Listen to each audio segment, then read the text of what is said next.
How? Is a fascinating question.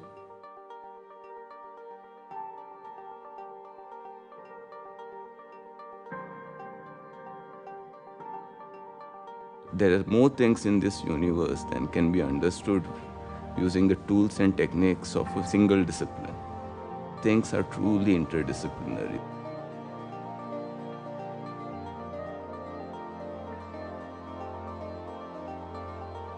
We're living in a time of transition.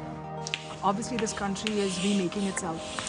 And if there's anything that's going to help that progress, it is a certain radical change with education at the college level. This place gives a student the space to learn unrestricted by the boundary of the curriculum. Learning here is interdisciplinary and you are learning through different experiences in the program. Liberal education for me means that students explore different possibilities, where you begin to meander through the different courses. So whether it's the humanities, whether it's the social sciences, whether it's the fine and performing arts, or even the physical and natural sciences, the objective is to enable students to explore different disciplines. We hai Sunzi, Ish hai Sakshi. It is the freedom to choose whatever you like at your own leisure and to make mistakes. I can choose from history and biology, and I can do accounts with that. Currently, I'm studying international relations and filmmaking, but I've also taken subjects like visual art and history of rock. You are expected to juggle disparate ideas in your mind and look for intersections between them. You want them to look for commonality in these different disciplines that are superficially different. Let's say cultural anthropology. Anthropology. I don't have an anthropology background. And that's the idea, right? To explore something which you've never done.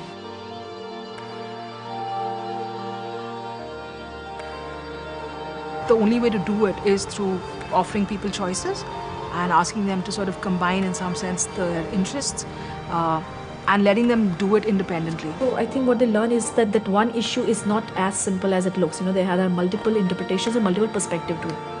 That is what we really call critical thinking. It's not so much about solving problems, it's more about understanding what does the problem represent. What is a certain concept? Why are we doing it at all? The idea is to create something original, that your efforts contribute to the field overall, with your original thought, change the way in which the field thinks. I'd be very happy if my students end up questioning everything around them. I'd be very happy if they're alive and they're inquisitive.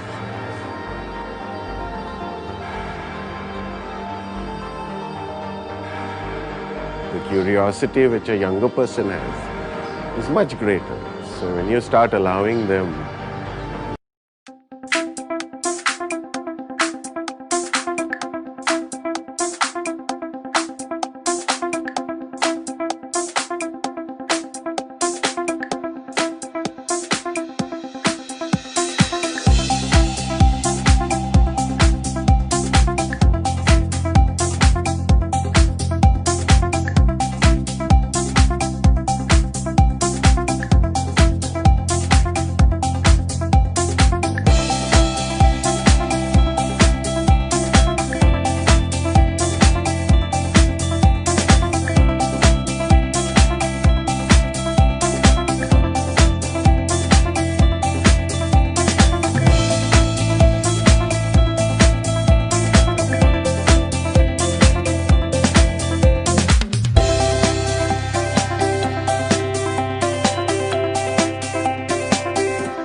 Hi,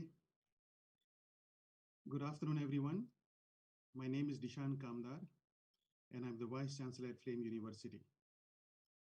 I would like to extend my warm welcome to each and every one of you to this inaugural edition of the Flame Purpose Summit. It's a pleasure to have all of you with us today. And on behalf of the entire Flame family and the board at Flame University, I would like to thank each and every one of you for your enthusiastic participation and support.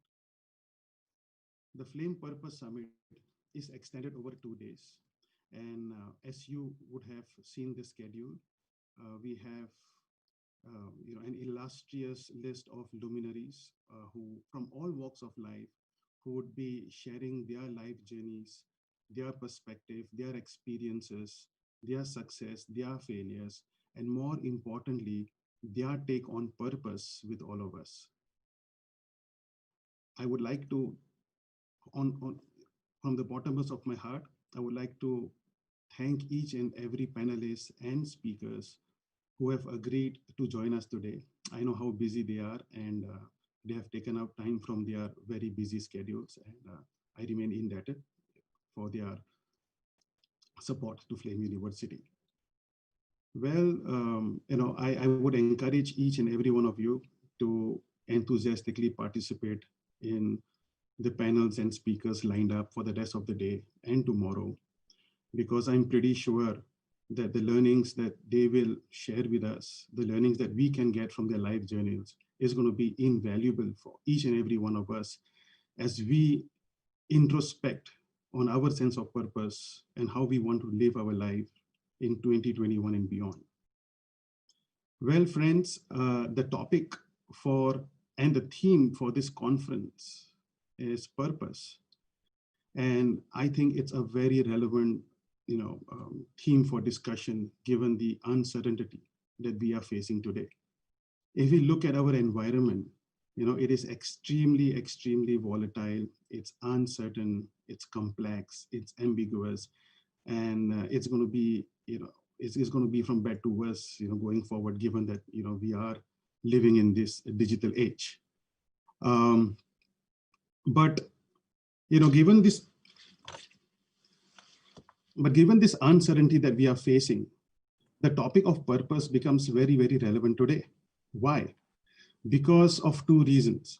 Like I said, our environment is very uncertain. And more importantly, as I will explain later, I'm inclined to think that most of us are living a purposeless life. And I'll explain to you why.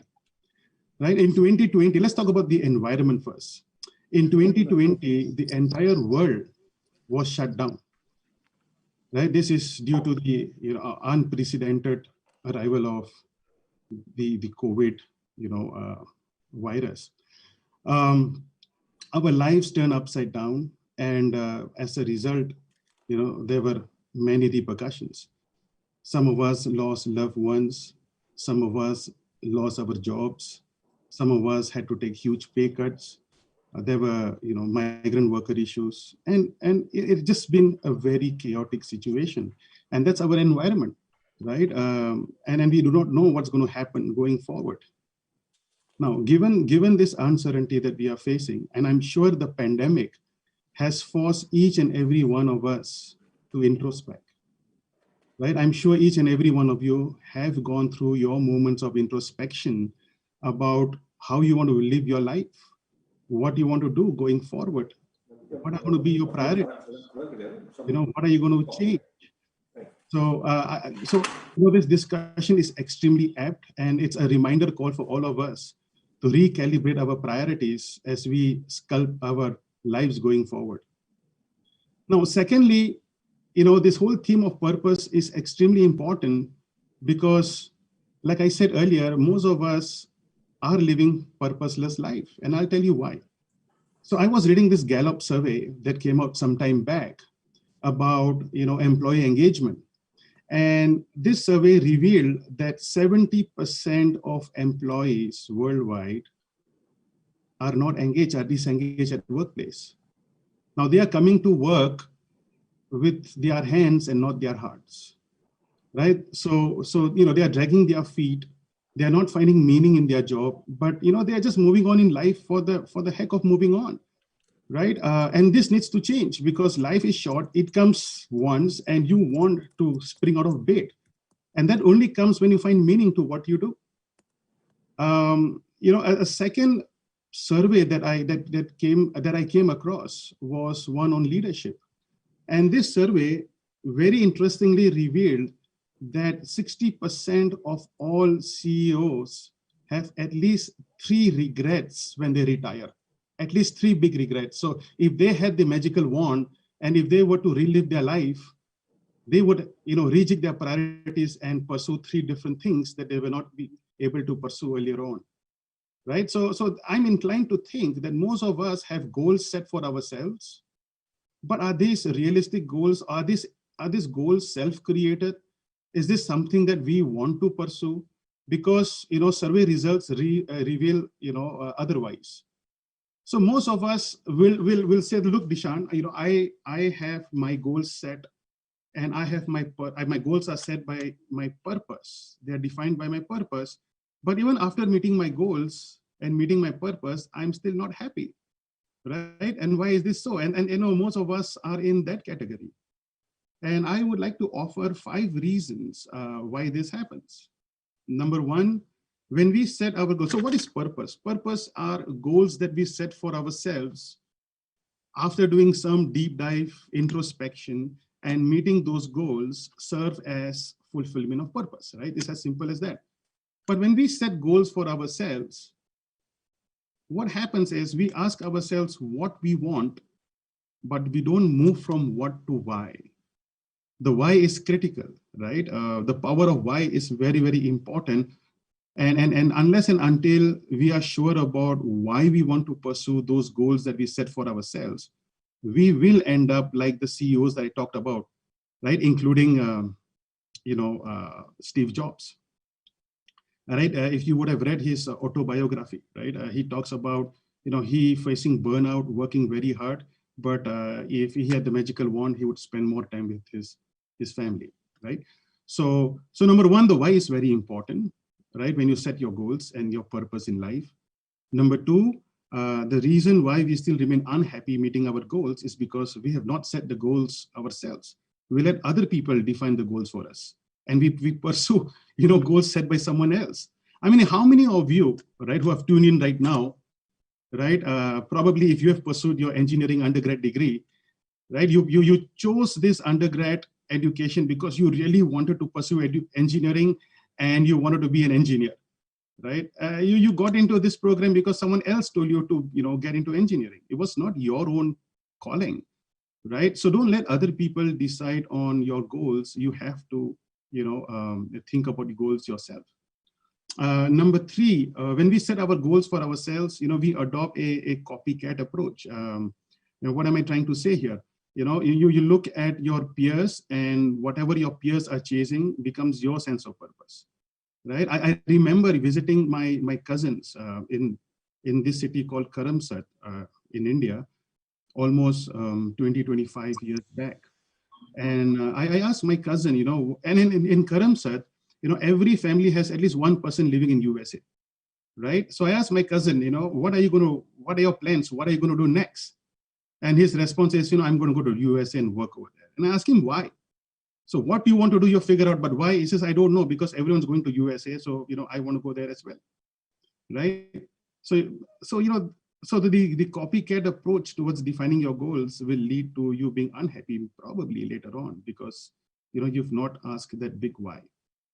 4th reason, in my opinion, why we set goals and meeting those goals, still leaves us unhappy, is because many times we set too many goals for ourselves and we want to accomplish them in a very short time span, right? That's not going to happen. The lack of prioritization is a big problem. Right? Chase 1 or 2 goals, meet them, and then you have to just rekindle them, right? As with the passage of time. Lastly, most importantly, in my opinion, is our sense of purpose and our priorities have to be redefined every few years. I mean, when I was young, for example, when I was in my 20s, my topmost priority is to make money and get some progress in my career. But then as I got married and, my goals changed, right? So while money and career is important, but ample face time with my wife and kids was equally important, right? And then I move on another few years, right? Then making a difference to society became number one. And then FaceTime with family. And so salary and the other chase, material chase, became third priority. And as I grew older, probably health became number one. So if we rejig our sense of purpose and our priorities, at every 5 years, probably every few years, we will live a more wholesome life. But let me just share a story of how I recently recalibrated my sense of purpose 3 years back when I took a call, moving from management education to leading a liberal arts institution, pure interdisciplinary, right? There were two incidents that gave me a new calling, right, in my previous avatar. So I've spent almost 17 years in the management education space. And the first incident, so when I teach, I teach basically the MBA students all across the world, including India as well. And most of my students have at least 5 to 6 years of work experience. And I ask them this standard question: why did you opt for an MBA? And the response I get is, oh, you know what? The last 5 years, the last 6 years, whatever I'm pursuing was not my calling, and I'm bored. I want to do something else.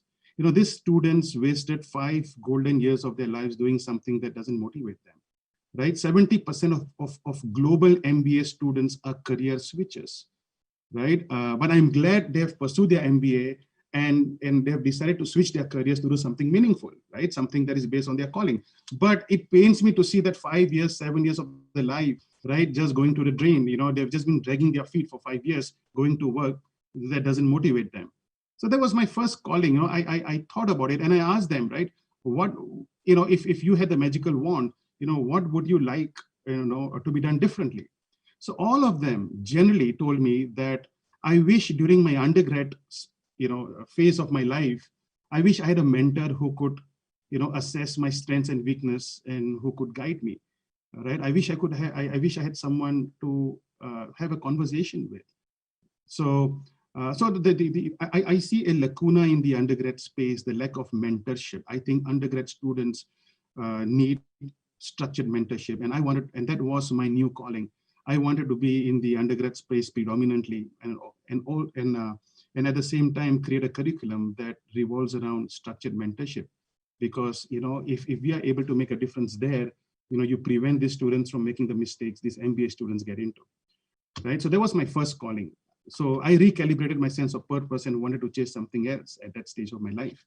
The second incident was when I completed my executive education programs. So when I'm done with every class in the executive education space, I share my mobile number with every student. And I said, you know what, I believe in lifelong learning. Call me whenever you just want to talk to someone. So on average, so I've been teaching for 17 years. I get, so all my students have my mobile number. And on average, I get 1 or 2 calls a day, right? But here's a trend that I've seen. Most of my conversations with this CC minus 1 individuals, right? So they are leaders in the corporate world. Most of my conversations revolve around managing adversity at work, managing adversity in life, managing politics at work. And that got me thinking, right? So we've created leaders who, could do well in their careers, but they are crumbling during adversity. So I wish, most of these students had the exposure to study psychology, sociology, philosophy, anthropology during the undergrad days or during the MBA event, right? So that, the entire learning will be over encompassing.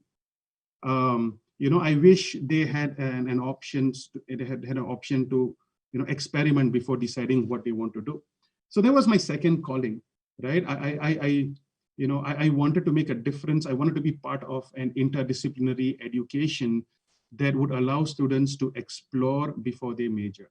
So these were the 2 eureka moments for me, and I made up my decision to move on and hopefully focus on the undergrad space and continue to work on the postgrad management space, bringing in more interdisciplinary education.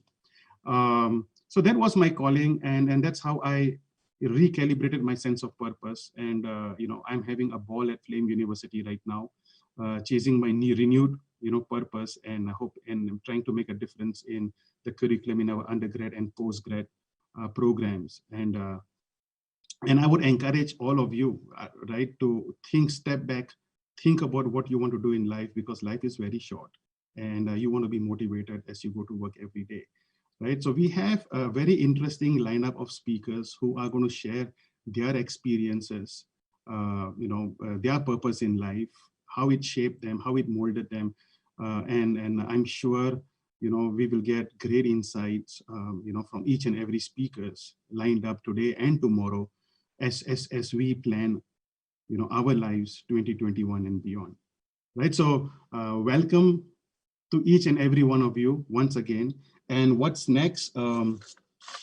So today it's a very interesting day. Right after I'm done with my welcome address, we have thought leadership keynotes by luminaries, including Mr. Sanjeev Bikhchandani, Mr. Raman Roy, Mr. Vinit Nair, and Ms. Apurva Purohit. Following these leadership keynotes, we have panel discussions on alternate careers, a roundtable on purpose of voice, and we will end the day today with a roundtable again discussing the future of education. So thank you once again, everyone, for tuning in, and I hope that you will be able to participate in our speaker sessions and the various roundtables planned out over these 2 days. Thank you very much, and we hope to spread happiness and joy with this summit and the discussions. Thank you.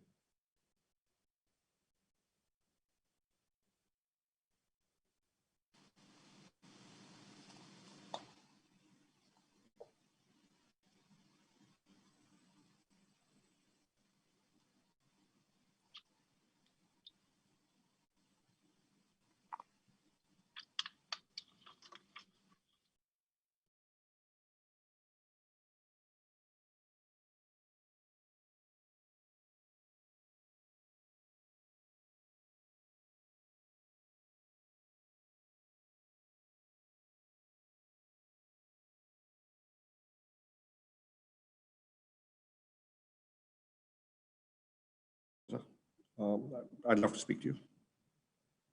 Bye-bye.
Good afternoon, everyone, and welcome to the Purpose Summit. And this is the first keynote we are having today, and we are very, very fortunate. And it's our privilege and honor to welcome Mr. Sanjeev Bikhchandani, Padam Shri. He's also the executive chairman of InfoEdge and co-founder of Ashoka University. And if you look at the line of companies, he's been founded since 1990, almost 31 years ago. You found that, he has actually taken care of everything in your life, right from Shiksha, he's moved to Naukri, he's moved to Jeevan Sathi, and now 99acres.com. And now he is also supporting startups which are into food. So I think Roti Kapda Makan is all set by Mr. Bikhchandani. So, that's my first question to you. What prompted you? You were, from IIM Ahmedabad, you had a cushy corporate life. You were working in various interesting assignments, from advertising to brand management and others. And at that time, in the early 90s, what prompted you to move and create something on your own? So what was your motivation to do that? Well, it boils down to the theme of this summit, which is purpose. Right. You know, when I was working my last job in Glaxo, in a company that's now called GlaxoSmithKline, then it was called HMM. I was in marketing, managing Holics. I kind of figured, I used to ask myself a few uncomfortable questions. You know, I'm 26. What if I look ahead 20, 30 years, what would I have achieved in my life, which I look back upon? And, you know, the future was predictable that, you know, if I work well for 5 years, I'll become a brand manager or a product manager, 7, 8 years, marketing manager, 10, 15 years, head of marketing, you know, either here or somewhere else, right? And I realized that I was, you know, a prisoner of my visiting card. I wanted an MNC label. And उस ज़माने में bank loans नहीं थे, but लेकिन आजकल people are prisoners of their visiting cards and the EMIs. अगर आपने ले लिया बैंक से लोन, अगर या घर के लिए या गाड़ी के लिए, तो वो रीपे होना है. So you've got fixed outgoes. Means you must have fixed income, which means you will stay in a job, right? And I began to say, look, how do we measure success? How do I measure success by, if my car is a foot longer than yours, I'm more successful than you, right? If my house is in Vasant Vihar in Delhi, but not in Munirka, which are half a kilometer apart, right? You know, there's a Munirka DDA flats, bungalows. I must be more successful than you. And we are always striving for benchmarks of success, which are, you know, if you take a long view, a minor. They don't matter, really. How does it matter if my apartment is 2,000 square feet versus yours, which is 4,000 square feet? Or mine is 1,500 square foot, yours is 3,000 square foot. You know what? In real terms, it doesn't matter. And I said to myself that, look, I need to recalibrate my goals. And, you know, what is it that I want to do with the rest of my life? And I came to the conclusion that, you know, I would keep on asking myself these questions, and the answer I'd come out with were not exciting. They would make me uncomfortable. And I finally took the step of quitting my job and saying, let me be independent and do something on my own. You know, I'm sure I can come back to a job anytime I want because, you know, qualifications are here. Right, right. So there's that insurance net. But let me try something.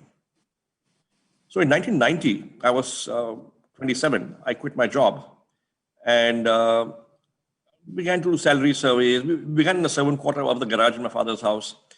Thoda salary survey kar liya, thoda small time, whoever gave you chotu assignment, you did it.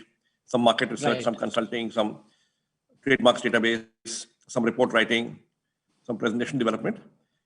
And we pottered around for 7 years, just drifting. And 7 saal ki drift ke baad, we had done 20 small things by then. Teaching, training, right. Writing, whatever. So you experimented with everything, right? I mean, whatever came my way, yeah, just to survive. I was teaching at various business schools on weekends, you know, in and around Delhi to survive. That, you know, basically I had no income, right? So I had to earn some money to be able to survive, which I did for 7 years, right? By teaching on weekends at business schools as visiting faculty in and around Delhi, right? So did you not feel that you have to go back to corporate life at that point of time, that things were not going exactly? No, see, I was stubborn. I had a big ego and I was ambitious. Now, quitting after 2-3 years of entrepreneurship and going back to a job would have meant, and in those days, you know, entrepreneurial experience not respected at all in large corporations. Right. So it effectively meant you have written off your career. Now you're back and you will be on the slow track. Got it. Right, and you will never rise to the top. And that was the rule in large organizations in the 80s and early 90s. Got it. When I began my career. And so going back was not an option because it meant admitting failure. It meant being resigned to a life of being middle management, right? Never rising to the top. And that was not okay with me. So there was no question of, you know, I had burnt my bridges in my head that there is no question of going back. I will come what may, I'll not go back. And so you sort of drifted along for 7 years, doing a little bit of this, a little bit of that, and trying 20 small things. And then in 1997, after 7 years of drifting, we launched Naukri as one more small idea. When we thought of it, we had not imagined it would be a big idea. It was one more small idea. So these were the initial years for .coms in India and the world as well, as some of so when we launched audiences Naukri, are young. They would not have realized that, when we launched Naukri, there were only 14,000 internet accounts in the country. Right. Now, if you take into account shared usage in office, maybe 2 lakh users. Now, that's nothing compared to today. But when at that point of time, it looked to me to be good enough to start a nifty small business. So Naukri was conceived in 1997 and launched in 1997 as a nifty small business, right? And who knows what might happen in the future, but hopefully it can give you enough money to live, right? Us zamane mein there was no, venture capital, there was no .com valuation, no nothing, right? Never heard of it, those things. We had to break even to survive, which means the customer had to pay us for something, right? So we started small, and the extent of our vision was to first at least break even in a year or two, and then try and eke out a little profit so that you can take a small salary home, right? And that was the limit of our ambition when we launched. But as things happened, worked hard, worked smart, got lucky, right place, right time, internet grew, we grew along with it. Right. And it took us a couple of years to realize that, hey, maybe we've stumbled upon a big idea after all. When was that? When was that moment? So that realization came around 98, 99, maybe a year and a half after we launched Naukri. Right. And you would have seen something happening in the US where the Silicon Valley new .coms are coming up. There was a meltdown happening in. I didn't actually for a while, until we began to get inbound interest, phone calls coming into us from investors saying, could we please invest in your company? And we were baffled because, in all my 8-9 years of being an entrepreneur, nobody ever called you up to give you money. You had to go and beg for money. So that's not what intrigued. I said, what is this? And that's when I began to research, and I discovered what's happening in America. America, right, exactly, right. Okay, and so Great then, evaluations so हमने पहले तो मना कर दिया कि we said no. I said I don't want to copy. नहीं, I just don't know. You don't know. सही तो होगा, लोग पैसे दे रहे हैं तो अखबारों में आ रहा है तो सच ही होगा, right? But you see, I said no because I met a couple of investors and I was frankly baffled at what they said. Okay. This guy says to me, no, we are doing 3 lakhs a month of revenue. And this guy says, we'll give you $2 million for 25% in your company. Now, $2 million उस ज़माने में 8 crore होते थे, 8 crores. 40 rupees to a dollar that time. Right? Now, we are running a small company out of my father's house in Trans-Yamuna, not a very fashionable place. The voltage that comes is 160. You can't really run your air conditioners. You only don't have enough air conditioner in the first place. You don't have power backup because you can't afford the batteries. And this guy's offering us a valuation of some 32 crores, right? $2 million. Yeah, of course. Yeah. So I was very baffled, and I asked him, I think it's very good that you're giving us $2 million for 25%, but what will we do with the money? I couldn't fathom what we would do with 8 crores. It was so much money, right? And he said, it's very simple. You will spend it on advertising. I know, full page ads. You will spend it on advertising. You will build your brand. And that's a barrier to entry. And it's a moat. And then you will raise twice the money at 4 times the valuation after 6 months. And then 1 year from now, we'll list you on NASDAQ. Right? And I'm saying to myself, we're running out of Trans-Yamuna. We are doing 3 lakhs a month of revenue. We are barely breaking even. I can't take a salary. I didn't know what exactly NASDAQ was, but I'd heard the term somewhere. And I said, okay, fine, it's a stock exchange in the US maybe. And I said, we can't list in Pahad and forget about NASDAQ. This guy's smoking dope.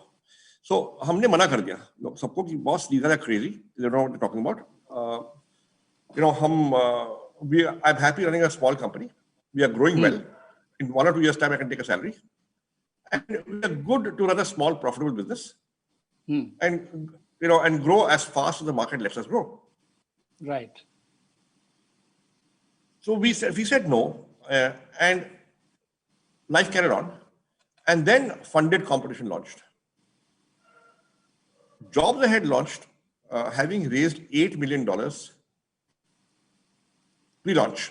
Launch करने से पहले they had raised $8 million, and they launched with TV advertising on the India-Pakistan cricket series in Sharjah. Wow, the Mecca at that in those years. Their launch ad budget, we found out, was twice our annual revenue. Just launch ad budget. Easily. Yeah, they are on steroids. Okay. So that's when we said, okay, fine. You can't do this through internal accruals alone. You've got to get external money. Right. And we went out to the market, and it was bubble time. So we spoke to 4 investors and got 3 offers. Okay. And we took one, and we raised, it looked like a lot of money to us then, but now in hindsight, by today's standards, very small sum of money. We raised $1.7 million to 7.3 crore rupees. Right. For 15% of the company. And with That's that money, better deal. Yeah. Right. And with that money, we built the company. So how tough was it when you started raising money and you started building the team? So was it because those are initial years and people were very wary of internet and .coms and others, so how difficult was it to build the team? Because initially you were just working with a small team. Now you've got money, you have to expand, you have to scale up, you have to get more talent coming in, people who understand technology. And fortunately, I had got a good network of friends and associates, and so the initial people were all people I knew, right? Friends and friends of friends. Yeah. Okay. Now, once the money came in, what happened was the market melted down. So other .coms, began to shut down, and a lot of talent was released in the market. Right. So we were able to hire from that pool of talent, and that was good for us. And when there's a recession, you get talent easily. Right. So long as you're capitalized well enough and you have a plan.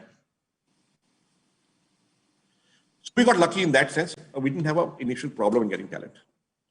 Right. So from Naukri, how did the thought came for other ideas, right? From 99 acres to Jeevan Sathi to other. So how exactly you expanded this whole? Yeah. See, what happened was we kept running Naukri, and Naukri became decent size and began to make profits. Right. That became your cash cow. That became, it's not a cash cow, it's a cash star. It's growing fast and making profits. Faster, yeah. The star one. Right. Now, we said, what do we do with this money? We can give it back to shareholders. Or, we can start new businesses. Or we can take Naukri global. So we decided against taking Naukri global. We felt that, look, those are markets and customers we don't understand fully. There's entrenched competition there. This is a winner-take-all market.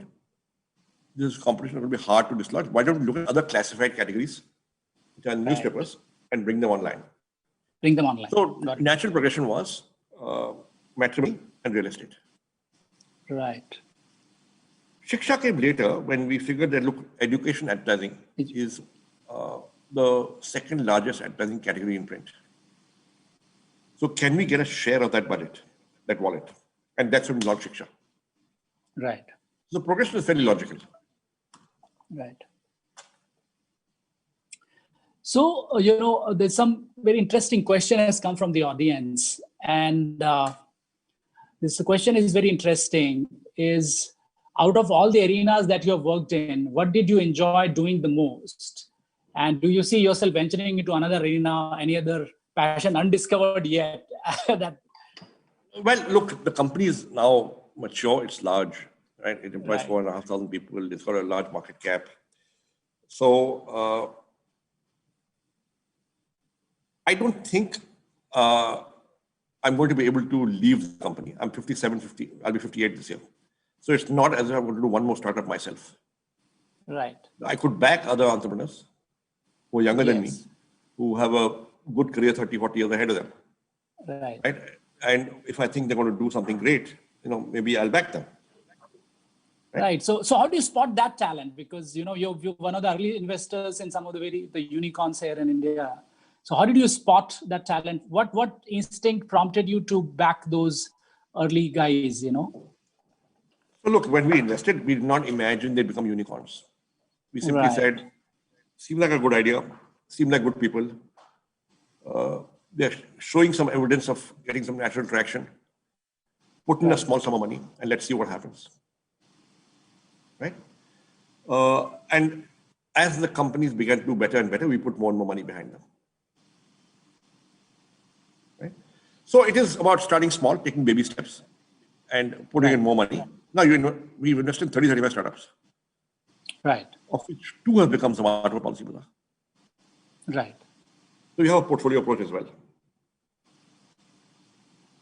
So, many times, some of these early stage startups, you've invested in them and they're not doing as well as would have you wanted. How do you handhold them? How do you go about, what is the process of, well, we have a team. Helping we have them. A team that works. Yeah. We have a team that works with them.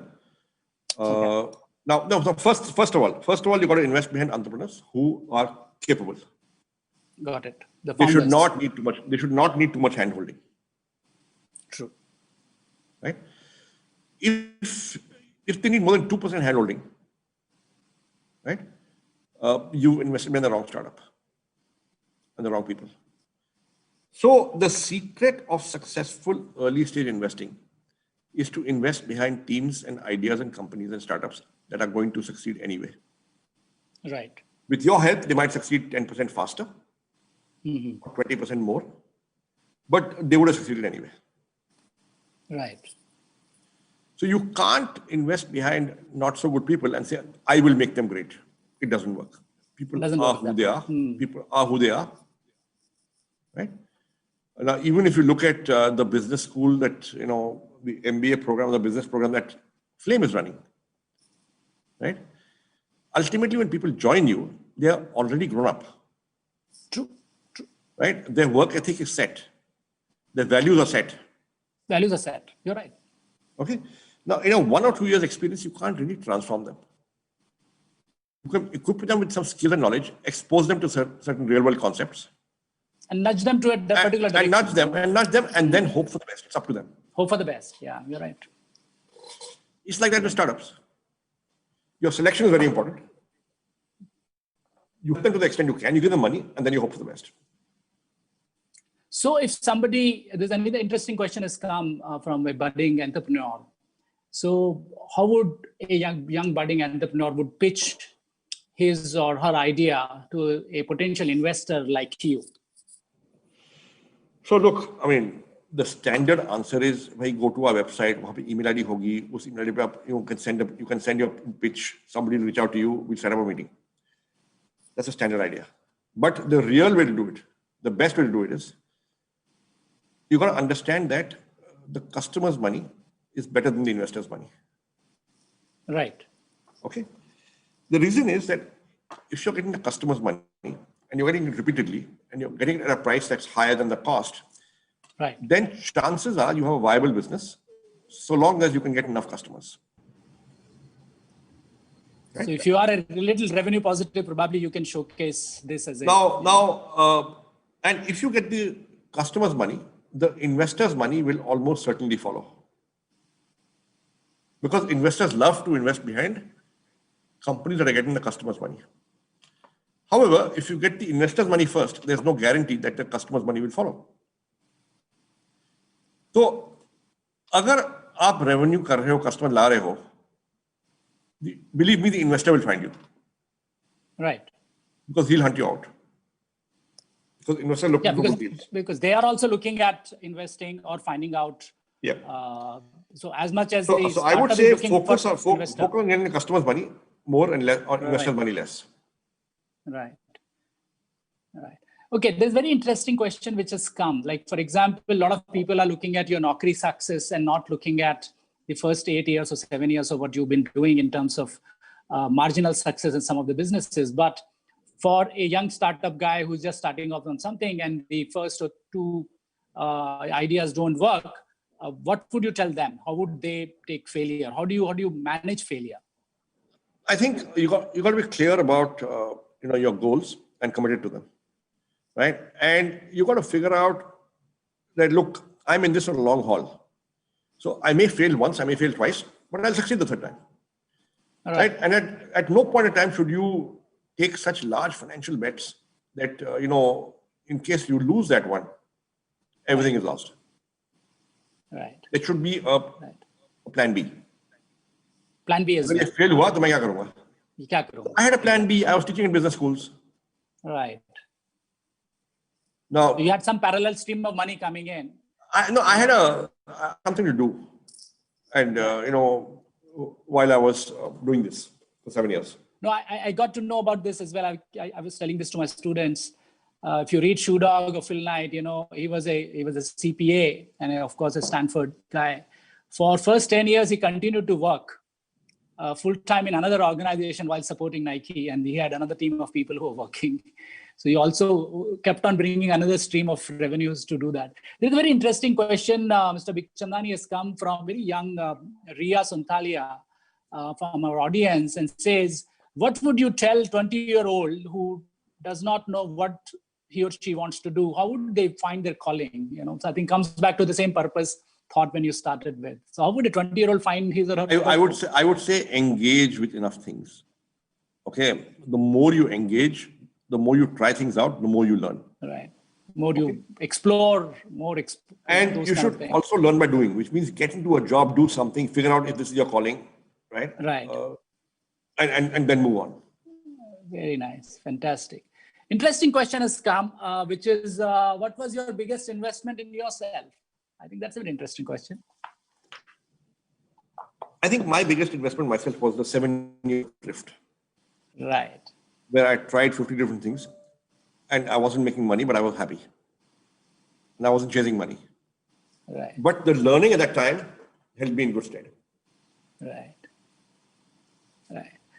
So now that you have the money, right, what's your thought process? How do you plan your entire portfolio of activities and things and years ahead? How do you plan now? Well, look, there's a team that does it, right? Okay. I don't do that much. I mean, I don't do it alone, right? Right. But we keep meeting startups, for example. Okay. So in a month, we must be meeting about a few hundred startups. And after you meet a few hundred, you figure out good from bad, and you figure out which ones to bad. Now that's the investing business. In the operating business, it's about staying in touch with customers and figuring out what the customers want, what will work with them, and then going out and doing it.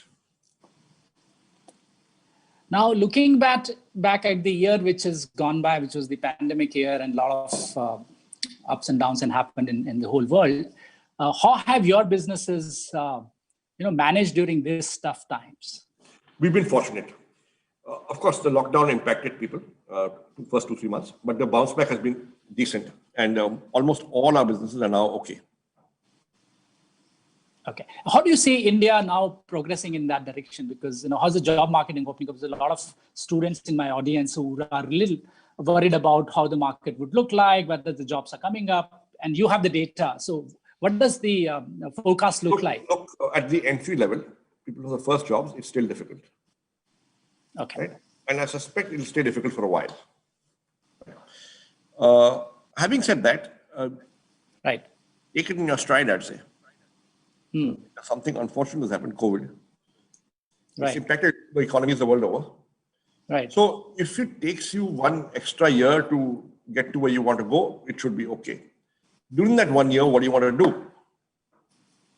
I would say upgrade your skills, do a course or do a free apprenticeship, get some experience, enhance your CV. Right.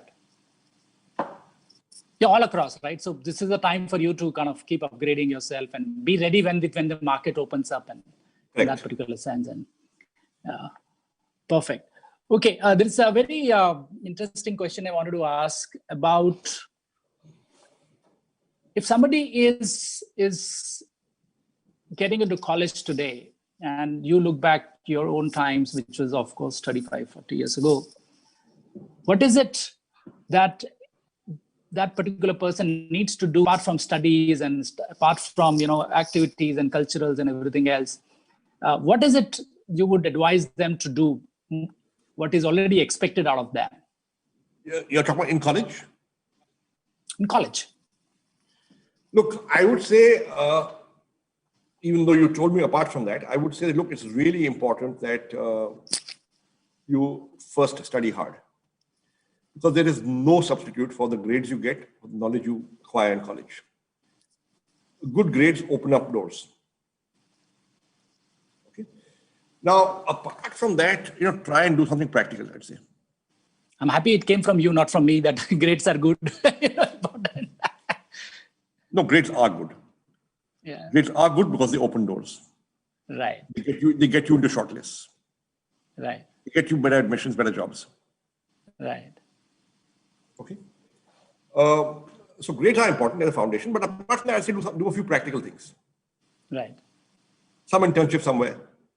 In your internship, you should ideally be either making something or selling something. Right. Right. या तो आप कुछ बना रहे हो या कुछ बेच रहे हो.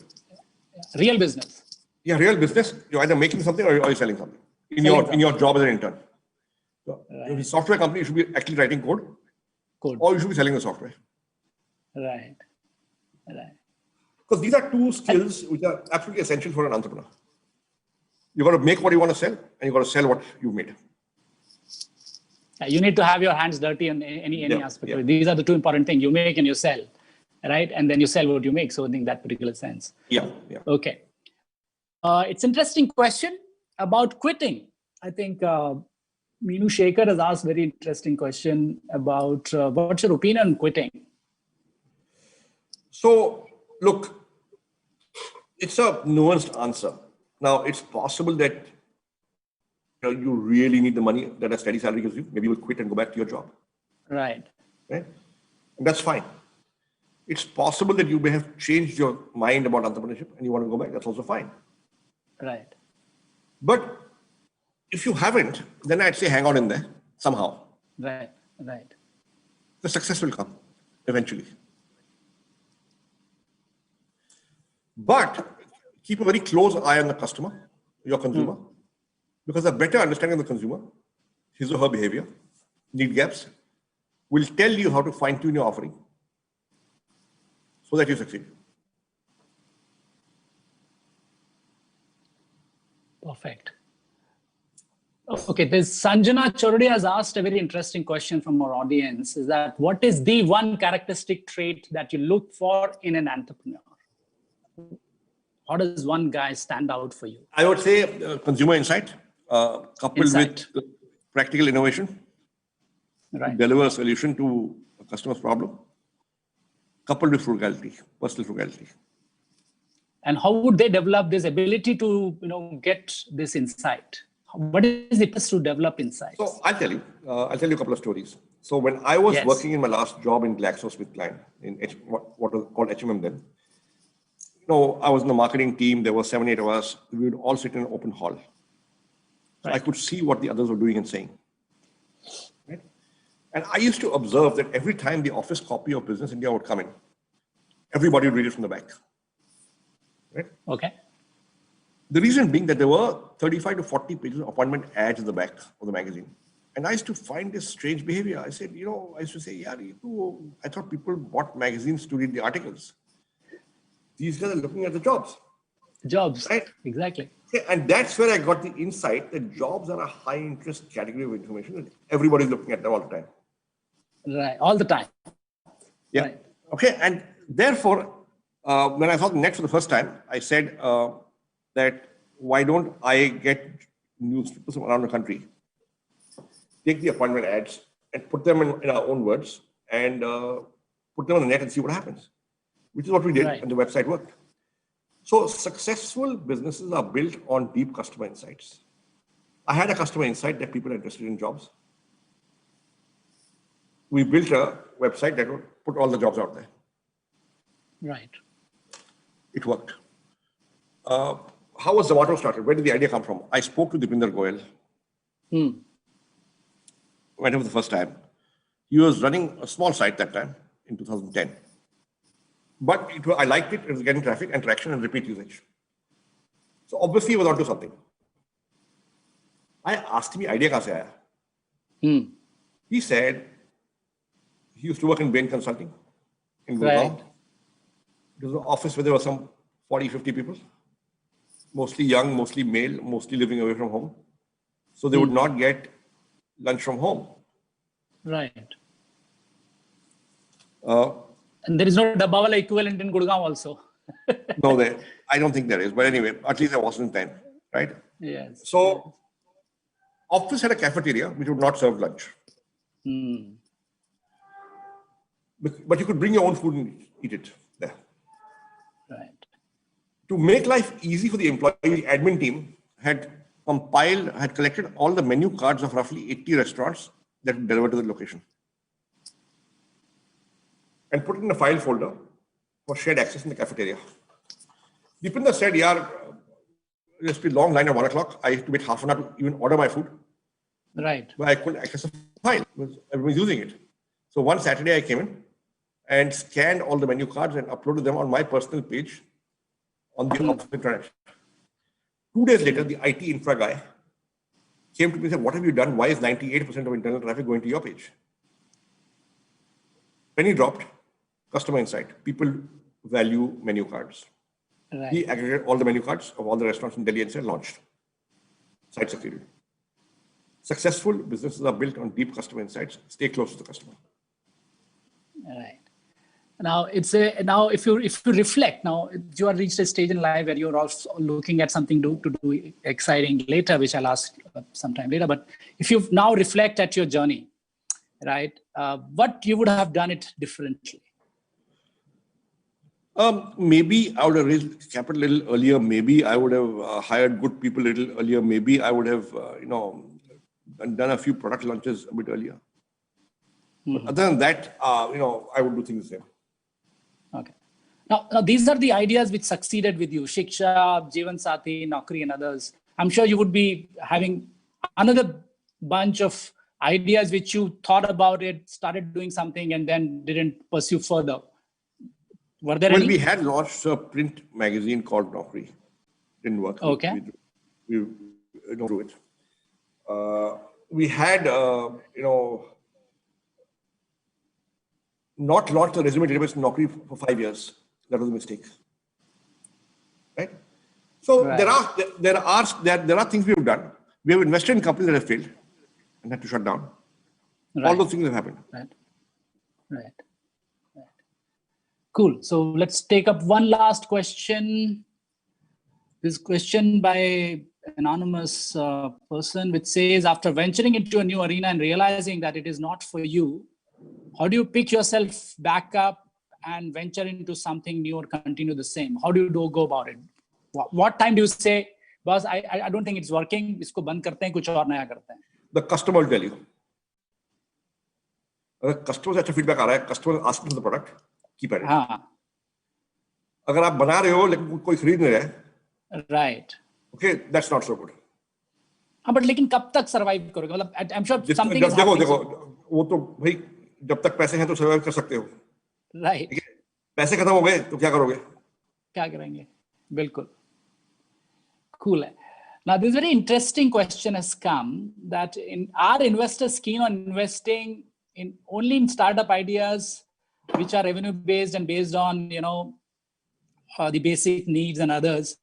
Are there also startups which are getting into the social domain where the straightaway revenue is not there? So how would an investor look at it? There are many startups like that which have not got revenue early on, but they're raising money and soldiering on. Right. There are enough examples, but at some point in time they have to get revenue. Right. You can't continue indefinitely without revenue. Agree. Okay, so one last question, Mr. Bikhchandani, before we just close, is what's next now for you? I think more of the same. InfoEdge is there. It's running some businesses.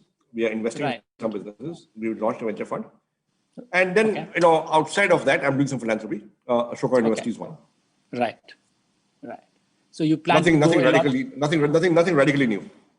Okay, so next decade, more or less the same, but incrementally increase and find out some more to do that. Correct. And spend more time doing more interesting things than running day-to-day business of InfoEdge, right? That's what you plan to do. Correct. Perfect. Ladies and gentlemen, it was a pleasure hosting Mr. Sanjeev Bikhchandani. Mr. Bikhchandani, it was an honor and a pleasure to have a conversation with you. We really thank you. On the behalf of Flame University, my colleagues, the committee of the Purpose Summit, and the founders and the Vice Chancellor of Flame University. Thank you for listening to our conversation. And we look forward to have much more interesting conversations also coming up over a period of time. Next 2 days, we will have equally good conversations happening. So stay tuned. Follow us on Twitter. My social media team is saying, say Twitter, say social media. Keep following us on LinkedIn. My colleague Sajid is the digital champion. So he's saying, say all the right things. So I'm not a very digitally savvy guy. Thank you. So thank you for having us. Thank you so much for inviting me. Yeah, thank you. It was a pleasure. Thanks. Thank you. Bye-bye. Thank you. Thanks. And all the best. Thank you.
Thanks, Professor Onyal.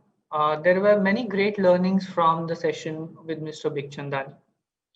Now we have with us another great personality, Dr. Raman Roy. Let me briefly introduce you to him. He is regarded as the pioneer and the father of business processing outsourcing industry in India. He has been directly and indirectly providing jobs to thousands of people through series of his ventures.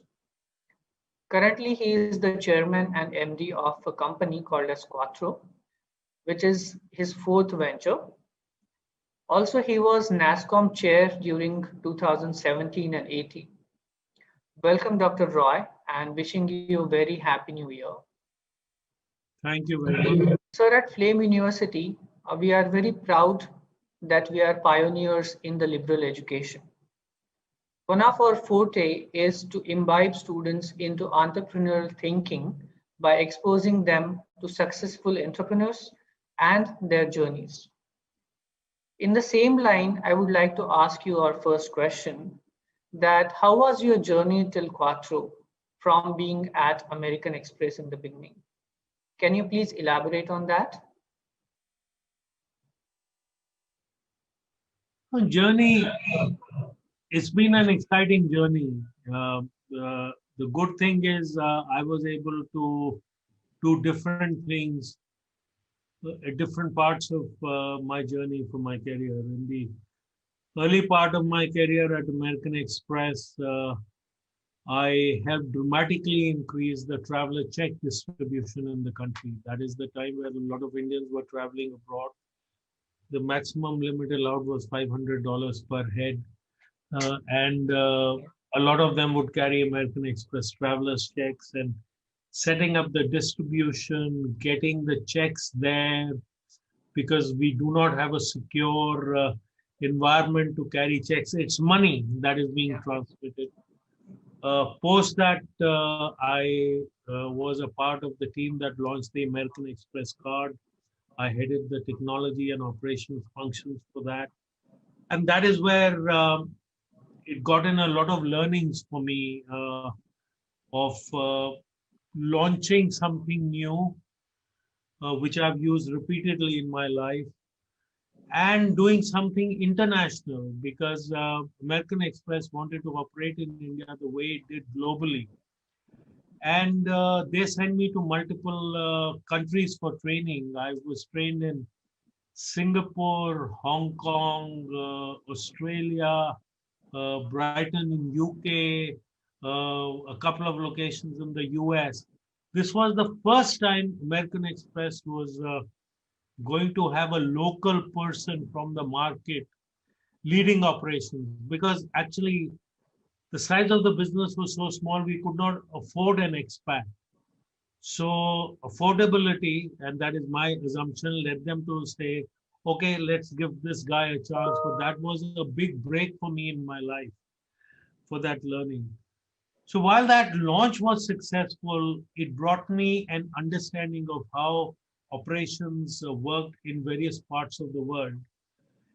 And good, bad, or ugly, I started believing that what I launched based on the learnings I had from multiple countries in India was superior to my learnings, essentially because of the quality of people I was able to recruit. And therefore, the processes that I was able to set up were far more robust.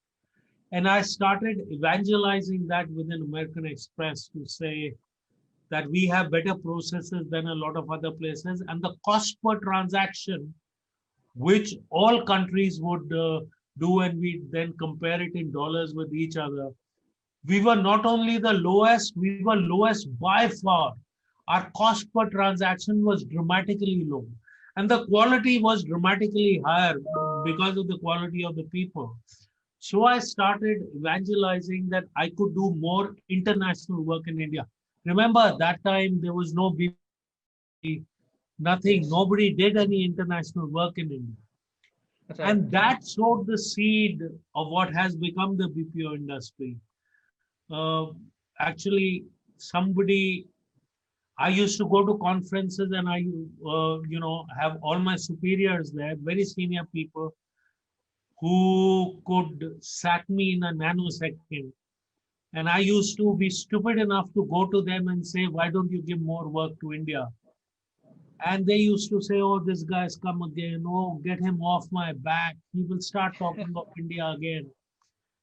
And that is where one of the guys said, I have an idea how we can shut him up. And they said, yeah, tell me how, because every conference this guy comes and takes half an hour of my time. We said, remember the Korean-won reconciliation? For 5 years, we've not been able to reconcile Korean-won banks. Why don't we give it to him? He will fail, then he'll shut up. They said, that's a great idea. Let's give it to him, he will shut up. So they called me in that meeting and said, this reconciliation, it's not happening.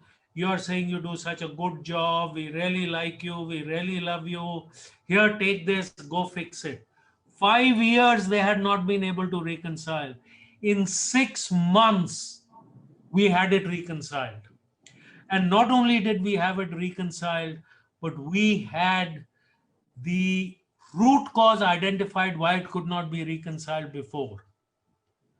And that was actually a technical error because of which the check number used to get truncated. And if it was not truncated, it will work. So that laid the foundation. From a situation where they gave me that work to say, we will shut him up. It became a situation, I got bragging rights. So the next conference I went to and I said, None of you guys could reconcile that bank account. I did it. Give me more work. That is how the BPO industry was born. American Express decided to invest in India. I was fortunate that they decided to choose me to lead that initiative. And that was the first formal organization that was set up in this country, late 80s, I think, to do back office work for international. We did 36 countries. GE then saw what I was doing for American Express. They motivated me to become a part of GE. So while in American Express, we showed what was possible in GE, given the size and scale of that organization, we showed that it was scalable. I created a company, what is called Genpact today. Yes. And that is where it became a scalable operation. And then came the opportunity to do third party. That is where I set up Spectramind. Right. Do exactly same what I did for GE and American Express, but do it for third parties, not as a captive. Right. Spectramind got acquired by Wipro. That was my third venture and is now Wipro BPO. Yes. And then I started Quattro, which is my fourth venture, where again, we are targeting a different market segment to bring the same capabilities as we did. So it's been a fascinating journey. I'm very excited with what I've been able to learn, very excited what we've been able to accomplish. And you know, at the last count, BPO industry employed about 1.6, 1.7 million people. It is fascinating to be able to see it in one's lifetime that what you were able to help create has created so many livelihoods. It's indeed an immense achievement, sir. So I feel like BPO has brought in a different culture altogether in India in terms of job market availability.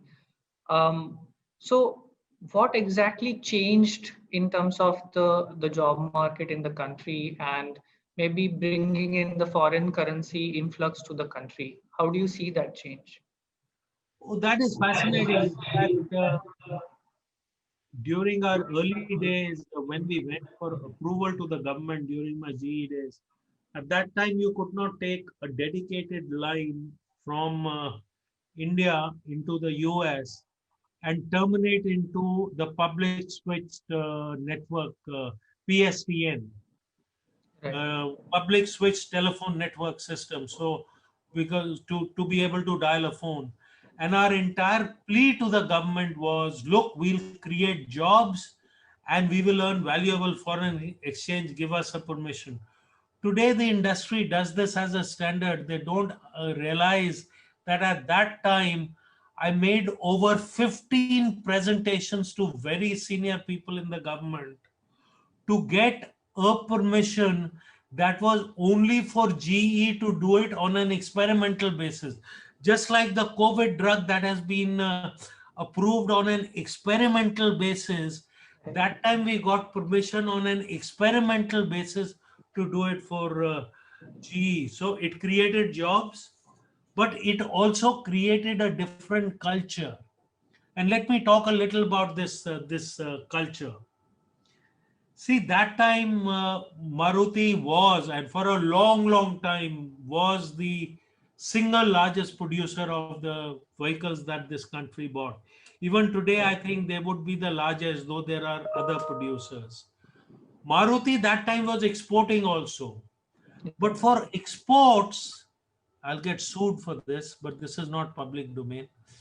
For exports, they used to run a separate production line so that there were no errors in the car that they produce. And for the domestic operation, they used to run the separate line. You know, at that time, when a relative of mine bought a Maruti, they used to keep a diary to say, Viper is not working. I hope your students understand Hindi. Viper nahi chalta hai.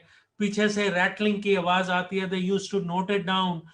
In the first servicing, which was free, you used to go and give them the list and they'd fix it.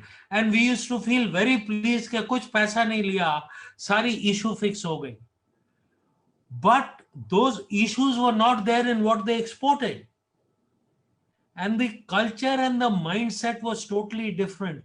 It is that mindset that we had to bring. The chalta hai attitude had to change in the BPO industry. Right. And that attitude is partly to get the employee to strive so much. You know, those of your students who are cricket fans would know we just won the series in Australia. Right. And what a team and what an effort. They strived for that excellence. It is that striving that is unique.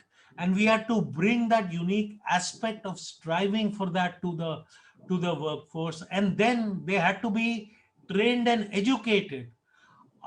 Unfortunately, our education system, and I'm not doing a tippany on you as an institution, No. but a large part of our education system does not create that capability or that hunger in the people.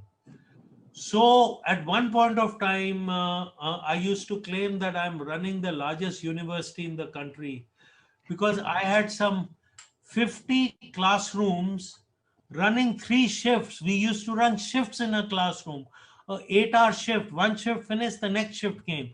The next shift finished, the third shift came. We used to run 50 classroom in 3 shifts, training people on what could be done internationally on the platform. So it's been a fascinating journey, changing that mindset, getting people to live up to that excellence levels and giving them a platform where they can play on an international platform while still staying in their homes and eating their mother's food from their kitchen. Amazing, amazing to know. So I was going to ask you this a little later, but let me actually bring this question now. Is that, you know, in many of your interviews, you have mentioned that there is a huge gap between the skills required by the graduates to handle the new technology, as well as even the previous generation which is employed. So in that scenario, how do we as education institutes can actually, you know, innovate ourselves or contribute so that the gap narrows down a bit? And maybe there is also some leeway for private universities to be a little more innovative than the government institutes. But somehow, I think education industry should also change a bit. So what are your suggestions for that? So now I'll address you as Professor Prasad, linking you to the university and to the academia. You know, the opportunity is huge. The world of tomorrow is of analytics, of artificial intelligence, of 3D printing, of nano microbiology, of blockchain. Yes. These are words and concepts that in a lot of our educational institutions, I mean, I'm a part of the IT industry. Excuse me. I still meet graduates, new graduates, who proudly tell me how much they scored in the coding class. And I ask them what coding, and they say COBOL. अरे भैया, COBOL का जमाना खत्म हो गया. You know, where are you teaching them the newer languages? Where are you teaching them artificial intelligence? Where are you teaching them analytics of the nature where the global data? I mean, today there is such a talk about WhatsApp giving information to Facebook, and the only information they are giving is who you message to, and for how long, and what is the phone number. And there is because with that information, they can get to know a lot about you purely based on analytics. Yes. Where are we teaching our students that? So the gap of what the industry needs, and you know, actually, if I may take a pot shot at my own industry, we have spoiled the students. And we spoiled the institutions like, you know, a part of which you are, the universities. Because we take great raw material that you churn out, and a lot of universities believe their only work is to churn out the raw material. Then we train them for 9 to 15 months before they become revenue producing. But when we compete in an international platform, my international competitors are hiring people who become revenue producing in 2 weeks. I take 15 months. And in those 15 months, I have to pay a salary because I have to make people unlearn some things and relearn some of the skills. We have to consciously find the capability that 15 months is compressed down to 2-3 months, and the quality of raw material dramatically goes up so that those 2-3 months can happen. And that is cannot happen overnight. It is a dialogue that has to happen. There is a lot of learning that has to happen. There is a lot of experimentation that needs to happen. And my fear is that for the newer technologies, like I named, AI, blockchain, data analytics, 3D, cyber security, whatever else, the training may overflow 15 months to 24 months, and the industry may say it is not worth our while to do it, and we'll miss a big opportunity. So getting the quality of the raw material up and reducing the time that the companies have to change the raw material into revenue producing, that has to compress, the quality has to go up. The academia has a role to play, the government has a role to play, and the industry has a role to play. And the sooner we sit around a table and talk about it, the better it is. Yes, exactly. So in our experience, the speed at which education system changes is quite slow than how the industry and its technologies do change. Exactly. And somewhere, industry's role also to push education system uh, may be important in that sense. So how do you think that industry education partnership can be looked at in a different manner? Because for exposure sake of it, there are many industries which may be associated with education systems, but it may not go beyond just only internship purposes. So internship is a one-way street. No, you look at the student only, what the student can get. Right. But you have to look at what we as an industry can give to the students. Why is visiting professors from the industry not a done thing? True. Why can't we, you just, I didn't have the luxury of attending the session. You just had a session with Sanjeev Birchandani, right? Sanjeev actually goes and teaches in the university himself. So do I. But Sanjeev, in his earlier years, before Naukri became what Naukri is, his only sustenance, I don't know if he spoke about it because I didn't have the benefit of attending that session. To make a little bit of pocket money, he actually used to go and take weekend classes in colleges. But that time he was maybe 10 years experience. But today, why can't we have visiting professors? Why can't we have that learning? The trainers that train for the 12-15 months are trainers from within this industry only. Why can't they be visiting the universities and be given that standing, that status, that thing? So there is a social aspect to it also. And in that social aspect, I think the government has a big role to play. Maybe there are tax incentives, maybe there are other incentives that have to be given. And there are today, we joke with each other over a drink that 60 is the new 30. That's because we are over 60, right? So we love to tell ourselves that we are not that old. Right. But really, at 60, a large part of the industry retires. Is there a model sitting there that people who've retired can come in and play a role in the academia? As the NASSCOM chairman and as the chair of the Sector Skill Council, on the technology side, I have tried to play a role in making academic changes in the curriculum of the universities. It is exceedingly tough. So we have to create a model. I'm not saying that there is a ready model that can be implemented. I'm saying resources are available, the need is apparent, there is a win-win that can be created. We need to initiate a dialogue to find a solution. Right, right. So at Flame University, definitely we are engaged with industry experts at a larger extent. That is the reason I accepted to be a part of this session. And you know, your views definitely are important, not only for our university, but in general academia. And uh, definitely those kinds of models should be explored to make it more useful and impactful.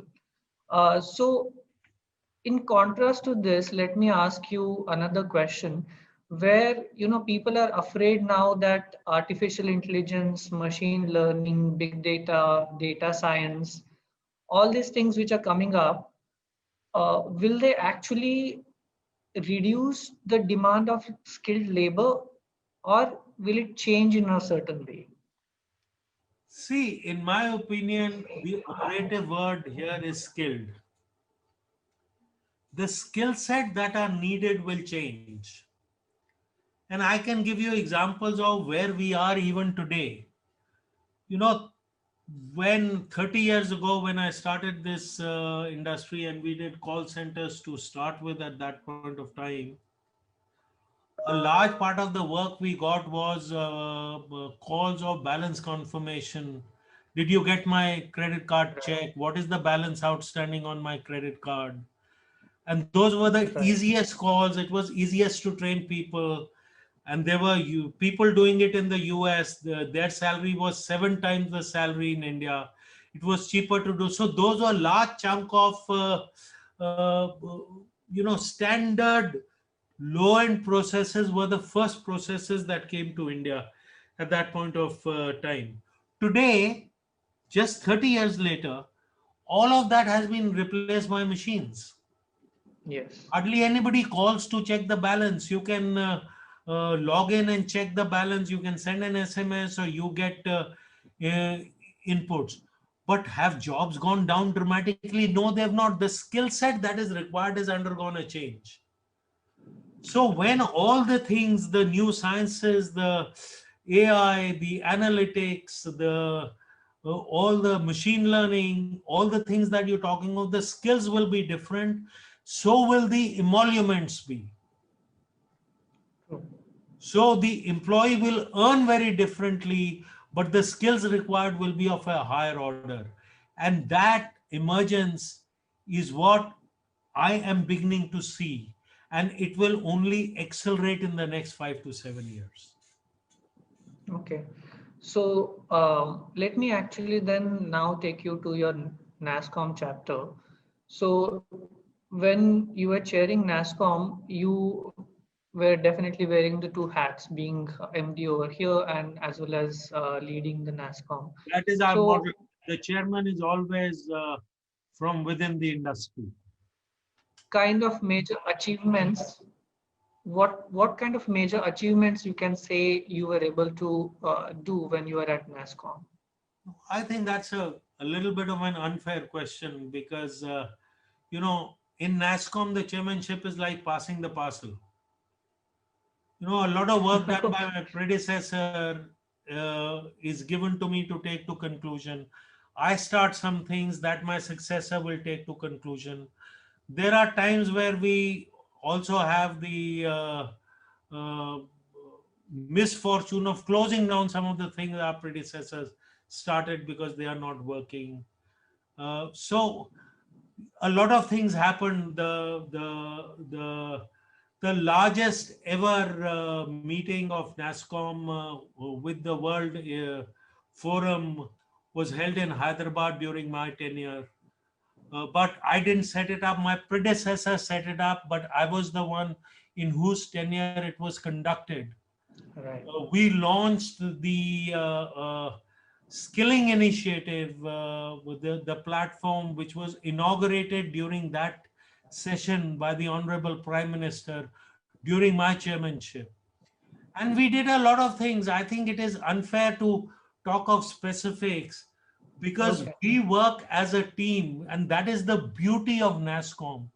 A lot of us who fiercely compete in the market are able to sit around a table in NASSCOM and talk of what is good for the industry and work together where this parcel is carried on by the chairman, from one chairman to the next, to the next, to the next. The continuing piece is our president. So Devjani Ghosh, who was recruited during my tenure, I signed her appointment letter for that, is the continuing factor now for 4 chairmen already. Her predecessor had catered to 6 chairmen before that. Right. Got it, sir. So obviously you have a very busy work schedule. In terms of students who are aspiring to be like you, trying to achieve the heights which you have achieved, how do you suggest that they should maintain the work-life balance as such? Well, I don't know about the success. And quite honestly, work-life balance in today's world and success, they are the opposites. They are oxymorons. Yes. You know, the example I frequently quote on that is Siridharan, who set up the metro in Delhi. He would start work early in the morning. At post 6, he'd stop work. I just had the luxury to talk to his son-in-law and get an understanding. I've had the honor of meeting Siridharan also on this. I see very few examples. You know, if you're particularly in the startup world, that is the world I understand and I come from, you eat, live, breathe, sleep what you're doing. This work-life balance, you know, your family is also a part of it. They have to contribute. Your time with family is equally important, and you have to find time to be able to spend with them. But this work-life balance, in a startup world, it doesn't work. You want work-life balance, join the government. And even in government, at senior positions, work-life balance doesn't work. They are as entrepreneurial as people are in the startup ecosystem. They work 18, 24 hours a day. I mean, I know people in government, some very, very good friends of mine, were sitting late into the evening. You want to have a drink, and you are asking them, yeah, have a drink. And he says, no, I may get called. My boss may call me. The car is standing outside to take me. I'm with you till the call comes, and if I have a drink, I cannot go to that meeting. And I have seen days where that call came and he got up and said goodbye and left. And I've seen days where 6 hours he was with us, the call did not come, but he did not have a drink. So, you know, shit luck, guys, life is tough. If you want work-life balance, railways, clerical job may be the best option. I think in nutshell, passion is the real thing to follow, right? There is no doubt in my mind. Right. So did demonetization actually impact the BPO sector? Fortunately not. Our employees were hugely inconvenienced because they had no cash. We had no cash that we could give them as advances. But directly in our business, because a large part of our business is international, no, it did not impact. I still remember a day, you know, we used to get rumors in our business because we have 5,000-7,000 employees in every building. The banks come and install their own ATMs. and Right. we credit the salary to the saving bank account of that bank in return for their putting ATM. So when the salary is given, employees go and withdraw money from those ATMs. So during those days post demonetization, rumors used to fly कि आज 11 बजे पैसा आ रहा है, and line used to start forming, and even I wanted money. And I remember one time when I heard money was coming at 11 o'clock, I went and there was already a line of 15, 20 people, and I went and stood in the line, and people got very perturbed. I started getting calls on my mobile कि आप line में क्यों खड़े हैं? मैं कहा भैया पैसा निकालना है इसलिए खड़े हैं. नहीं सर, पर आप तो नहीं खड़े हो सकते इनके साथ लाइन में. अरे क्यों नहीं खड़ा हो सकता? But that is where the employees understood that they are in pain, so are the others, so is the leadership. Because we did not have those new notes and we had to do the expenditure for our homes. Right, right.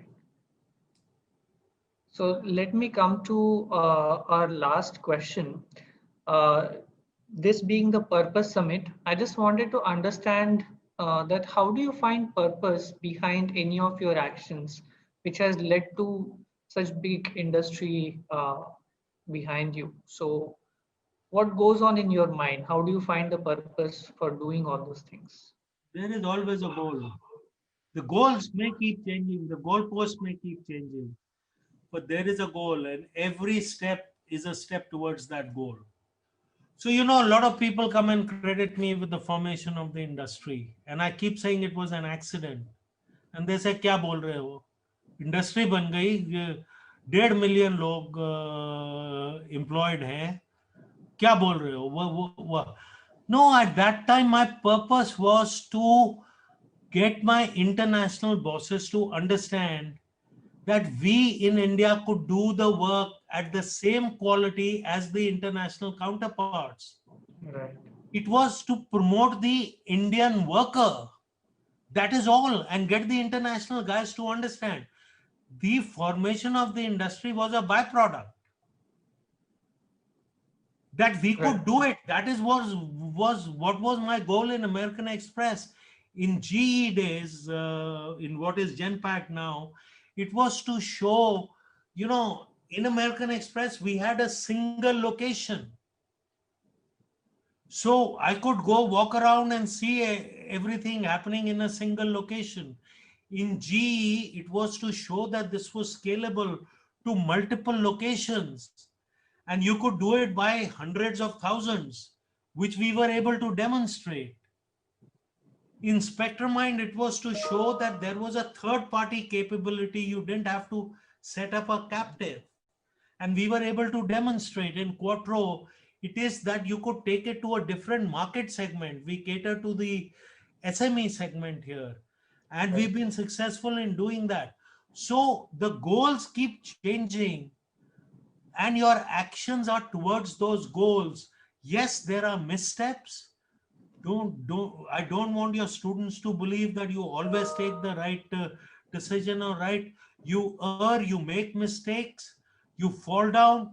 The art lies in standing up, brushing yourself and saying, I'm ready to walk again. I'm ready to run again.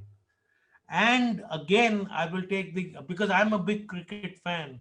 What the team did in Australia just now just shows the power of believing in yourself. That is what is critical. Very true, sir. Very true. And I hope all the listeners and the students who are listening to this session, the message is very clear and loud that don't be afraid to find your passion, have perseverance, and dream big, right? So, on behalf of the community, I would like to thank you, sir. It has been a great pleasure and inspiring interaction with you today.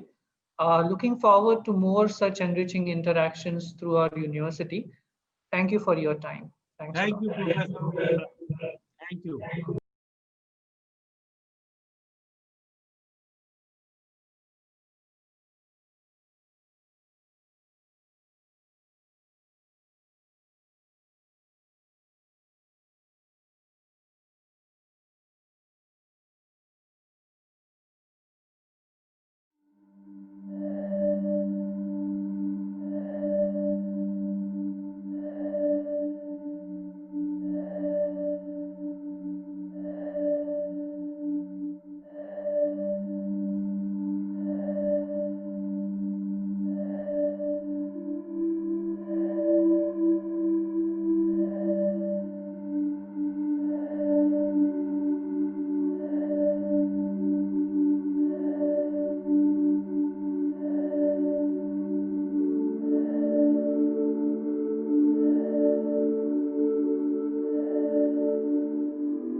How?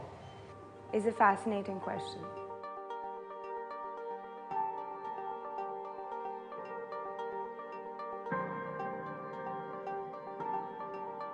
There are more things in this universe than can be understood using the tools and techniques of a single discipline. Things are truly interdisciplinary.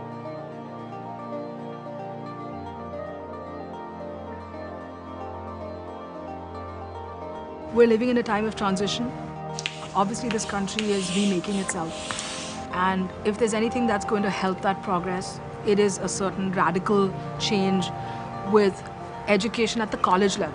This place gives a student the space to learn unrestricted by the boundary of the curriculum. Learning here is interdisciplinary and you are learning through different experiences in the program. Liberal education for me means that students explore different possibilities, where you begin to meander through the different courses. So whether it's the humanities, whether it's the social sciences, whether it's the fine and performing arts, or even the physical and natural sciences, the objective is to enable students to explore different disciplines. It is the freedom to choose whatever you like at your own leisure and to make mistakes. I can choose from history and biology, and I can do accounts with that. Currently, I'm studying international relations and filmmaking, but I've also taken subjects like visual art and history of rock. You are expected to juggle disparate ideas in your mind and look for intersections between them. You want them to look for commonality in these different disciplines that are superficially different. Let's say cultural anthropology? Anthropology. I don't have an anthropological background. That's the idea, right? To explore something which you've never done.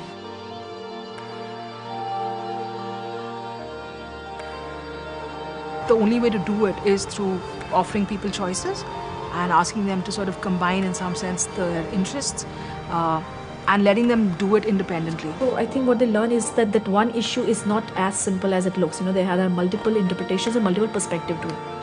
That is what we really call critical thinking. It's not so much about solving problems, it's more about understanding what does the problem represent. What is a certain concept? Why are we doing it at all? The idea is to create something original, that your efforts contribute to the field overall, with your original thought, change the way in which the field thinks. I'd be very happy if my students end up questioning everything around them. I'd be very happy if they're alive and they're inquisitive.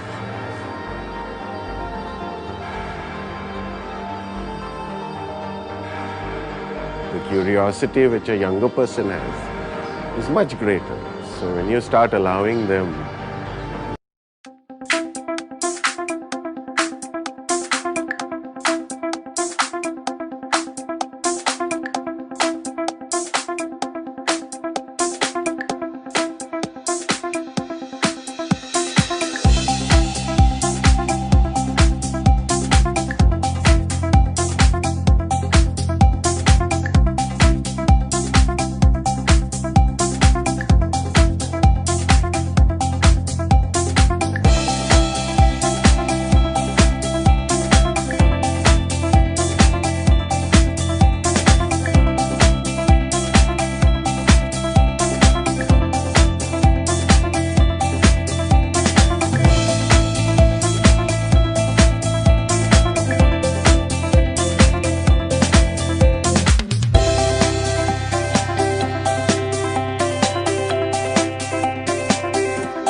Good evening to all. It's indeed a great honor for us to host Mr. Vineet Nair for this keynote address. And Mr. Vineet Nair is one of the doyens of the Indian IT industry, and his name is synonymous with HCL, and along with it, the founder, Mr. Nadar, and he has been he has had a very interesting life, and he's now a management guru. And unlike other management gurus that I know of, he's the counterpart of Jack Welch, whereas my other management gurus come from academia. So he knows what he is talking about, and with real world experience. Right. So he has been the former CEO of HCL Technologies, and currently is the founder of Sampak Foundation, I think, which keeps him busy right now. And that's my first question to him. But his seminal work, since I'm an academic, is this book on management, where he turned the pyramid in the title itself about employees first and customers second. Management mantra always said the interest of the customers have to be placed first. But then in his book, he talks about why you have to place employees first. And he has got this the triple E3 mantra, that if you encourage employees, enable employees, and enthuse employees, given everything being constant, there can be a cultural transformation, and your productivity will go through the roof. Right. So that's the broad context of this book, Employees First, Customers Second. It's published by the Harvard Business Press, and there have been a lot of talks on this by Mr. Nair on YouTube and other places, and this is the mantra that I think he sees as very important, particularly in the context of post-COVID times and the changing work scenarios. Mr. Nair also serves as senior advisor to the McKinsey Leadership Institute, Bill and Melinda Gates Foundation, and is on the advisory panel of the Global Talent Competitiveness Index, established by the Business School INSEAD and Human Capital Institute. And also is part of the Millions Learning Project led by the ex-Prime Minister of Australia, Ms. Julia Gillard. He is also the founding member of Brookings India, and has been a juror of Harvard Business Review's prestigious McKinsey Prize 2 years in a row. He has been one of India's biggest philanthropists. Fortune magazine chose Mr. Vineet Nair for its first ever global executive dream team in 2012, which has been described as an all-star leadership that would coalesce and dominate in any industry. Under his leadership, HCL's market cap increased by nearly 6 times and revenues by nearly 5 times, so 600% and a 700% increase. This is in addition to his inclusion in the Elite Thinkers 50 list in 2011-12, a definitive listing of the world's top 50 business thinkers. In 2005, that's when he started his philanthropic arm. He established the Sampak Foundation along with his mother and spouse, intending to enable large-scale innovation in education. This is a brief description, so we'll have a question and answer, a conversation actually, more of I'll ask questions and pick it up on that as the format of this talk. Mr. Nair, when we do recruiting seminars for students, as I was telling you, we are a liberal arts institution. In addition, people are not aware of what liberal education means. NEP is correcting that. NEP said, that education has to become multidisciplinary and holistic. I've been doing these recruiting seminars, and I've been an evangelist for liberal education for many years now. Go and talk to parents and students. And one of the things that I emphasize that, the skills that we require in the 21st century is to be able to think critically, teamwork, leadership, great communication skills, but also something very critical, that's to have a sense of purpose in life. Somewhere in the Indian educational system, we have lost track of the whole goal of education, that an education should prepare you for life. It's not just for the next job or not just to get good grades. And this is where the sense of purpose is a bit, comes as a surprise to prospective students. They are looking at what will be my first job and what will be my first salary. Right? But that sense of purpose is extremely critical for an education for life. Right? You have achieved tremendous success in your life, and you can't achieve success without having the sense of purpose. Now that you are out of a regular so-called job, what keeps you excited today? What is that higher purpose that you are serving today? So I think first is that you talked about the reason of our existence, and I'd like to spend a few minutes on that before I go and define my purpose in life. I think the DNA of all 6-7 billion of us on this planet is unique and different from each other. And there is a reason for it. And the reason for it is that none of us were meant to be identical twins or apes of somebody else. And therefore, if we were meant to be different, then as much time as we spend about what others think about us, we should spend about what we think of ourselves. And the journey of what we think of ourselves can be understood in two parts. Number one is to introspect and understand the reason you are you. You are not Santosh, you are not Vineet, you are not Shivnadar, you are not Narayan Murthy. You are you. And the reason for you to be you is to try and maximize the opportunities you get with the competence and capability you have by sharpening the saw which you can and maximizing the opportunity which you can. It is like a trapeze artist when she's just about to jump and catch a trapeze thrown by somebody else 100 feet away. The idea in her mind is to jump further than anybody else, to catch the trapeze in a more difficult position than anybody else, and to demonstrate to the world that there is only one who can do it at that instance. So the first purpose of our life for all of us is to internally look at ourselves and ask ourselves, what are we going to do with this beautiful mind, with this beautiful body, with this beautiful opportunity, with this beautiful capability, with this beautiful teaching, with the beautiful knowledge? What am I going to do? Maximizing the gains which you make by demonstrating to everybody that you are best in class. That will only come if you do what you feel good about. So if you feel good about finance, you do finance. If you feel good about music, you create music. If you feel good about social entrepreneurship, you create social entrepreneurship.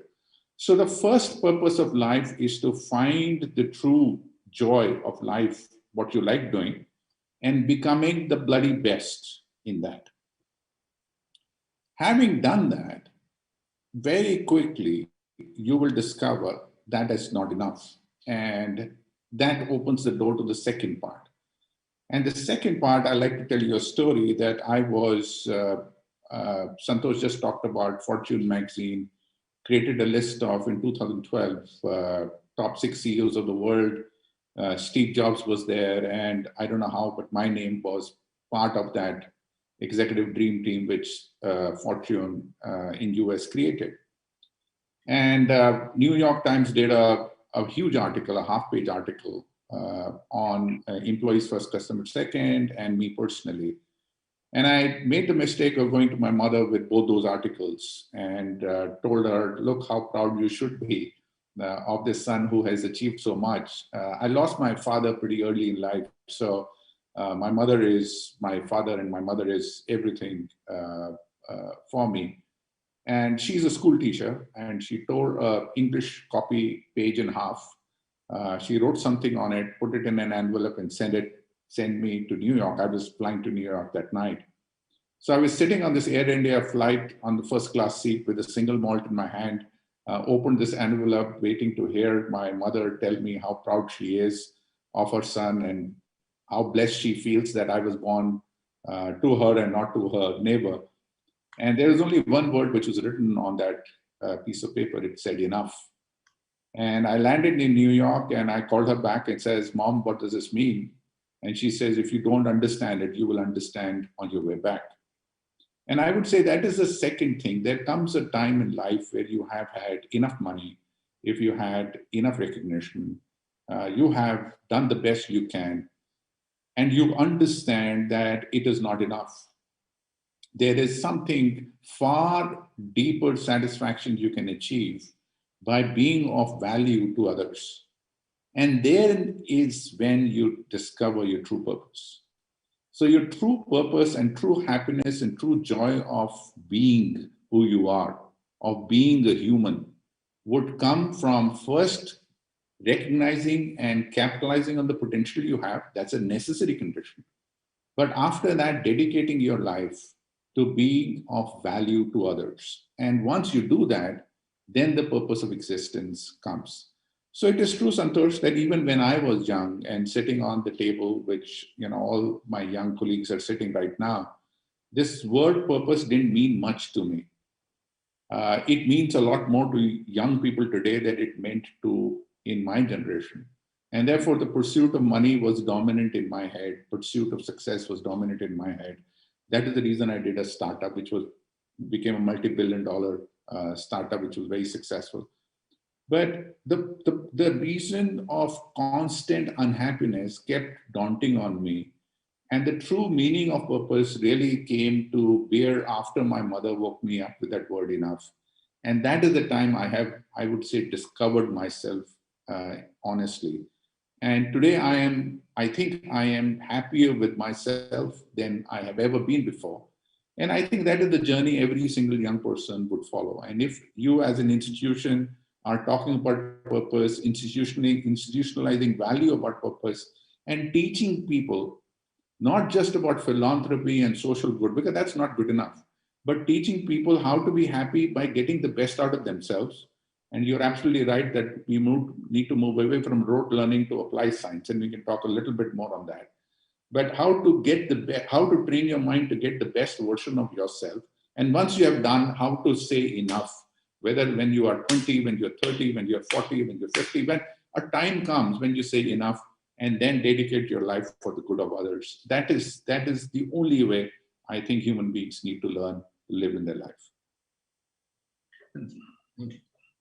Great thoughts there, Mr. Nayak. Following it up on that, I would like to ask this question to you. So when you started Sampark Foundation, I know it's in the education space. I'll ask you I'll ask you a few questions a little later on about the organization of philanthropy in the country, especially in the primary education space. But when you started Sampark Foundation, what was it that you were looking at? Essentially, right? So what happened was that from 2005, when I was a CEO, 2005 to 2013, Sampark Foundation was cutting a lot of check and contributing to philanthropic initiatives or NGO initiatives. That time, my hands were full with HCL Technologies, and my wife was fully into special education. So we thought philanthropy is all about cutting checks. I think it was 2013 when I visited Punjab, and to my horror, I discovered 2 or 3 things. Number one, the education standards were very, very poor. Number two, all the money we had given were actually funding the salaries of NGOs rather than impacting the children on the ground. Number three, everybody was telling me that they are in the social sector, but nobody was measuring impact. Nobody was measuring outcomes. Nobody was measuring effectiveness. And therefore, over the last 50 years, the investment in education had doubled or tripled, but the learning outcome of our children had only dropped. It was dramatically dropping over the last 50 years and definitely over the last 5 years.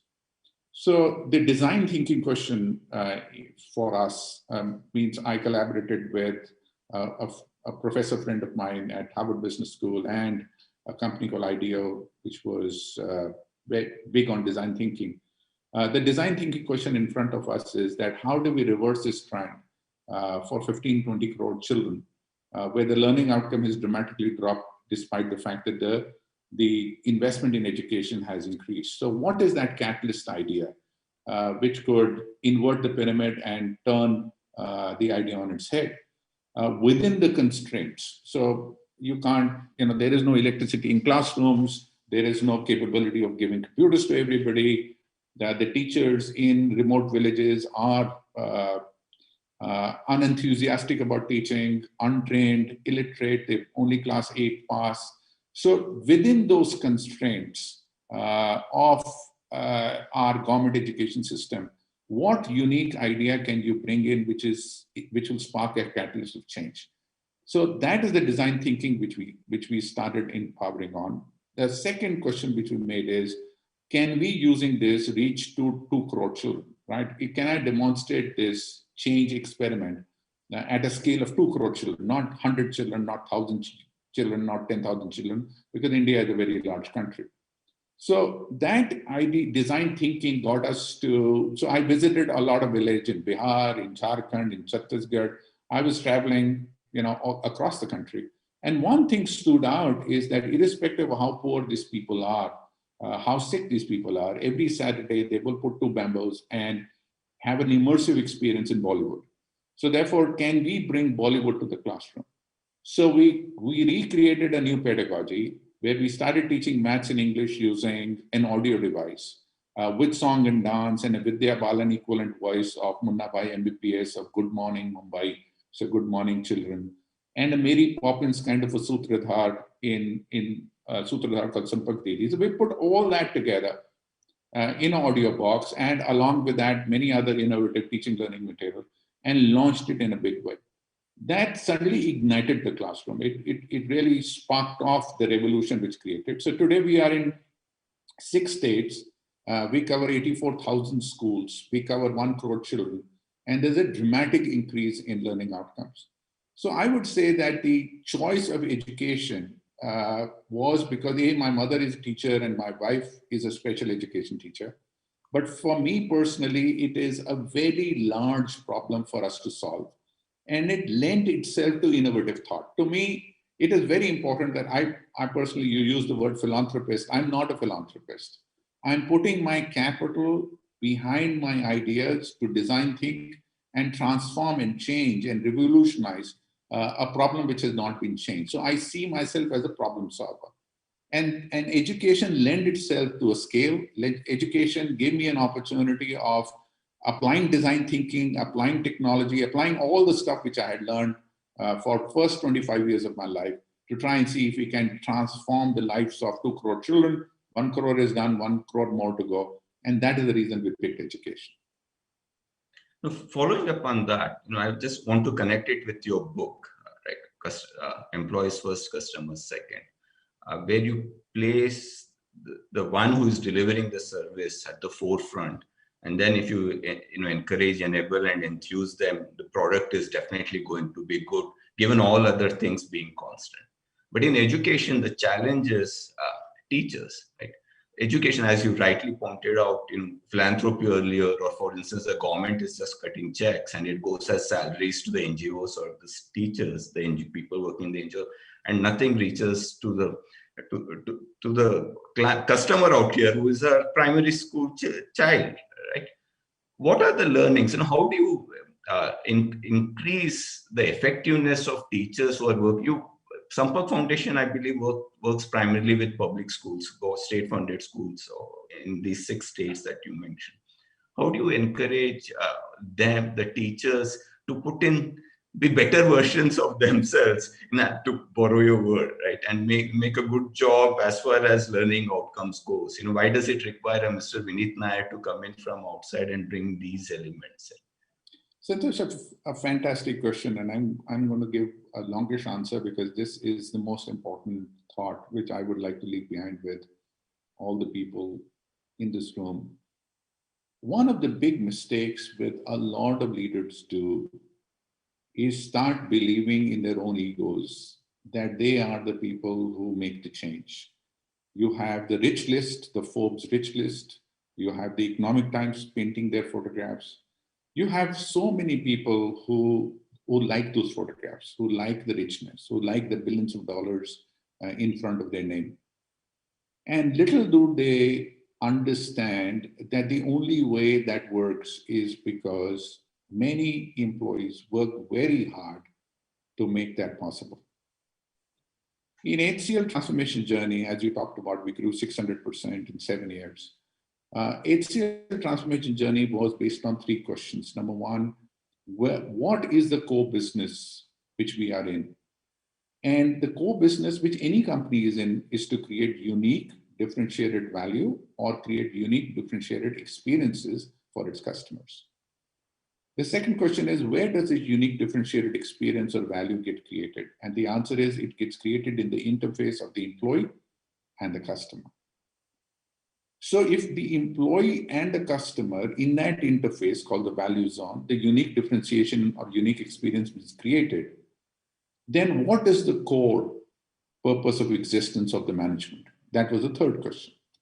And my answer was that the core purpose of existence of the management can be nothing but enthusing, encouraging, enabling those employees in that value zone to create the differentiation or to create the unique experiences for the customer. And that is how the idea called employees first, customer second was born. The reason of existence of management is employees first, and the reason of existence of employees is customer first. But if the management does not treat employees as its number one priority, there is no way that organization is going to be great. And we saw, many stories from many startups in India which collapsed predominantly because the promoters were full of themselves and were not taking care of their employees. And there are many organizations which failed. You must understand, in life, nobody has ever achieved anything alone. But if you enthuse, excite, enable the employees, then you create magic. So HCL transformation journey from almost $1 billion of market cap to $10 billion of market cap, with the same product, the same pricing, the same customers, everything's the same. The only difference is the employees are motivated. So when 2008 recession came in, every single other company was demonstrating a negative growth. And at HCL, we announced a policy of no HCLite left behind. That means we will not get rid of any HCLite. Now, what was the return which employees gave? The employees ensured that HCL was one of the unique companies in the peak of recession which did not see a single negative quarter growth. So we kept on growing. And how does that happen? How does that magic happen? Is because employees make that magic happen. Now, once you understand that, at the center of every value zone is a human being. It is not a strategy. It is not a price. It is not your CEO great thinking. It is not a technology. It is a human being. And the innovation is around the human being. If you take the education and ask the same questions, what is the core business of education? The core business of education is to improve learning outcome. That is the core business of education. Where does learning take place? The learning takes place in the classroom, in the interface of the teacher and the child. Who creates this learning outcome? The teacher. So therefore, what should the business of any government employee, educator, philanthropist, whatever you call them, it can be nothing but enthusing, encouraging, enabling the teacher to create the differentiated value. And that is exactly what Sampark does. So we have training programs where Sampark Didi becomes an associate teacher. It helps the teacher. A teacher can't speak English. Sampark Didi speaks English through the audio platform. So while the child is learning, the teacher is also learning. And then we respect Anita ji, Sapna ji, we respect them, we motivate them, we inspire them in our training program, we help them identify Sampark Didi within themselves. And we ignite the aspiration within them to try and drive the learning outcome. And when the learning outcome changes, we pass on the entire credit to them.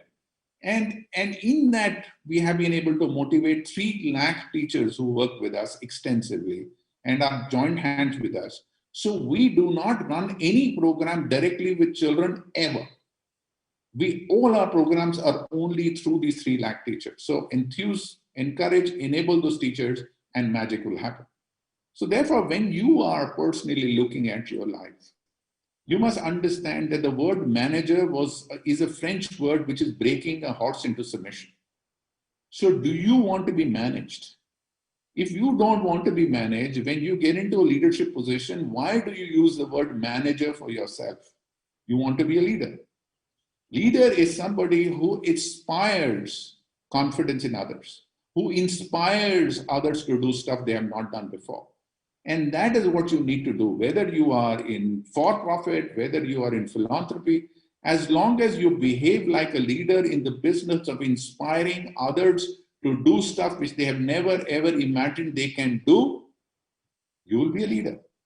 And that is the purpose of your existence. Whether you're in education or wherever you are, you will succeed. If you can inspire people to do stuff which they have never imagined they can do on their own, you will succeed. Nobody can hold you back. So that comes to my next question. This is about your 2017 talk, where you went to the lion's den, so to speak, the HR conference of All India Management Association, and told them HR will be dead by 2020. Right? And you gave various reasons about the current generation wanting non-hierarchical setups. There are two kinds of personal identities that everyone has. There's an open identity, there's a digital identity, and so on. Technology being changing, and the workplace where employees feel comfortable to work from, that's going to be the norm instead of forcing everyone to come to a central location and working on it. Right? How do you see this cultural transformation playing out, given that the corona pandemic is through us and everyone has made work from home, or your second prediction has come alive? It's become very much true. That's, gave the example of Kodak where everyone saw it becoming obsolete, but nobody did anything about it. Do you see the transformation happening in the workspace right now? What should our students look forward to in their work lives, from next year onwards, let's say? Right. So I was talking to a group of partners at McKinsey, so the prediction I made to them is identical to what I made in 2017 on HR. Is I told them that consulting is going to die pretty quickly. The reason I made the prediction on HR being dead is I could see that people respect HR less and less with each passing day. And the journey had started with my teenager son and daughter. My parents were very clear what I needed to do. And because they were very clear on what I needed to do, I ended up doing what they needed to do. So if you ask me, why did I do engineering? I did because my parents wanted me to do engineering. Why did I do my MBA? Because my parents wanted to do MBA. That was my generation. I tried that with my daughter and son. And I was paid back with interest, that competent, in short, buzz off, right? So if my son and daughter are telling me to buzz off, why would my employees not tell me to buzz off if I tell them what needs to be done? And when I started looking at functions which were doing it, HR was one of the functions which were not creating value for the employees, but only monitoring them, managing them, appraisal, all that crap, which adds no value and is there just to keep busy. I mean, it appeared to be an organization which is not creating value. And the reason I felt pained by it is because they are the only people who are trained to think on behalf of a human being. They are extensively trained to understand the human mind. They're trained to motivate a human mind. They're trained to inspire a human mind. And yet they are being countered. They're behaving like finance people, understanding who's to sack, what 8% or 6% or 10% salary increase to get. Well, they are doing all the menial work despite the fact that they have been trained to inspire confidence, to inspire people, to create a culture which does not exist. And that is the reason I made that prediction. I make that prediction that whenever you step out of college and are joining an industry, you ask fundamentally the same question in terms of what value is this role creating for the end customer. If you are not convinced that it is creating value, you must understand that role is going to die. Now, for example, going to office was not creating value for anybody. We were going because somebody wanted to see on a camera that he has 100 people. So a boss will walk in, he will see 100 people on a floor, he will feel very good. He will feel like an elephant. Actually, most bosses are like a mouse, right? But they feel like an elephant when they walk in with all these rows of cows and goats which are lined up. They feel good. Now, fortunately, because of coronavirus, there is no room for them to walk up. And the mouse is now finally behaving like a mouse, right? Because everybody has gone into their respective dens and have understood that they are the tigers they are. So that is the reason when people went back home, they had time to reflect. They had time not to be of the same, I would say, cowshed or part of the same elephant courtyard. And therefore, they started thinking differently. They started behaving differently. They said, I'm unique, I'm alone, I can be different. And when that differentiation started coming in, commodity in an employee went away. Innovation started coming in, differentiation started coming in.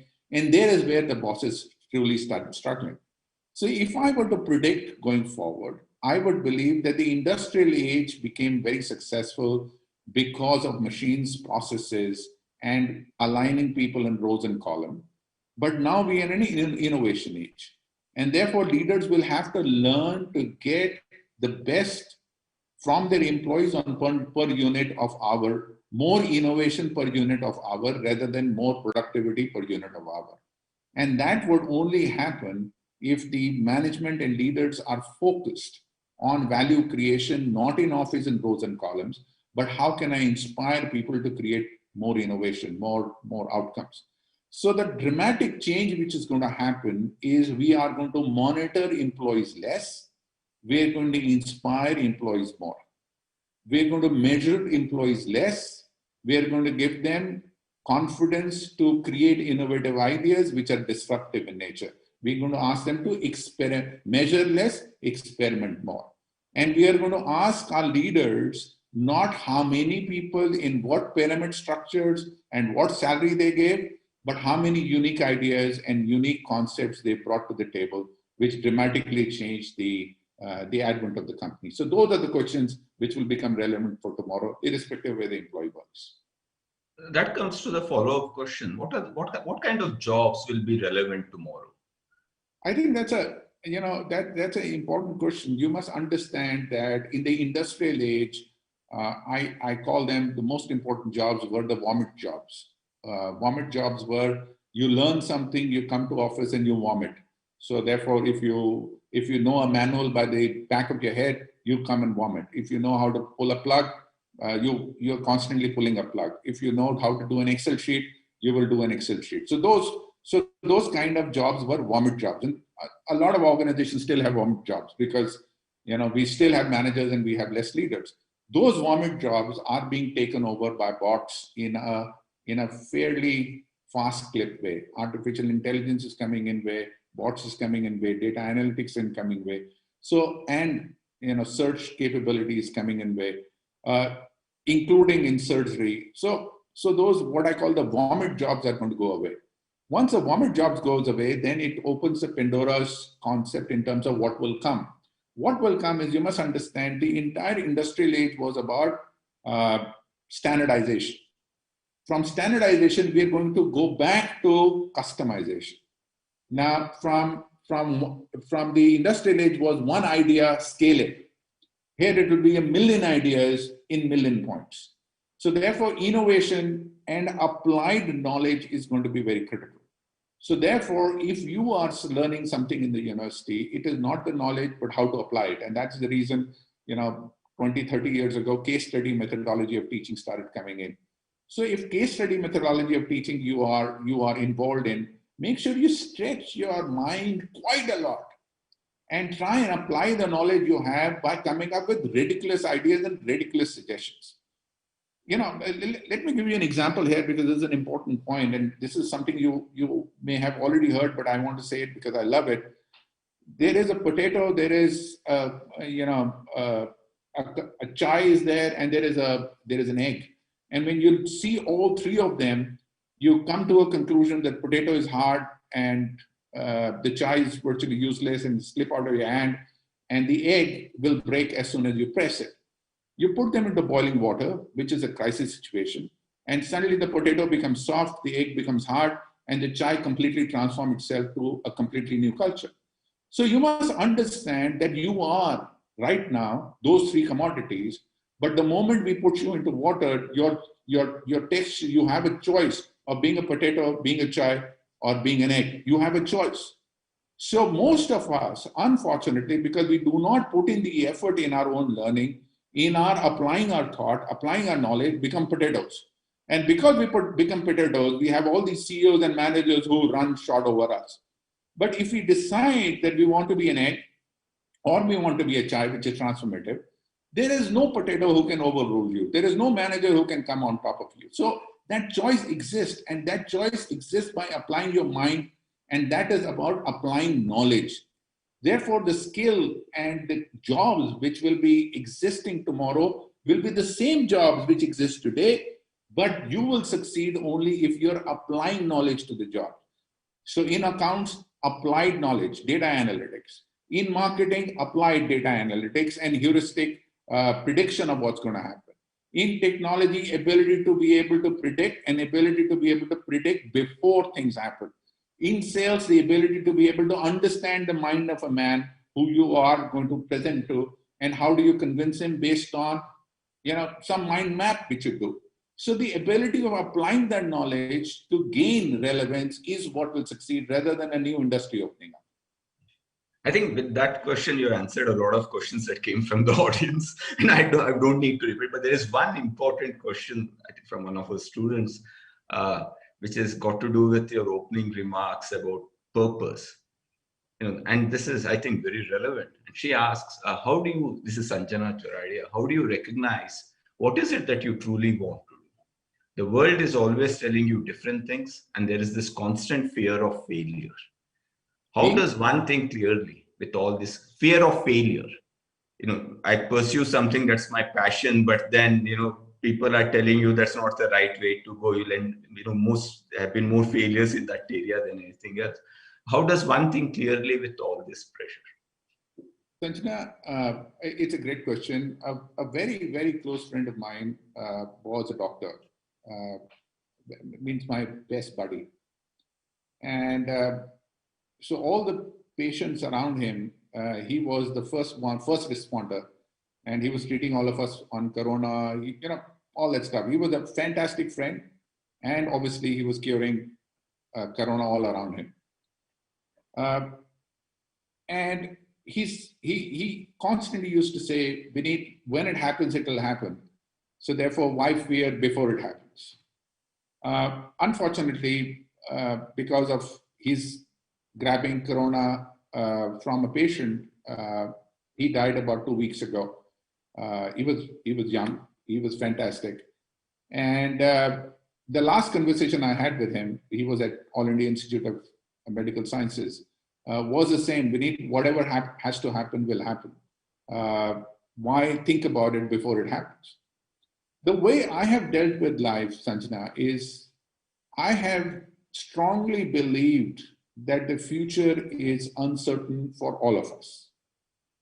When you toss a coin, there is a 50% chance it will land on head when it should have landed on tail, or it will land on tail when it should have landed on head. So the difference between success and failure is not increasing the probability because nobody can. There is so much uncertainty in life that serendipity, some opportunities you will get which you don't deserve, and some opportunities you will get despite the fact that you deserve them. The interesting part is the speed at which you toss the coin again. So when the coin lands on the wrong head, do you pick up the coin and toss it immediately? And there is where I came up with this philosophy. The philosophy is that if you start shutting the doors to stuff you don't want to do, the doors which you want to do will start opening up. Throughout my life, I never ever knew what is the purpose of my life. Throughout my life, I never knew what the next 1 year or 5 years would do. Even today, if you ask me, Vineet, what will happen by 2025, I don't know how many of you are aware. I have already announced that 2025 Sampark Foundation will cease to exist. We will shut it down. Because I always believe in defining end dates for things.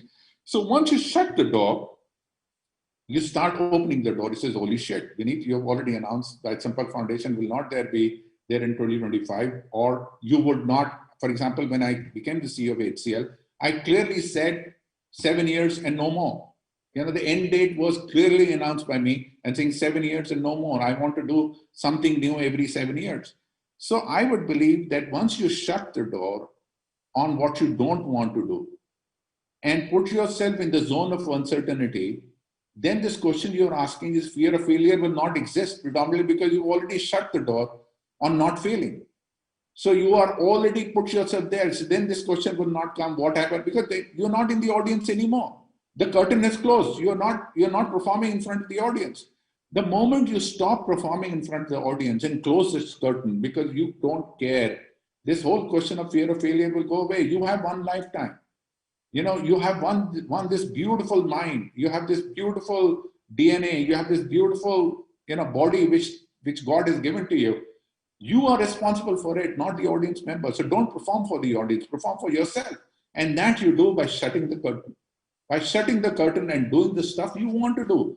And the only way to do the stuff is not knowing what you want to do, because nobody knows. Stop doing the stuff you don't want to do. And the moment you stop doing the stuff you don't want to do, the curtains will open on stuff which will really, it will surprise you of how the life, and this is exactly the way it has happened with me. I have always resigned. When I did a startup in 1992, I resigned. Unfortunately, I was recently married with a sweetheart who I chased in school. I had very little money. At the same time, I was very clear what the job I was doing was not good. So I quit without having money, recently married, not knowing what to do, but I was very clear, I don't want to do what I was doing. And that resulted into creation of Comnet, which is a startup, which went up to a multi-billion-dollar company. Now, had I not taken that risk at that time, and that risk did not come from my imagination of what Comnet will be. It came from my decision of I do not want to do this shit, which I am doing. And once I closed the door on that shit, a new thing opened up and saying, okay, Vineet, what are you going to do? Are you going to do this? Are you going to do this? So then the risk was not a risk. And then like a dog, you sniff your way through and magic happens. But shut the curtain. Don't perform for the audience. Brilliant answer. Brilliant. Mr. Nair, I think we have run out of time. So, but we would love to continue this conversation. But I would like to invite you to the campus whenever you come in. Just make it there and interact with the students directly. I would like to thank you for giving us the time, and see you soon. Thank you. Thank you, and all of you stay safe and do justice to this beautiful. If I have a minute more. Yeah, please. Do an exercise for me, for all the people who are listening. If you like what I said, do an exercise for me. Tonight, when you reach your room, look in a mirror and ask yourself one question. So what are you going to do with this beautiful self? And then ask again, what are you going to do with this beautiful self? And then ask the third time, what are you going to do with the beautiful self? And then sleep. When you wake up in the morning, you will have the answer. That is my promise. Take care, wish you the very best, and stay safe. Thank you. Thank you. Sure. Yeah. The next session is with Ms. Apurva Purohit. She is the president of Jagran, and she will be in conversation with our faculty member, Professor Subha Chatterjee. See you. Yeah.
We are live, sir. Ma'am.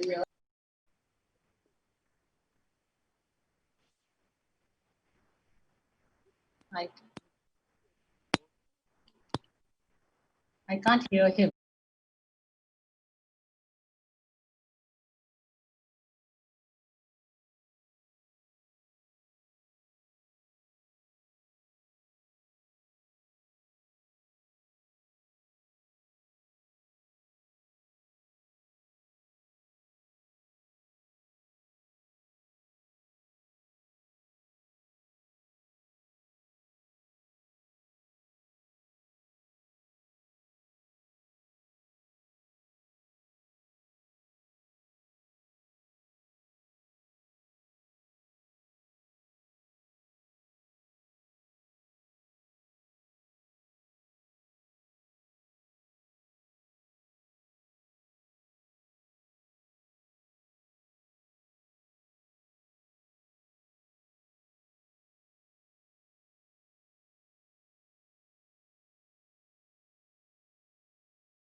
Welcome to this Thought Leader session at the Flame University Purpose Summit 2021 with someone who I have admired all through my career as a journalist and as a media management professional. Her monumental achievements will run into pages if I narrate them in detail, but I'll try and succinctly highlight some of them to do justice to her body of work. As president of Jagran Group, one of India's largest multimedia conglomerates, this IIM Bangalore graduate straddles many worlds, managing a diverse portfolio that includes print, radio, digital, and outdoor. She has worked with marquee organizations like Zee Telefilms, Times of India, and partnered with private equity partners like True North, one of India's oldest PE firms. She has also set up new ventures and supervised turnarounds in mature and declining organizations. She has won multiple business awards and has been named as one of the most powerful women in business as per India Today Group, Fortune India, and was awarded LinkedIn Top Voices of 2020. Great milestones. Under her people-oriented leadership and focus on building a great culture, Radio City has been consecutively featured in the Great Place to Work survey for over 9 years now, and has become a case study on building high-impact cultures which have a direct correlation on profitability. She is also a leading voice advocating gender diversity in Indian business landscape, and also the author of 2 national best-selling books, Lady, You Are Not a Man, The Adventures of a Woman at Work, and Lady, You Are the Boss. Through her books, she aims to empower women and encourage them to achieve their full potential. Drawing from her personal experiences, she talks about how women minimize themselves, suffer from the imposter syndrome, we'll talk about it a little more in the session, and settle for less than they are capable of because of external prejudices as well as misguided internal self-beliefs. Apurva Purohit, ma'am, such a pleasure to have you in our midst. I remember having met you as a CUP journalist way back in 2005 when I was doing a documentary on Subhash Chandra, the owner of Zee, and the kind of command, the kind of aura that you had around you, even at that young age, was just inspiring. I would now request you to address this gathering with your inspiring thoughts on how you can find a purpose in these very challenging times. I would hand it over to you now. Thank you so much for inviting me, and thank you so much for your kind words, Professor. So without much ado, let me just get straight away into the topic that we are discussing. And I must say that you have elected a very, very complex and complicated subject to discuss. So while purpose sounds as a very simple word, actually, I think many people spend their entire life trying to figure out what the purpose of their lives is, and until the end of their lives, they're not able to figure out what it is. And so it is for organizations, so it is for businesses, entrepreneurships, countries even. What is the purpose? Why do we exist in this life is a existential question, which I don't think many people have been able to find answers to.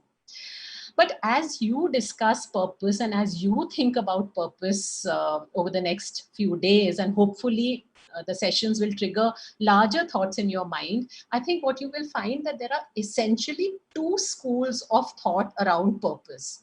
One school of thought is the very Sisyphean thought, which is, Sisyphus has a boulder which he keeps on pushing up, and the moment he reaches the top of the hill, again the boulder goes down.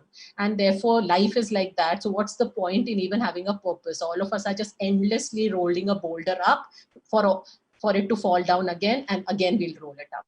So the fatalists around us, and especially in situations such as what we have faced in the last 1 year, where life is so uncertain, where environment is so uncertain, that nobody would blame you if you would just sit under your bed sheet and say, what's the point of even getting up today? I mean, what is the point of even having something like purpose in such an uncertain, unclear, ambiguous, volatile environment? So that's the one school of thought. But then that is the school of thought which says, okay, all of us are going to die, so what's the point in even living? The other school of thought, which is polar opposite to this thinking, is where everybody will exhort you to have a very clear goal in life, a very clear mission in life, and say, why are you so aimless? Your parents will say, what do you do? Why can't you be structured in your thinking? Tell me what you want to become. Tell me 5 years from now what you want to do. Tell me 10 years from now where you will be. And let's break up these 5-year goals into annual goals, biannual goals, weekly goals. All of us, who either go to the gym or conscious about our weight, etc., got used to calculating everything in 200 calories and 10,000 steps and breaking things into sub goals and sub KRAs. And that's the school of thought which is highly structured and wants you to be very, very definitive. Life is a project. Absolutely. Everything is a project. Absolutely. And when you see it like that, of course, there are certain advantages in that, because then you're not flitting and floating around aimlessly. But what happens when you are so structured? What happens when you have one goal that you decided when you were 16 years and say, when I'm 32, I will have this much money and I will become an entrepreneur with a valuation of 2,000 crores in the finance industry. One, life, as we all know, is uncertain. There are so many zigs and zags that life takes that if you have that one structured goal, more likely than not, you are doomed to disappointment.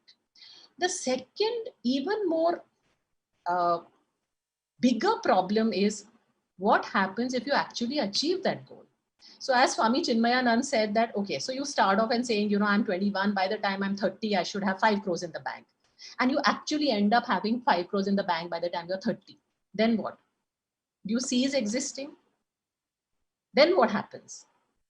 And therefore, for me, the ideal way to think about purpose really is not to have this either a fatalistic attitude or this ultra intense outlook on purpose, but to have what I call my purpose light model, the purpose medium kind of a model.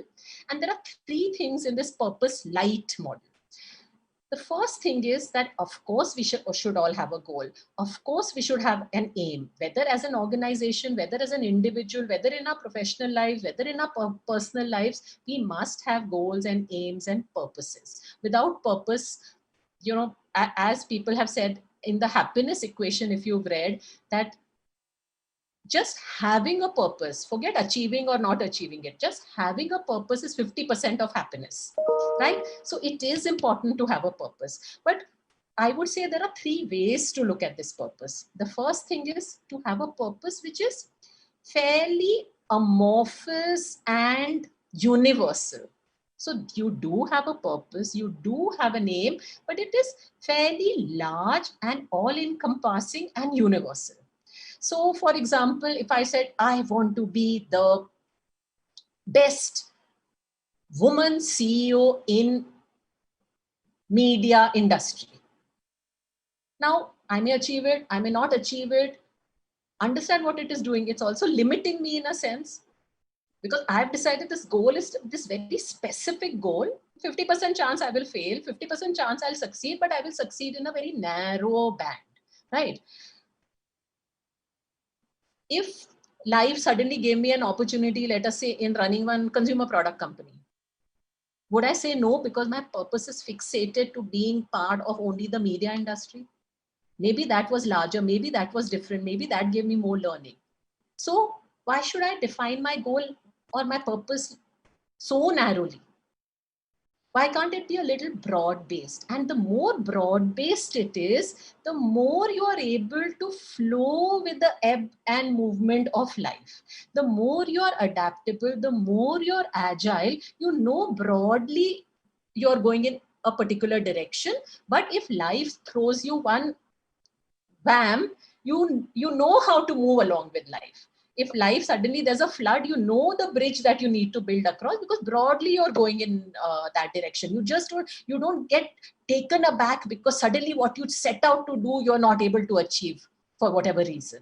So I think having a purpose which is a little more broad based. So for example, in my life, my purpose all because I don't like to define, I don't like to label, because I think labeling is very limiting and having a specific goal is very limiting. So I just said, I want to be the best CEO who is also a great teacher. Now, I think that's a fairly loose structure. At the same time, it's very clear in my mind what a good CEO who's a great teacher means. It's very clear in my mind what that means. But it's fluid enough. So sometimes when I get a chance to be something, to write a book, it fulfills the teacher aspect in my life. So I embrace that. So I think having an amorphous universal purpose is extremely important, whether for individuals or for businesses. So when we first set up Radio City, it was in the heydays of FM, and FM industry was booming, it was growing. You could see that the next 30 years of the FM medium is going to be great. But even then, we didn't say that we want to be the best radio player. We said we want to be the best audio entertainment platform. Now today, as things morph and change, and along with radio, remember this is at a time in 2005 where there was no digital, no podcast, nothing around. Today, when podcasts and audio entertainment of another sort, streaming, etc., becoming more and more available, we don't have to change our vision statement, right?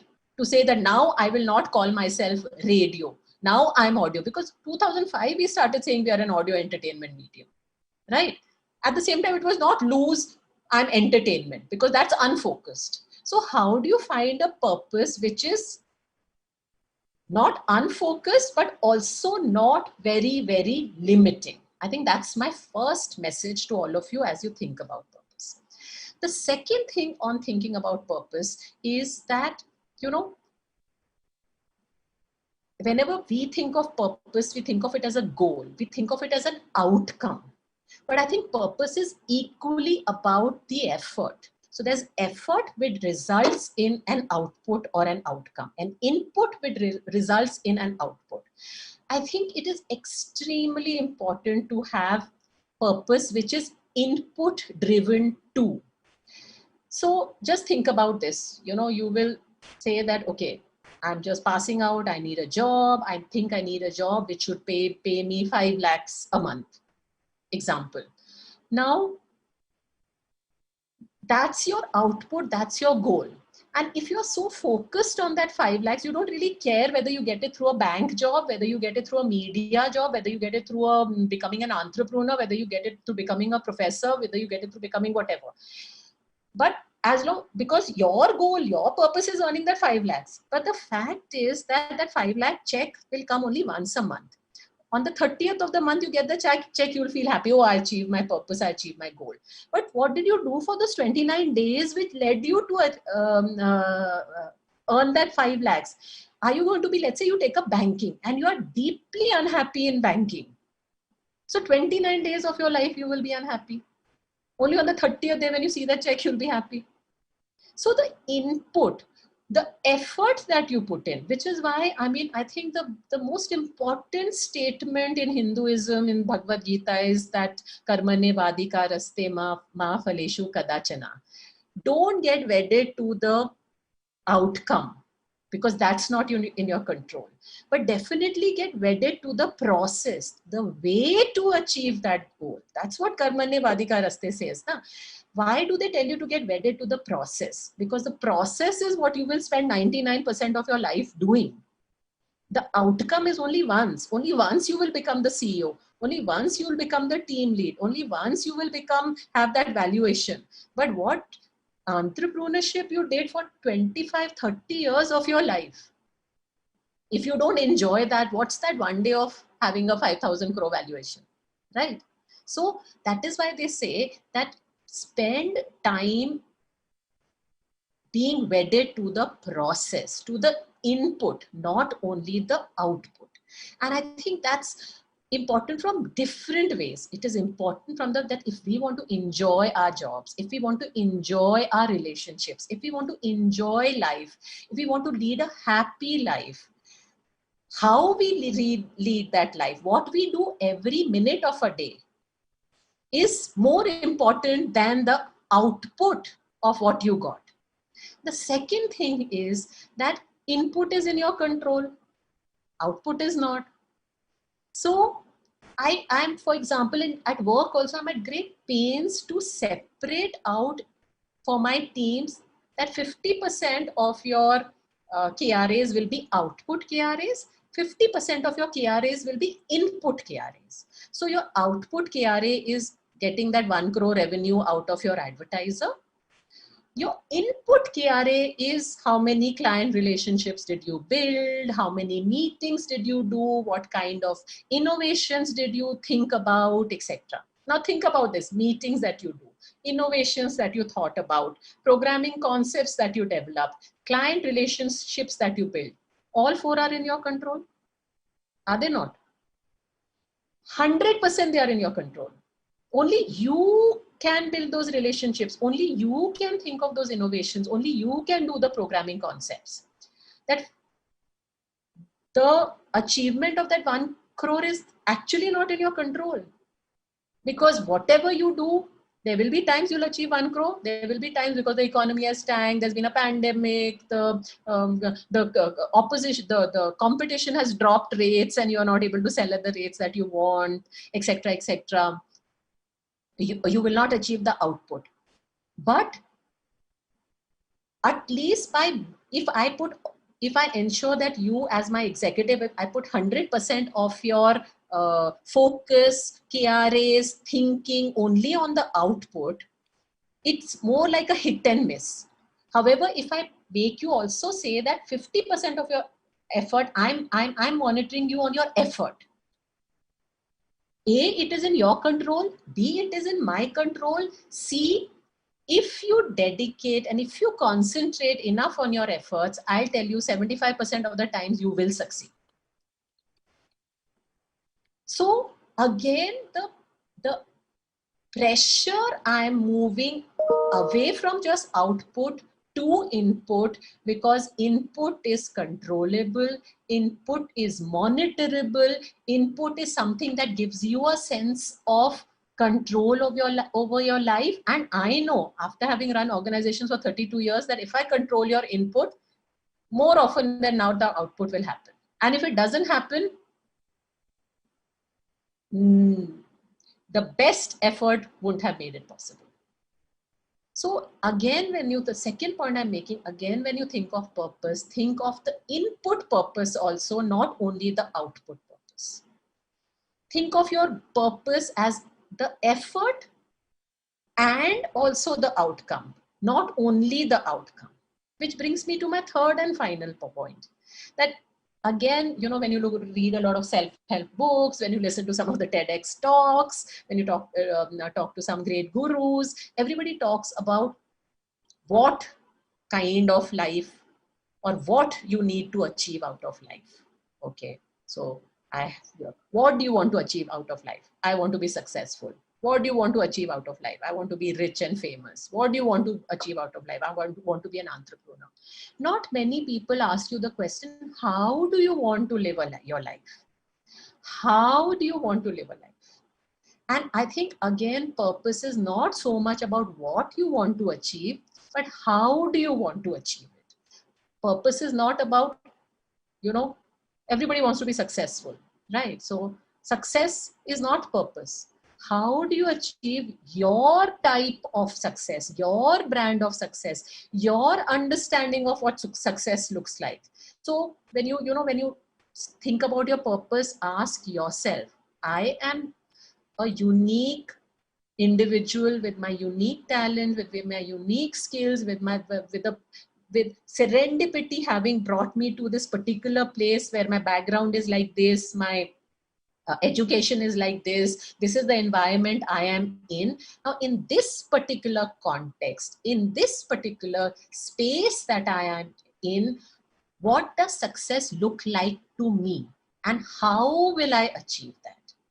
So, to give you my personal example, obviously all of us, when we passed out of our management schools, The same pressures that you have or the pressures we had. We need a job, we need to earn enough money, then we'll get married and have children, we want to be successful, etc., etc. But even when I was young, I was very clear that the how is more important for me than the what. Okay, so everybody in my batch wanted to just get into a bank, and I remember 32 years ago, Citibank was day one choice for everybody, and everybody 115 out of 120 of my batchmates applied to Citibank, and I was one of the few who didn't, because I wanted to get into media and advertising, because I thought that the business of managing creativity is what I will excel at. And I stayed out of placement, got a job in an advertising agency which paid me half of what my batchmates got. But I can tell you that I was happy throughout my career. Successful. I became finally the youngest CEO of my batch. And at a particular point in time, I haven't measured myself against them, but I'm reasonably sure that I made more money than all of them. So the point that I'm making to you, that if you concentrate on your purpose by saying, how will I want to be successful? How do I want to be rich? How do I want to be famous? You'll end up finding answers which will teach you how you have to lead your life every day. And if you get the correct answers, if you're able to slot yourself in the correct how, you will be happier, you will be more productive. The moment you're happier and more productive, you will do a better job. And the moment you do a better job, invariably, I can tell you, you will achieve all the what's of your life too. Wonderful. That's so inspiring, Apurva. And I think I need to rethink my purpose. I heard somewhere, the purpose of life is to find a purpose. And all of us are trying to find some purpose or the other, which brings me to a very relevant point in today's environment is, how important is it to adapt to a new purpose in an environment that possibly wouldn't support the purpose that you have? Now, COVID has taught us that you possibly need to course correct, possibly look at new avenues of looking at life. What would you say about that? So I have 2 points to make here. One point is that, of course, as our environment, as our context change, as I said in the beginning of my talk also, you have to be agile enough to be able to maneuver through the uncertainty around you. So agility and adaptability, which is what they say that why humankind has survived and dinosaurs, etc. didn't survive, is because humankind has had the ability to adapt. So adaptability is the highest form of intelligence, right? So you need to be agile, you need to adapt, you need to change. That's one point that I'm making. At the same time, I also believe that, all of us know the 4 ashrams in Hinduism, what they talk about, right? So you are in your student phase for the first 25 years, then the grihastha ashram, then the vanaprastha ashram, and then the sannyas ashram. And I think for all of us, that stage of life that we are in also can and should define your purpose. So I personally am not do not subscribe to the view that in the grihastha ashram you say that now I'm going to become a recluse and leave everything and go off to the mountains. You are meant to do a duty in these 25 years. You are meant to do a duty in your first 25 years, which is very different. So I personally subscribe to that view, that the context or the stage that your life is in. And similarly, it is for organizations. Okay, an organization which is in a startup phase should have a very different purpose than an organization which is in its mature phase. Similarly, a student who's listening to me today, their purpose needs to be very different from my purpose. So for example, at this age, I believe that my purpose now is to create impact and reduce the inequality that I'm seeing happening around me, which has got worsened by the pandemic.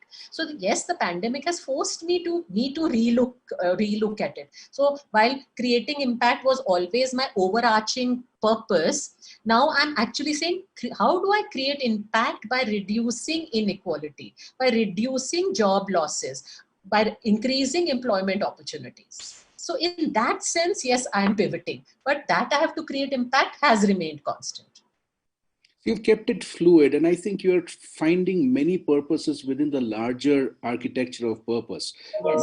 I think should be how life should be looked at, because again, nothing is constant in life, right? I mean, we always come across situations which are so unpredictable, which also brings me to the question of how you have negotiated with change, because media, and I have spent 2 decades in media myself, to understand that media is in a state of constant flux. Technology changes, markets change, content changes, everything around you changes. So how do you keep your purpose in mind while adapting to those changes which suddenly take you by surprise? 2008 was an inflection point. Suddenly the markets went down, and we know how everyone kind of had to brainstorm on how to get new sources of revenue. Demonetization again, there was a complete tailspin in the market, and it went into a tizzy. There will be incidents. Now we have COVID, so there will be incidents which will make you rethink of your purpose, your strategy. How do you, as the CEO, one, keep your purpose in place, and then make others in your team believe in that purpose and make them live that purpose as well?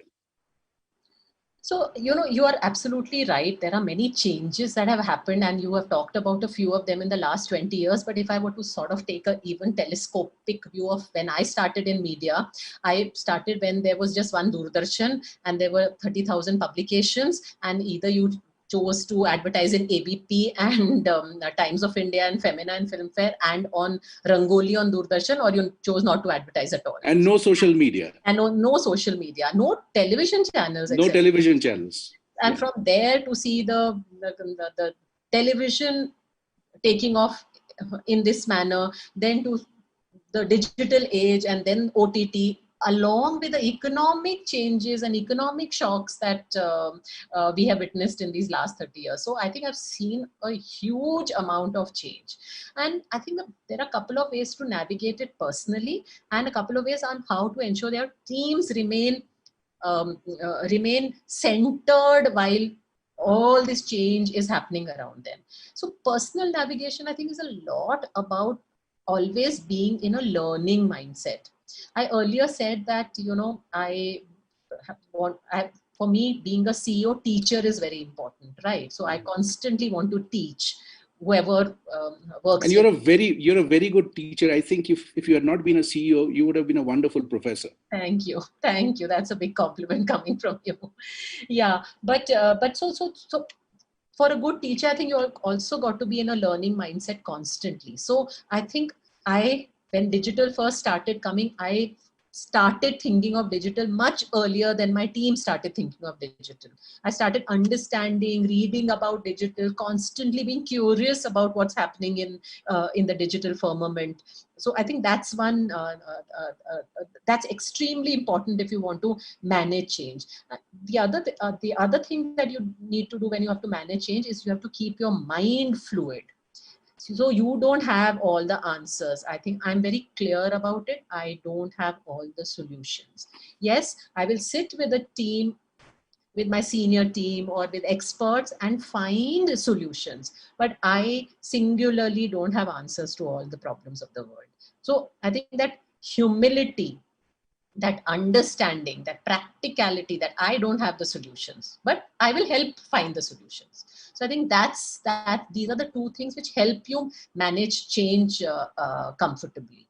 Now, as far as how do you help your teams navigate through the change, I think, with teams, what I apply a lot of parenting principles to my teams, right? So tough love, which is a parenting concept, I apply there. Similarly, for example, when this COVID thing happened and everybody was totally shaken up and suddenly offices had closed down, we were trying to come out with our papers and our radio stations and our from sitting at home, etc., and people didn't know what was happening. Suddenly the structure of their lives had got totally shattered. Now, even we don't know, in those first 3 months, we as managers and leaders, even we didn't know what has hit us. So what I did was I created artificial work for my team. So it's almost like asking your team to, when your child is crying and you don't know how to solve his problem for the moment, because while you're cooking for him, it will take 5 minutes for the khana to be ready. In the meantime, he's crying. So you give him some crayons and say, now draw something. So same thing. So I intensely increase the workload on them. So you're sitting at home, that's okay. Don't worry about what's happening. Now focus. How many client calls are you making today? Now I'd stopped doing reviews of client calls several years ago, because now I have teams and teams under me and CEOs under me who are doing this. But I started taking reviews of senior teams so that they remain focused on something, right? Which is certain. As I said, you remain focused on your effort. By the time you figure out what is happening outside, you just keep on doing your effort. So wonderful. So be in a state of preparedness. So don't lose touch with reality. Don't lose touch with your craft. And more importantly, remain in touch with your efforts, because that's the only thing in your control. Okay. One of my earliest recollections of Apurva Purohit was this young, very dynamic CEO in Zee Television. I had gone to shoot a documentary of Subhash Chandra, and I spent considerable amount of time there with you. And I could see you in complete command and control in what looked like a very male-dominated environment, a very male-dominated industry. How did you negotiate those difficult turns of managing people in an industry which was predominantly driven by male ego? And I've seen it very closely. And also, you've written in your book, you've called it the imposter syndrome. So talk about the imposter syndrome and how Apurva Purohit managed to work in organizations like Zee, Times of India, and all these organizations which never could imagine of a woman CEO. So you're absolutely right. It's not easy being a woman in a male-dominated world. In fact, it's not easy being a woman in a male-dominated society, whether it's public spaces, whether it is, the civic spaces.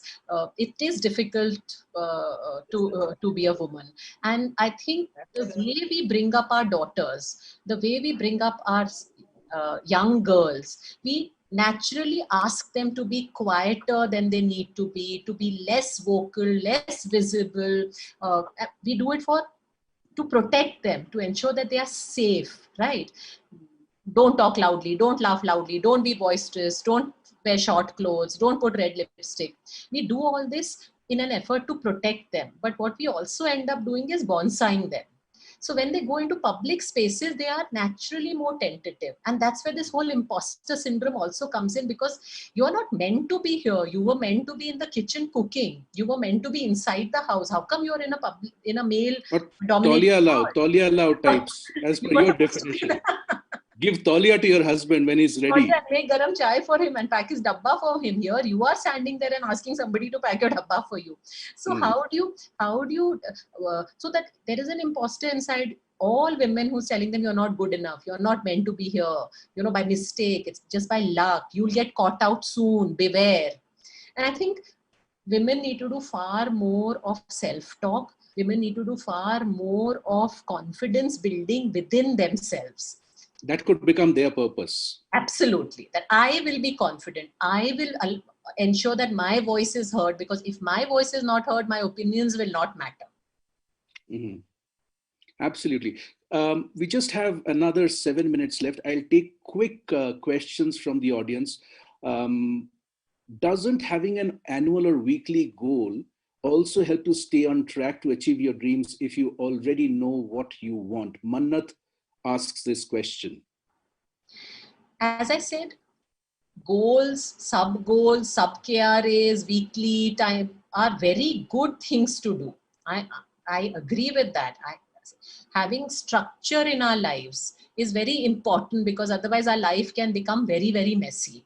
And of course, when you have set out to earn so much money or lose so much weight, breaking it up into weekly goals is very important. My only point here, the 2 points that I made, one is make goals not about the output, but make goals about the effort. So it's not about, okay, I have 5 kilos to lose, I will lose kilo 1 in week 1, kilo 2 in the second week. No, I will walk 10,000 steps every day in order to lose that 5 kilos. Right. So the effort needs to be also given a goal and purpose to, not only the output.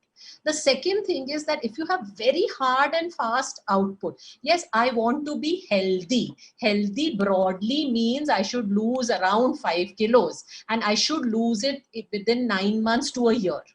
So keeping it a little fluid prevents you from being so focused, prevents you from getting disturbed when life comes and gives you such a whack that, okay, for 3 months you couldn't even go to the gym.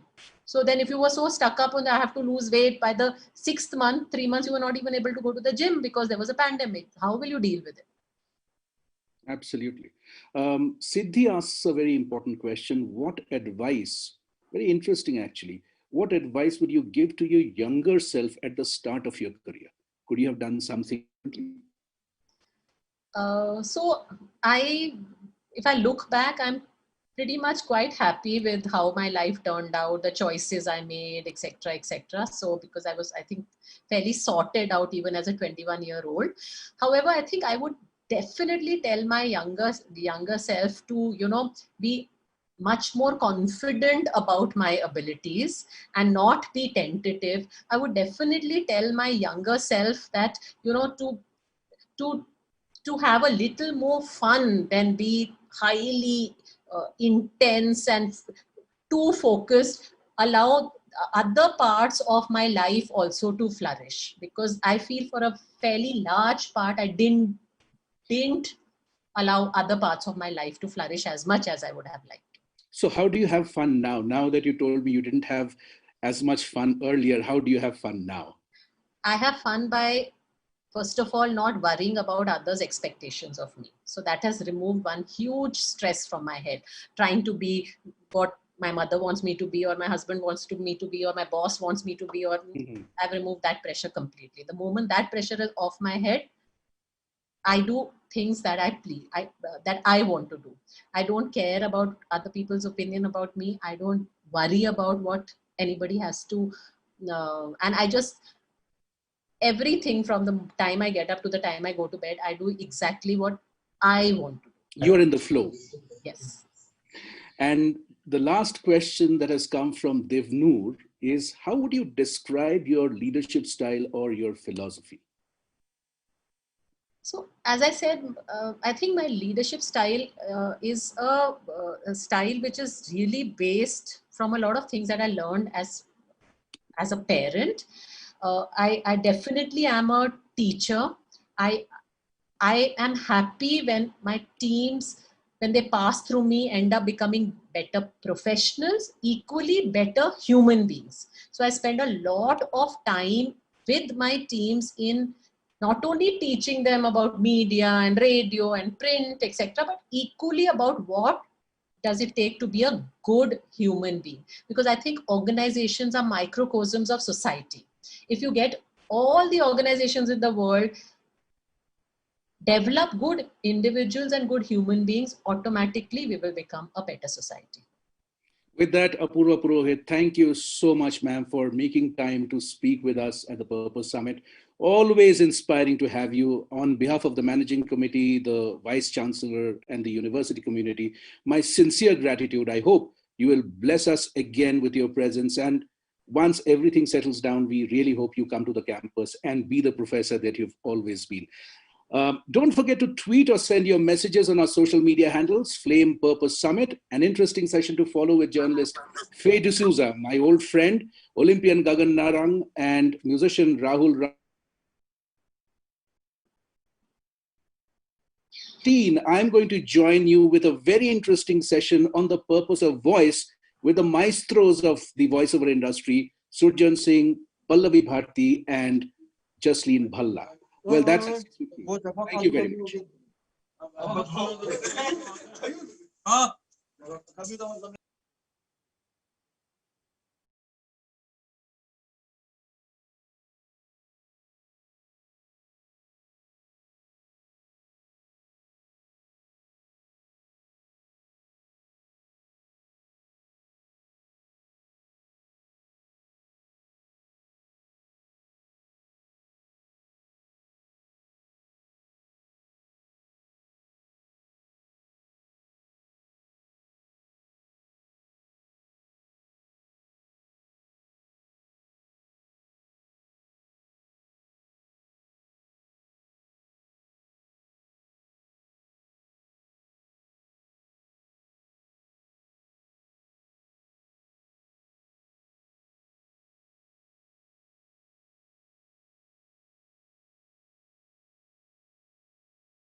Hello and a very, very good evening to all my friends at Flame, my colleagues and friends of Flame who've joined this conversation.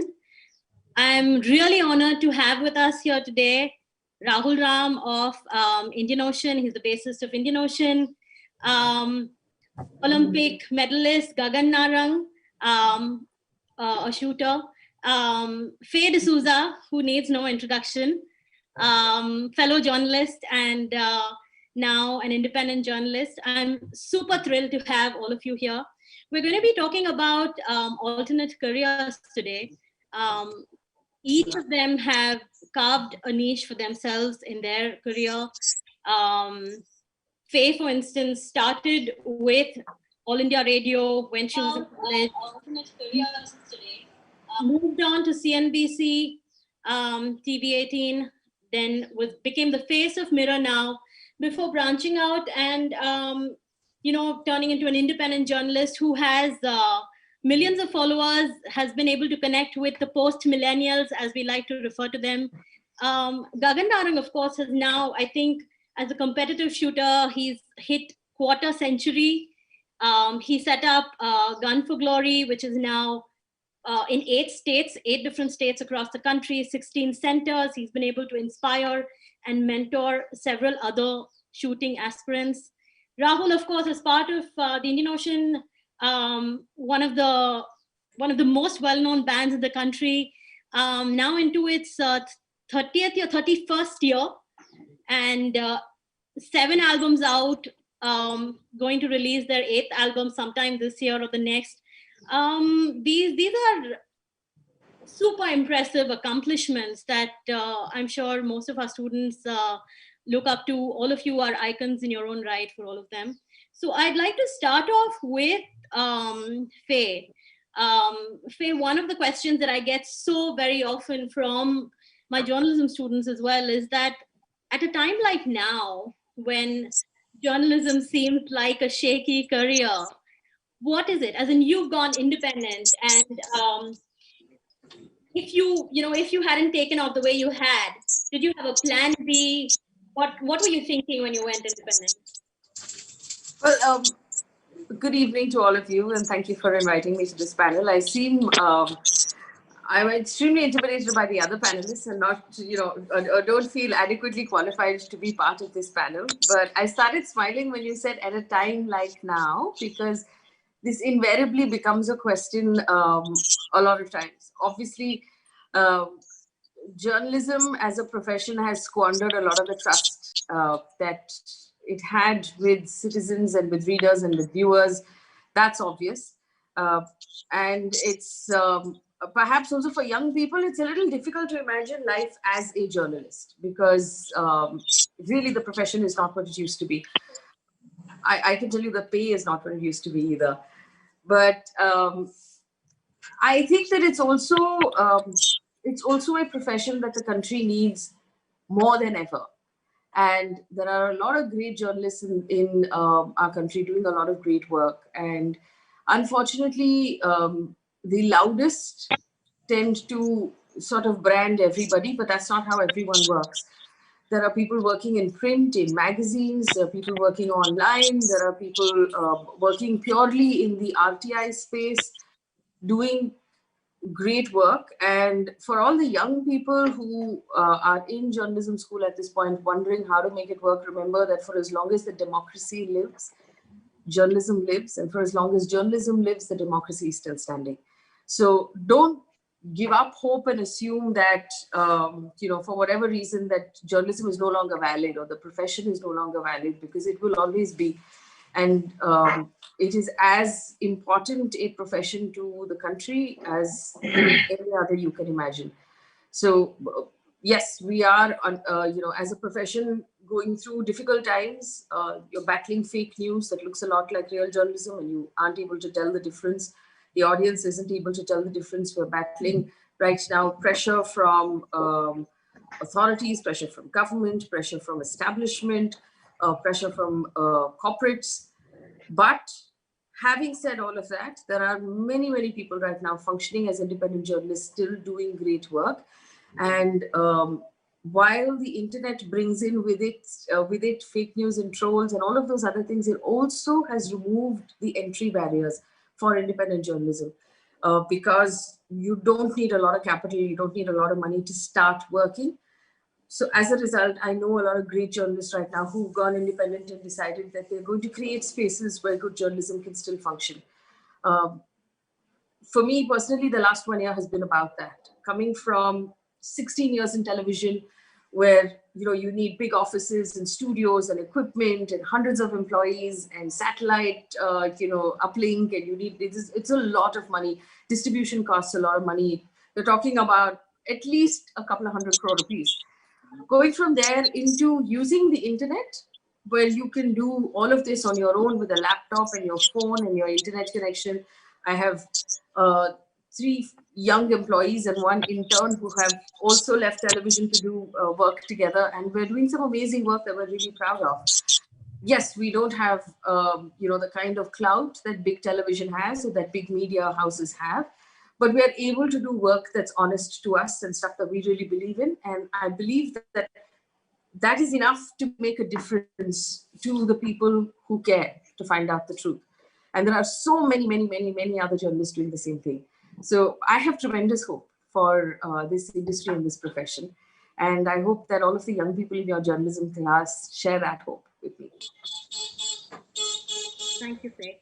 Rahul, I'd like you to sort of take over from here when Faye spoke about hope and honesty. And these are the 2 things that I have found in Indian Ocean's music over the past years when we've met, when I was with Rolling Stone. And so I'd like you to dial back a little bit and talk about, you have a PhD in environmental toxicology, and so when you started out, what is it that sort of gave you that conviction and made you believe that, I can make it as a musician? And I know one of your favorite refrains is "Mat pooch," but I'd like you to tell us what placed that sense of conviction for you.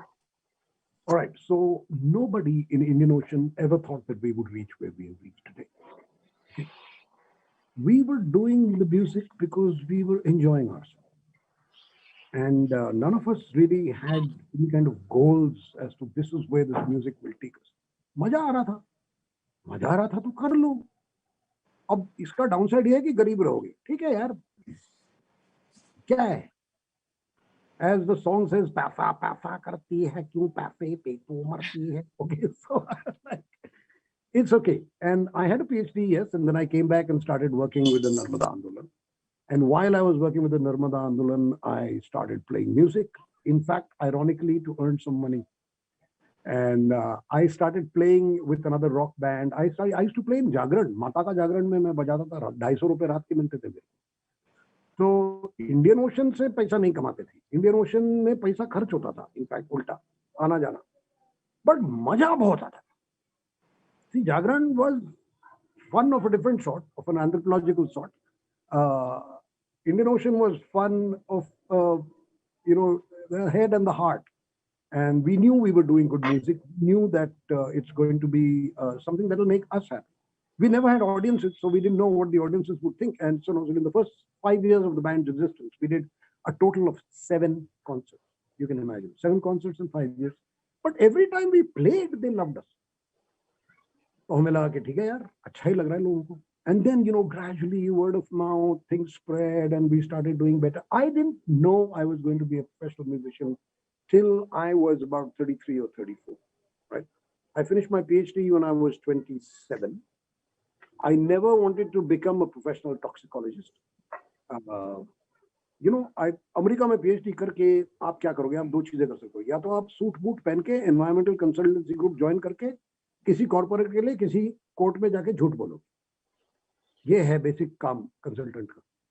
और या तो मैं ऐसी दाढ़ी लेके मैं professor बन जाता किसी यूनिवर्सिटी में और सीरियस काम करता साइंस में.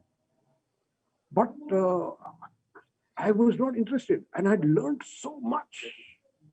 at Cornell, and my earlier environmentalism had become even more informed and remains to this day something that I strongly believe. So I came back, I started working with the movement against the dam, and I learned again. I mean, so my late 20s were a time of incredible learning. अब गांव में जाके क्या क्या नहीं सीखता आदमी ना, सालों साल. वहां पे मैं अरेस्ट होके जेल भी चले गया, और वहां पे भी सीखने को बहुत कुछ मिलता है, मजा भी आता है. और कोई आपको बोलेगा जेल में मजा नहीं आता, एक्चुअली मजा आता, क्यों? मैं आदिवासी जेल में था, हम लोग रात को नाचते थे, टैंग टैंग टैंग करते हुए हम नाचते वास्ते भी थे. So everything that I did in those days made Indian Ocean seem worthwhile. And 30 years down the road, yeah, it won. Right. I'd like Gagan to take the next question. It's similar to what I asked Rahul. Gagan. In a country that's obsessed with cricket, you have been in this sport for 24 years now, 25 next year. And so what is it that, gave you that sense of purpose when it came to shooting? What made you believe that, okay, I'm going to stick with this? Well, the question has many layers. When I started out shooting, people would, when I would go to somebody and say, "Aap kya karte ho?" So I'm like, I'm into shooting. So the first question they would ask me is, "कौन सी film के लिए shooting करते हो?" So, so, so I was like, "नहीं नहीं, shooting film के लिए नहीं. I shoot with a gun." अच्छा, ये भी कोई shooting होती है? I was like, हाँ, ये भी shooting होती है. And now, when you go out and say that you're a shooter, people ask you about what event you shoot in and have you gone to the Olympics and so on and so forth. So there has been a paradigm shift in the way things started out for me. I, of course, as a middle class boy, started out shooting. I would travel 2-3 kilometers to the shooting range, watch people shoot because I didn't have a gun. I would look at them shoot, and after they would finish the shooting, they would ask me if I wanted to shoot a few shots with their gun.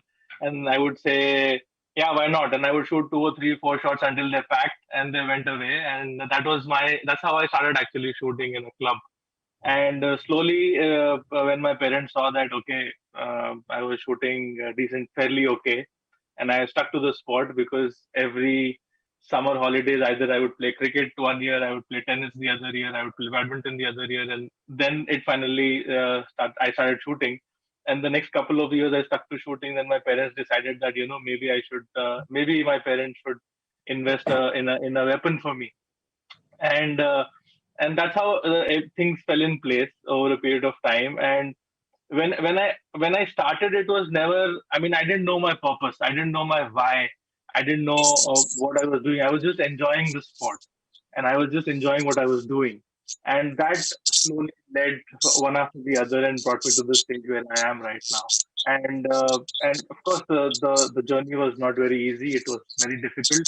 But what we did was open doors to a lot of people who could dream and achieve that. If Ragan Aran could do it, maybe we all can at some point of time get there. So that now is my why. Right. And I saw this photograph on your Instagram, I think, which sort of moved everyone. It was a photograph of you with your father, and you spoke about how he mortgaged the house or sold the house so that he could buy you that rifle so that you could continue shooting. What if life hadn't taken that turn? Did you have another idea as to what you wanted to do? What if that hadn't happened? What if? Well, frankly speaking, I never actually thought about it. I mean,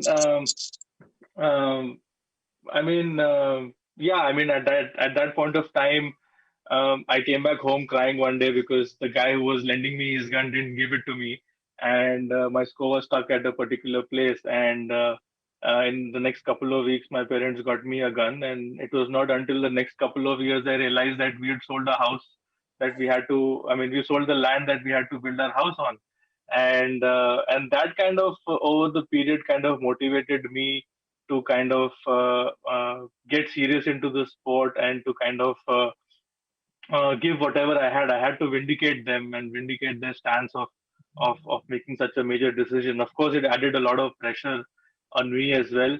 And that is one thing that I kind of thought that I will sort out in Gun for Glory, which is a shooting academy under my foundation, where we from the start provide a rifle to them without actually, so that no parent has to sell a plot of land for their kids to start in getting into the sport, or to find out whether they have talent in the sport or not. Right. That's fantastic. So when you said pressure, I can only think of the newsroom pressure, and TV, of course, is like full blown. Was there a point in time when you thought that, I'm done with this? I can't, this is getting too much? Or is there a story which you remember, for which you performed under full pressure and managed to be able to create something on TV where you surprised yourself? Many, but off the top of your head. So I never reached a point where I was like, okay, I'm done with this. My decision was based on the fact that I was not, I felt like I didn't have the freedom to do everything I wanted to do. So that's the reason why I left television.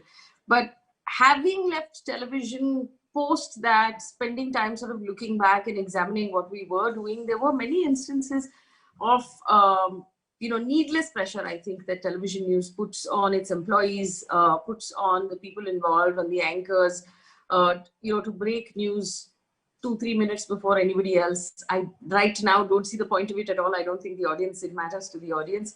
Accuracy matters far more. That sort of angry format that everybody indulges in television, where everybody's sort of getting on everybody else's nerves, is really unhealthy. For everyone involved, for the team, for the anchor, for the guest, for the viewer. And I realized that in retrospect is not a good way to deliver any information. And I also realized that on television, we weren't delivering enough information.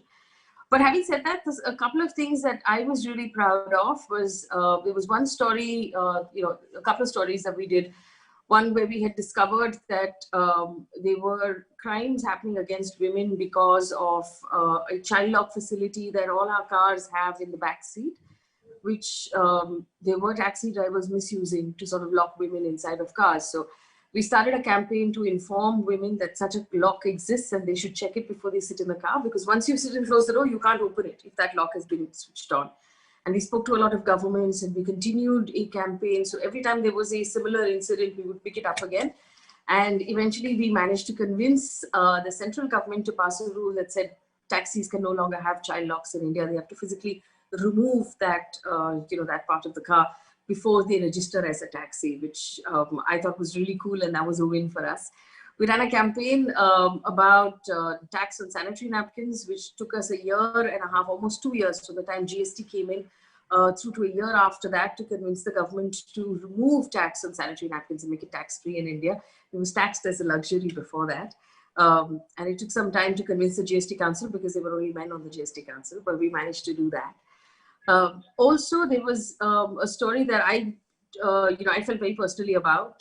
There was a housing colony in which some people were relocated by the state government in Mumbai, which is very close to the refining factories on the east, the oil refineries on the east of Mumbai. Almost everybody in those homes was sick because they were living too close to chemical factories. It was almost an Erin Brockovich story. In every house, there was someone with TB or someone with asthma or someone with cancer, and several houses had already lost their loved ones.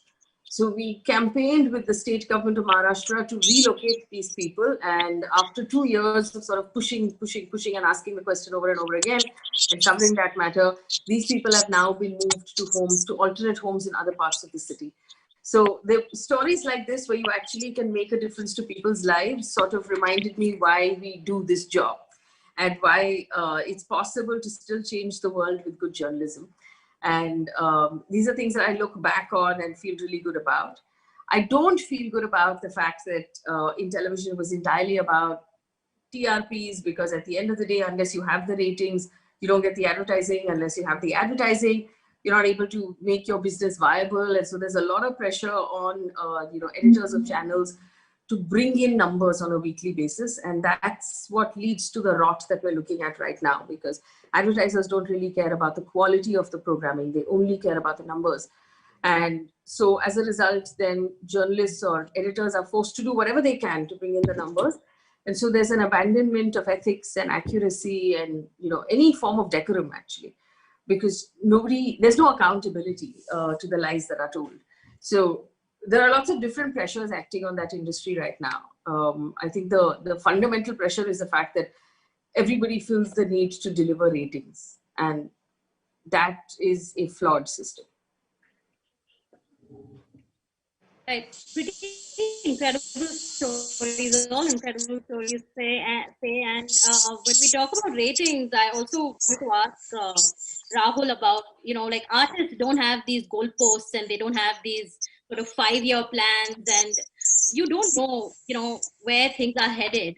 So for other young students and youngsters who want to become musicians, what is your take on this? If you want to become an independent musician in India, what would your words of wisdom be? Okay, so it's complicated. Can you hear me? Yes. Can you hear me? Yes, we can hear you. We can hear you. Okay. So some people want to become the instant hit. That's their aim. तो ठीक है यार, तुमको करना है तो कर लो.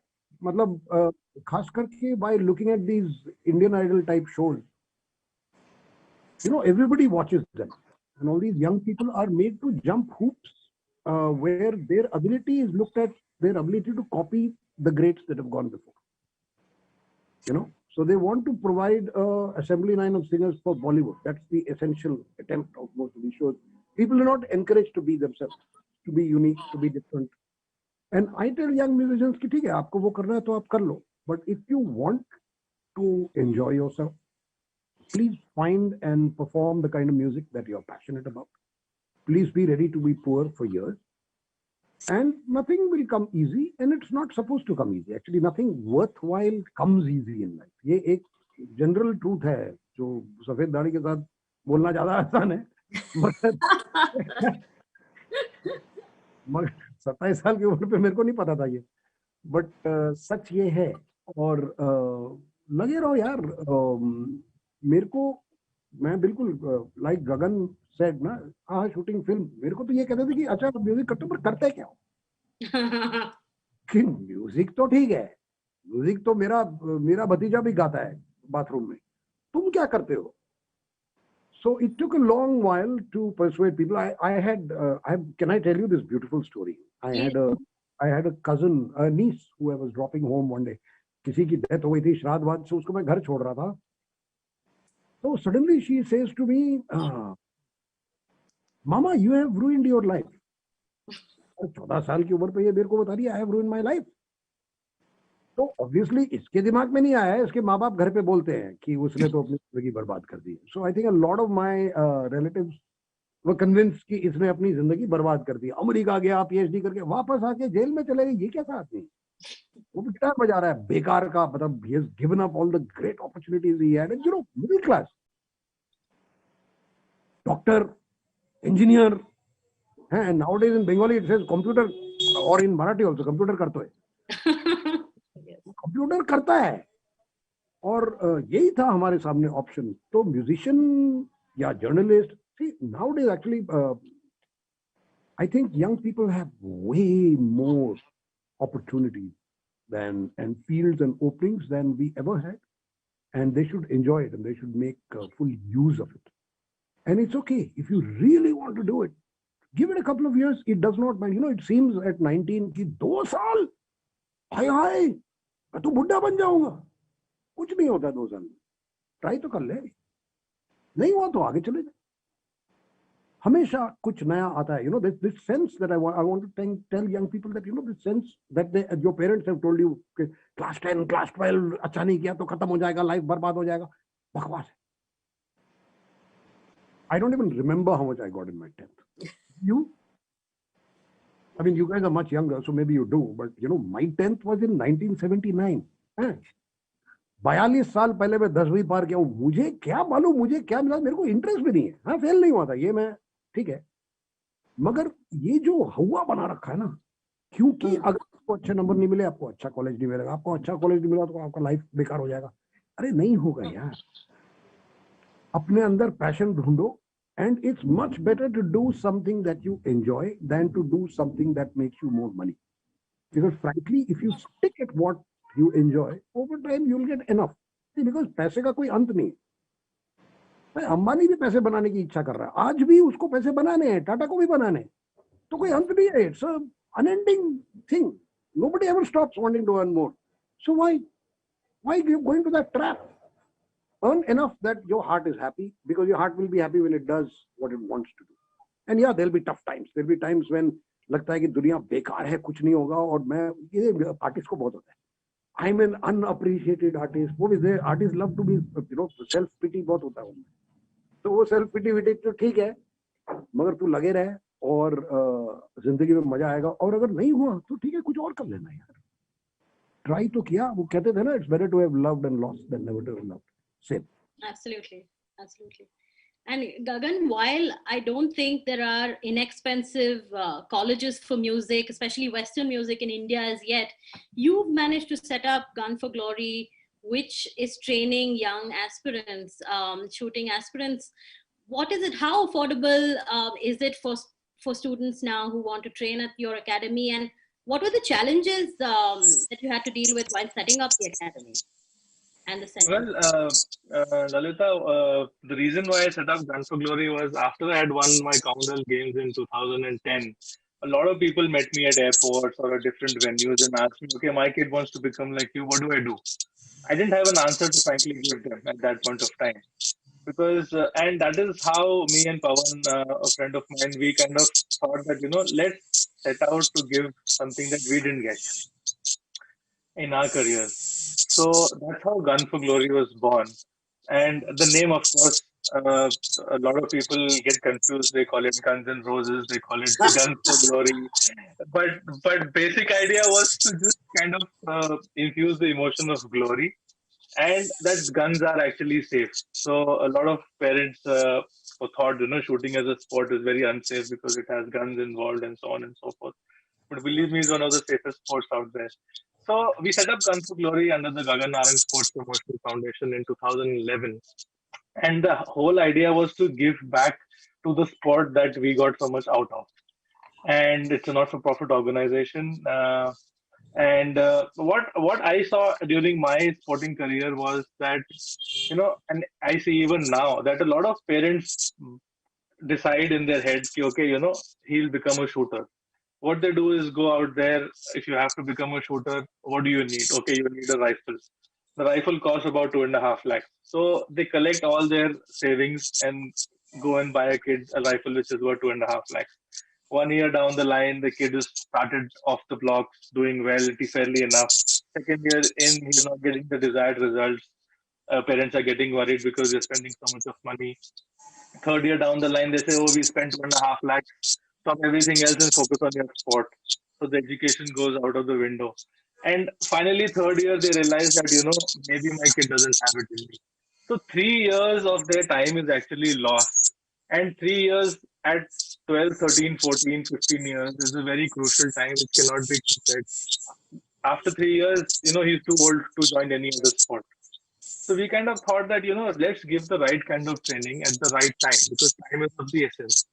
And now the entry level barrier, which was at 2.5 lakh rupees to buy a gun, is reduced now to 5,000 rupees. You can actually go into an academy, pick up a gun, we give you everything that's necessary, and you start the sport, learn the sport, and find out whether your kid has talent or not in a mere thousands of rupees. So that's the kind of impact we've made over the period. We've offered scholarships to over 2,000 kids. If they perform over a period of time consistently, the fees actually comes down.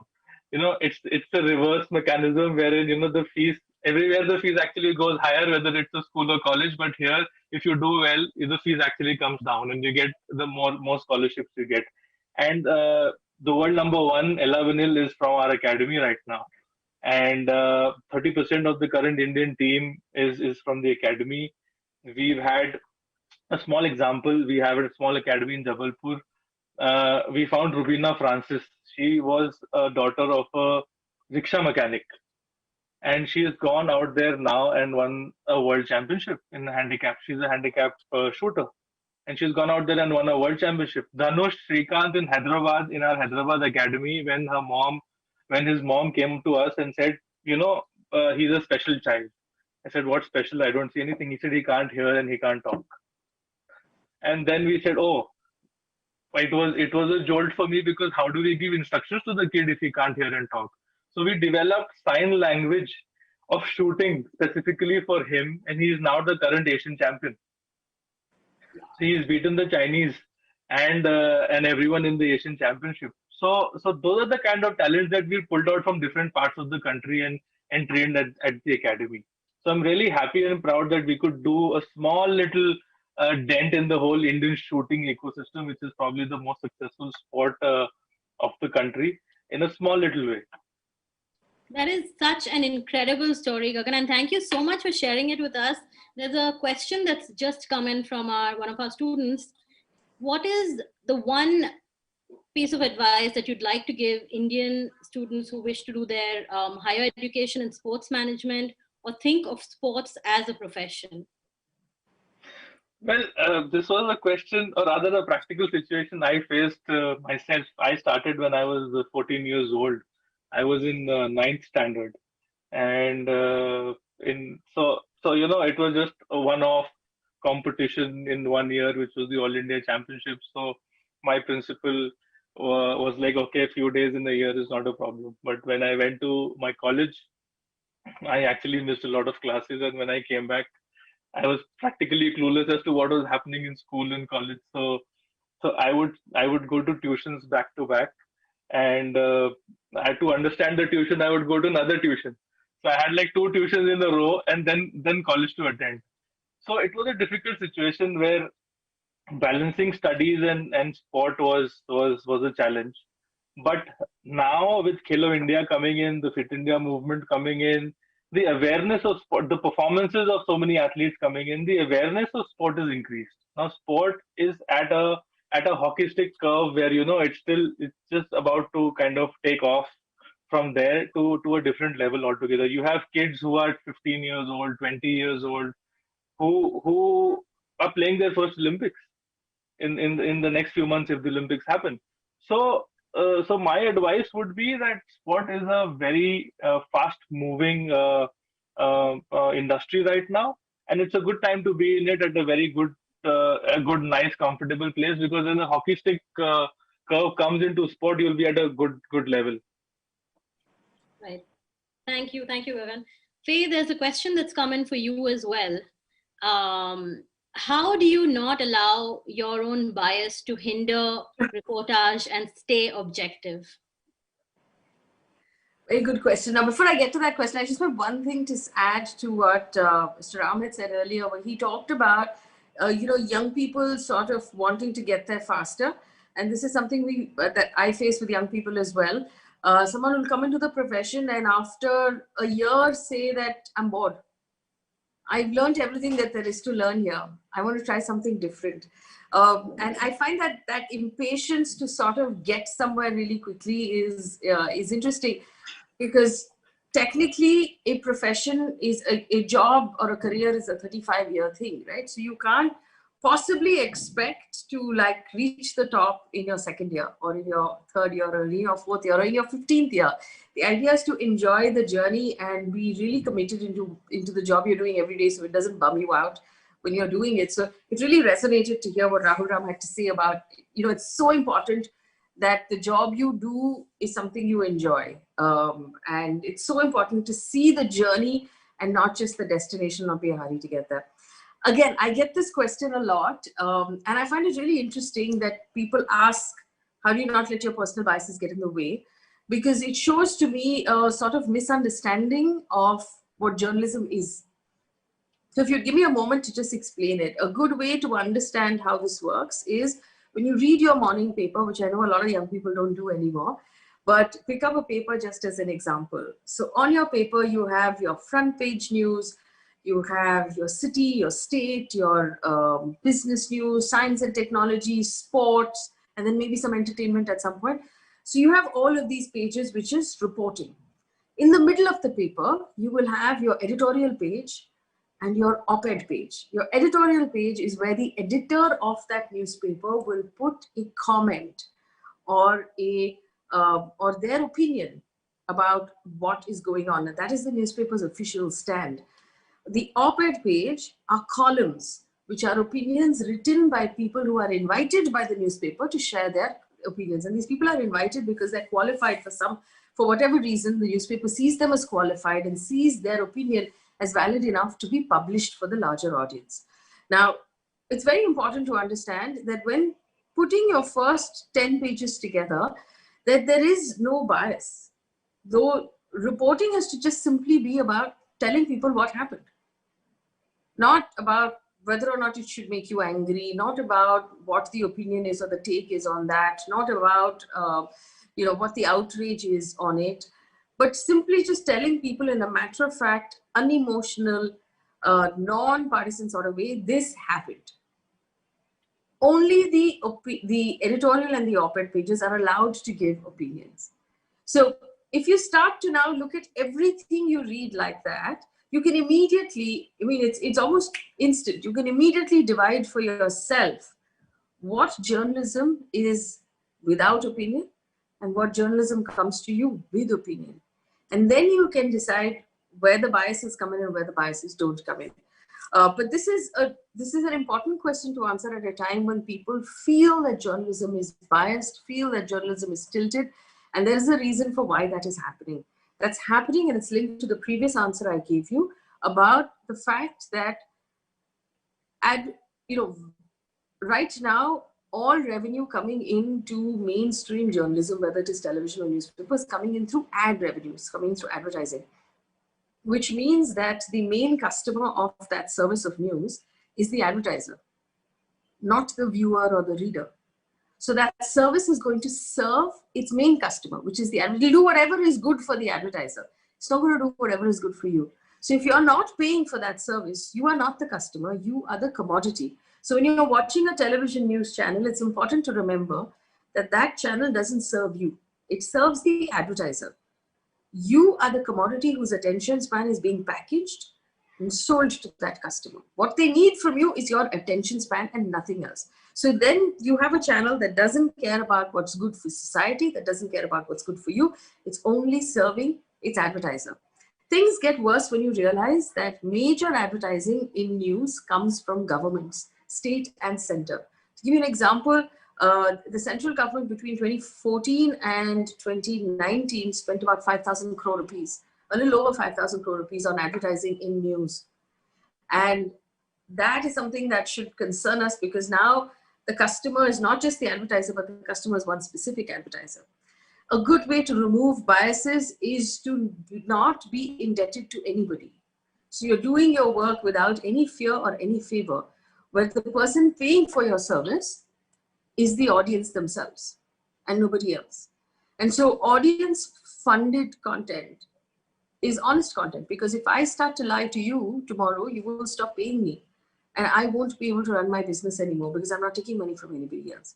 So which is why a lot of newspapers and a lot of news organizations around the world are asking audiences to support them. Now, again, there is a problem here about the fact that if you examine the internet, you will see that there are some right-wing organizations whom right-wing audiences are supporting, and there are some left-wing organizations and left-wing audiences are supporting them. So the experiment that I'm conducting, and it's amusing to conduct this experiment now so late in one's career, but the experiment that I'm conducting right now with all the content that I'm putting out is to not put out an opinion at all. Is to simply just tell in the most deadpan manner, deliver the information of what has happened. Let the audience decide if this is something that they think is good or bad, whether they should be happy or sad about it, whether this is something that they should cheer or this is something they should feel bad about. Let them read more about it, form opinions, and decide for themselves. My job ends at simply telling you what happened. So this is what I'm doing right now. And for those in the audience who have seen the work that I'm currently doing on Instagram and on YouTube, you'll see that it is completely void of emotion. It's completely void of opinion and of outrage. It's just a very deadpan delivery of what has happened in the country. So that's what I'm doing right now to make sure that any personal, and see, at the end of the day, we're all human beings. We all have beliefs. We all have, ideologies. I'm personally a liberal person. I believe that all human beings should be treated the same, irrespective of what gender, whether they're men or women or non-binary, that they should be treated the same. People of all castes, people of all religions should be given equal opportunity, equal pay, equal respect, equal dignity. That makes me a liberal person. But I try not to bring that in when I'm reporting on what is going on in the country. Right. That actually brings me to the next question about having shifted from traditional media to social media. Do you feel that's also been liberating? Do you feel that it's changed how you report? Well, to echo again what Rahul Ram says, I don't make any money. So I'm a lot poorer now than I was 2 years ago when I was making a salary. That's the big difference. It is liberating in the sense that I'm not in a rat race. I don't have to compete with anybody. So I'm not looking over my back to say that, am I number one? Am I number three? Is somebody else doing better than me? Did somebody else put out a story that I just don't care? I put out whatever I feel is compelling, whatever I feel the audience needs to know. So that way it's really liberating. I also don't have to listen to people tell me that news is more credible when it comes from a man. I don't have to listen to people tell me how to do my job. I don't have to listen to people tell me, don't do this story, that upsets people. Don't do this story, people in like establishment will get upset with you. I don't have to listen to salespeople complain about the fact that no one will put advertising on a channel that questions the government. So that way it's very liberating that I get to choose for the right reasons, or at least for reasons that I believe are right. Great. I mean, I think that's the ideal scenario for all journalists face. So I think that's fantastic. Rahul, the ideal scenario is when we're able to do this and actually make money off it. I'll let you know when that happens. Yes, please do. Rahul, there's a question that's coming for you. Without clear career trajectories, how do young people bring parents and teachers into the conversation of unconventional careers in the arts? All right. This is a question that can only be, everybody will have to deal with it themselves. It depends on the character and personality of your parents. Na? अगर आप cool है relatively, अच्छा बेटा तेरे को गाना गाना है? हाँ वैसे तो बड़ा अच्छा गाता है. Not bad. Okay. So what are the options? All right. But what I will say is that when you're young, you can do a lot more than you can do when you're older. So get yourself a safety net. Okay. Get yourself like a bachelor's degree at least. 10वीं पास 12वीं पास ठीक है, मगर please एक BSc BA type BCom ले लो. पता है क्यों? क्योंकि अब मान लो सचिन तेंदुलकर ब्रिलियंट, मान लो उसके साइकिल में एक्सीडेंट हो जाता जब वो 18 साल का था और उसका नी टूट जाता, क्या होता? So these are things that young people don't even contemplate. These are things that make parents get sleepless nights. That, you know, my child is going into this, taking a leap into the unknown, and we don't know anything about it. It's like, I'm so impressed with Gagan's parents that they said, yeah, the boy is doing so much, let us buy him a gun. And look at where it's ended up, you know. So it's fantastic. So you have, if you given your bit, your parents will by and large be willing to meet you halfway. Number one. Number two, ignore what चाची का भाई says. हमारे समाज में everybody feels that they can मारो टिप्पणीज on young people. Okay, and they do. And they come from the wrongest places. I mean, somebody who's done nothing, he's a clerk. He will say, oh, what are you doing? तो तू क्या कर रहा है यार अपनी जिंदगी में? मुझ पे टिप्पणी क्यों मार रहा है? तू अब घर पे रहना अपने. और ये हमें रेस्पेक्ट भी सिखाया गया है कि तेरे से वो बड़ा है तो रेस्पेक्ट कर. क्यों? क्यों? उसने क्या किया है? Respect somebody who deserves it, right? And don't let other people's comments take you away from what you're doing. Concentrate on your parents, because they are the people who love you and know you the most. And by and large, you know, young people tend to think, you know, my parents don't like me because they're saying don't do that. ऐसा नहीं है. who comes from a space of concern, by and large. I mean, there are certain parents who are hopeless, but there's nothing I can do about that, or you can do about it. ये भी मानना पड़ेगा कि हर का माँ बाप अच्छा नहीं होता यार, ये भी रख दो साइड में लिख के. बट आप अगर एफर्ट करोगे और आप अपने पैशन को फॉलो करोगे, थोड़ा हार्ड वर्क करना पड़ता है यार. I used to, when I was in college, I remember I was doing BSc chemistry, so that's 36 classes a week, right? So I used to get up, be in college by 8:30, work till 3:30, catch 3:20, catch the 3:30 special, go to Dhola Kuan, play with my band till 9:30 at night, take the bus back, come back home at 10:30, walk the 1 kilometer home, sit down, eat my dinner, study for 20 minutes, study for half an hour, go off to sleep, rinse and repeat. I'm sure Gagan has done the same kind of thing, because I've heard Virender Sehwag talk about it. And these sports guys, you know, they get up at 5 a.m. or 4 a.m. तो उसको नजफगढ़ से जाना पड़ता था cricket खेलने के लिए, and वो ज्यादा जाता था और वो लगे रहता था. So this, you know, this is like I think Faye also said that don't be in a hurry. If you're passionate, stick to it. Let's say you don't have a passion, ठीक है, हो ही सकता है. जैसे मैं school में music बजाता था, कॉलेज में बजाता था, but I never thought that I'll become a musician. It wasn't my passion. I loved it, but I love chemistry also. Strange though it may seem to you, I loved chemistry also. And yeah, I was a good student. Okay, this helped me. So my parents didn't get on my case कि ये guitar मत बजा, पढ़ाई कर. हाँ, ये नहीं हुआ. इसलिए मैं कह रहा हूँ कि थोड़ा एफर्ट उधर भी मार लो, क्योंकि फिर तुम्हारा पैशन करना ज्यादा. It is always better and easier to follow your passion with the support of your family. It's not romantic to fight the family. Please don't like that stupid movie that क्या rock on, chichi. The most silly thing I can imagine कि मेरा दिल टूटना चाहिए फिर मैं अच्छा music बनाऊंगा. That's rubbish. So I just want to say a couple of things. I agree that it's much easier to do anything with family. I've also found, and you know, there's the generation gap, right? And now that I'm older, I see both sides of that argument. I found that if young people have a logical conversation with their parents and ask them, why do you feel that I should do engineering? What is it you want? And they'll say, Dekho beta, if you do your engineering, you'll always have a job. You'll never go hungry.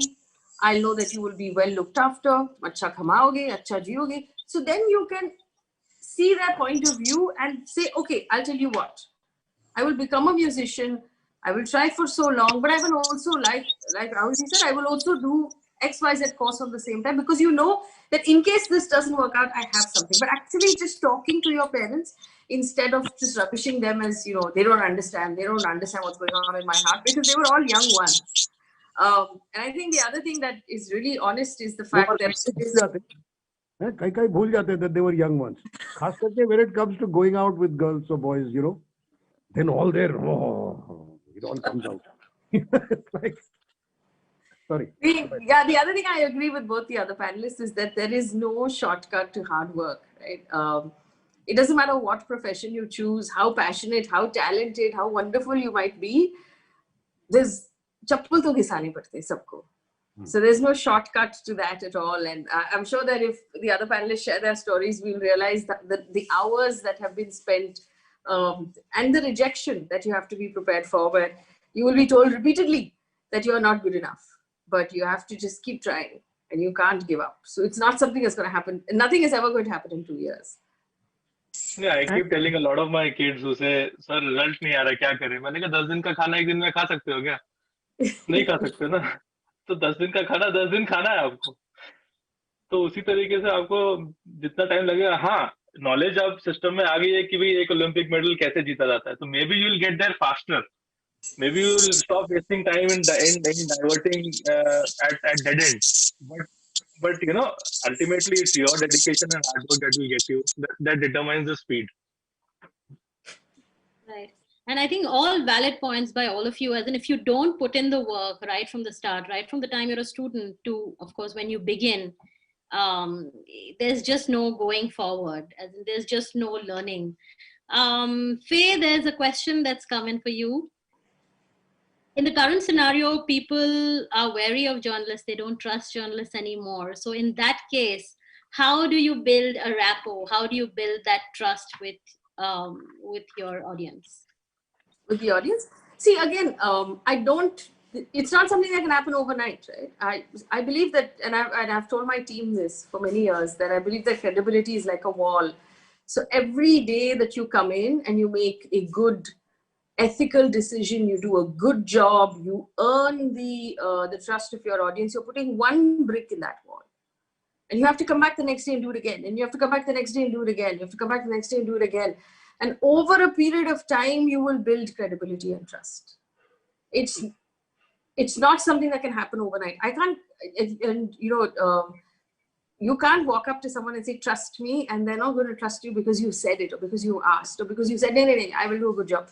It has to happen over a period of time. It has to happen with consistency. It has to happen with the right intention. I mean, one of the things that I believe very strongly, a lot of people don't understand, is that at the end of the day, journalists are also human beings. So you will make mistakes. You will have errors that go on air. It's really important to come back, own up, apologize, correct the error. It shows that, yes, I'm human. Yes, we have made mistakes, but I don't want you to believe this wrong information that I've given you to be true. So I'm going to come back very quickly and tell you that, listen, I made a mistake. This is wrong. I'm taking it down. The idea there is to, it builds your credibility. It shows that you respect your audience's intelligence, your audience's time, and their faith in you. And it also shows that you're human. So, like I said, credibility is not something that's going to happen overnight. Credibility is going to take years and years to build. And if it's not the most important thing, if honesty is not the most important part of your arsenal, then you can break that credibility in one day if you're not careful. So, like I said, it's a long-term thing. Right. Gagan, there's another question that's coming for you about motivation, as in sport, as is the case with anything else in life, there are ups and downs, and you need to sort of be able to, again, pick your spirits up and move forward. What is it that keeps you motivated when there is a down? Well, I think motivation is found in everyday things that one does. Of course, there are days of boredom. There are days when you don't just feel like moving at all, and there are those days when you have, when you connect to people and who can show you that bend where you see a dead end. So that is very, very important. Find motivation in little things, little joys of life. Get away from the job, refocus. When I find a bit of a lack of motivation, I tend to go into the jungles. I do a bit of wildlife photography. So I kind of go into the parks and, kind of cut off, spend some time in nature, clear my head, so that, and eventually you have that person that will just show you the bend around, and just see that bend. You perhaps at this point of time see a dead end, but there will be someone who will show you the bend around. Right. Great. Rahul, sorry, were you saying something? No, I said that's so beautifully said. It's so true. Rahul, there's a question from a student. I think we've heard it several sort of times over, even as a music journalist. I haven't been able to find my sound, as in I'm experimenting with different genres, and how do I find my sound as a musician? Okay, the thing is, what do you want? Do you know what you want to sound like? Finding your sound is something that, are there people you like? Do you want to sound something like that but different?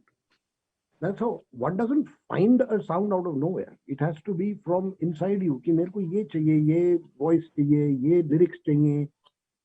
Or if you're a guitar player, this is what I want to sound like. This is a search, and most bands are perpetually searching for a unique sound. Sometimes it comes from the combination, sometimes it comes from the guitar, sometimes it comes from the vocals, and sometimes it comes from a beautiful combination of all of the above. For an individual to find their own sound and their own space takes a lot of working and working and working again and again. I'm sorry, I cannot stress this more and more. But listen to the people you like and try and analyze in your mind, what is it about them that you like? Okay, what are your, assuming you're a vocalist, what are your vocal capabilities? What are you good at singing? Are you good at emotion? Or are you good at technique? Are you good at both? What kind of lyrics appeal to you? Do you have friends who write well? Can you ask them to write? Do you like poetry? Would you like to sing a poem? How would you sing it? Because जो किसी ने कभी नहीं किया ना पहले, वो करके फिर देखो कैसे लगता है. क्योंकि ये म्यूजिक में बहुत अच्छी बात है ना, क्योंकि वो गगन जी तो गन चला रहे हैं, फेज जी न्यूज बता रही हैं.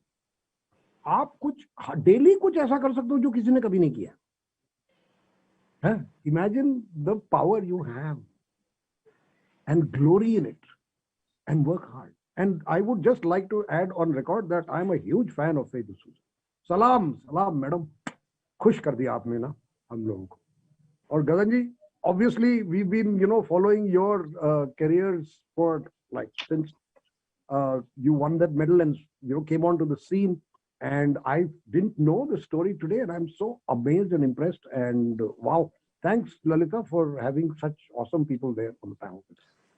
So thank you everyone for being there. And Faye, I must tell you, every journalism class, when I start off and I ask them that, okay, please tell me what your source of news is, then who do you look up to? Yours is a name that comes up, and always, I think people who I didn't think were watching or tracking the news will, I mean, when I put out news of this panel, it was like, Faye D'Souza, what are you going to ask her? So yeah, there you go.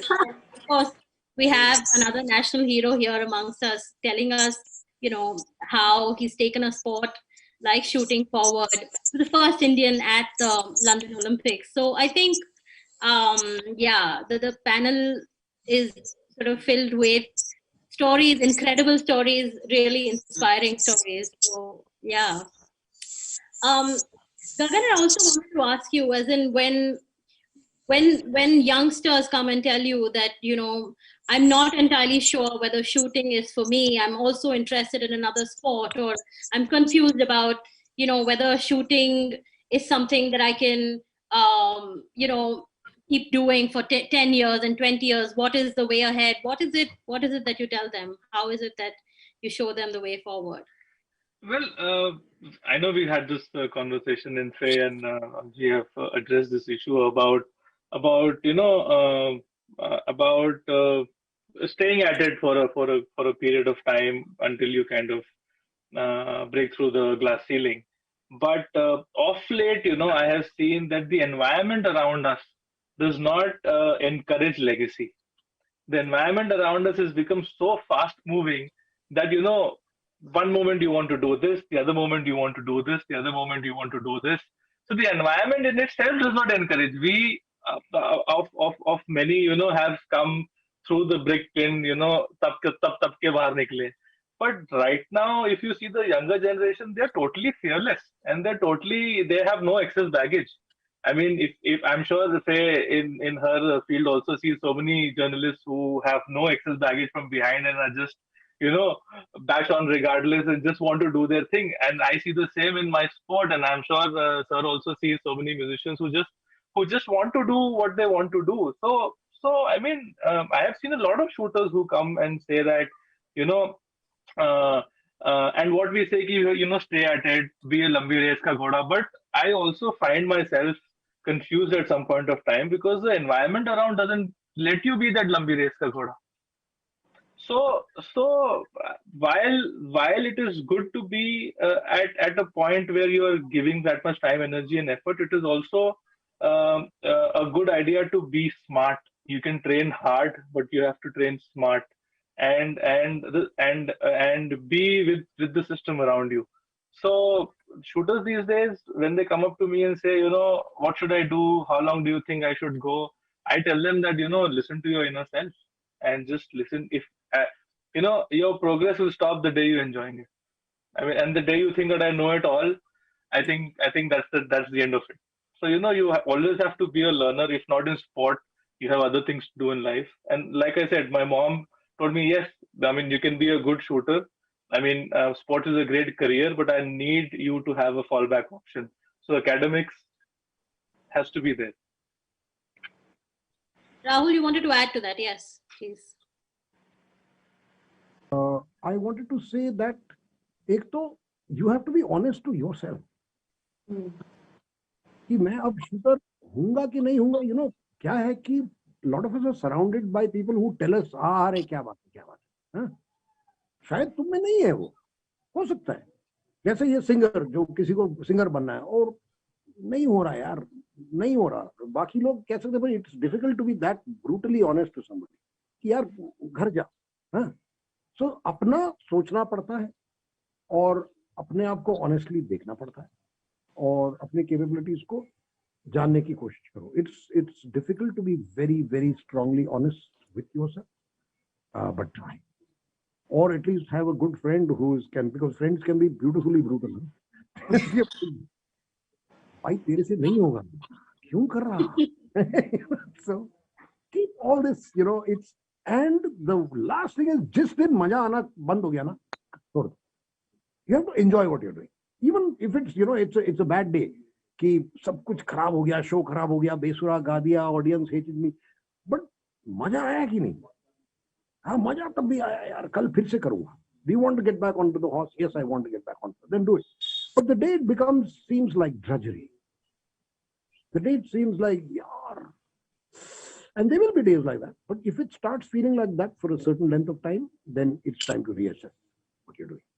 Right. That was my 2 bits. Right.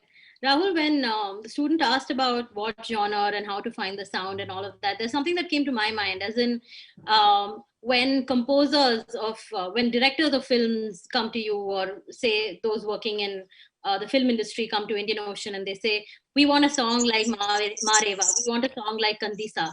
How do you tell them that, look, this is something, you know, that this is art that we created with a certain passion, and this is not something that we can recreate?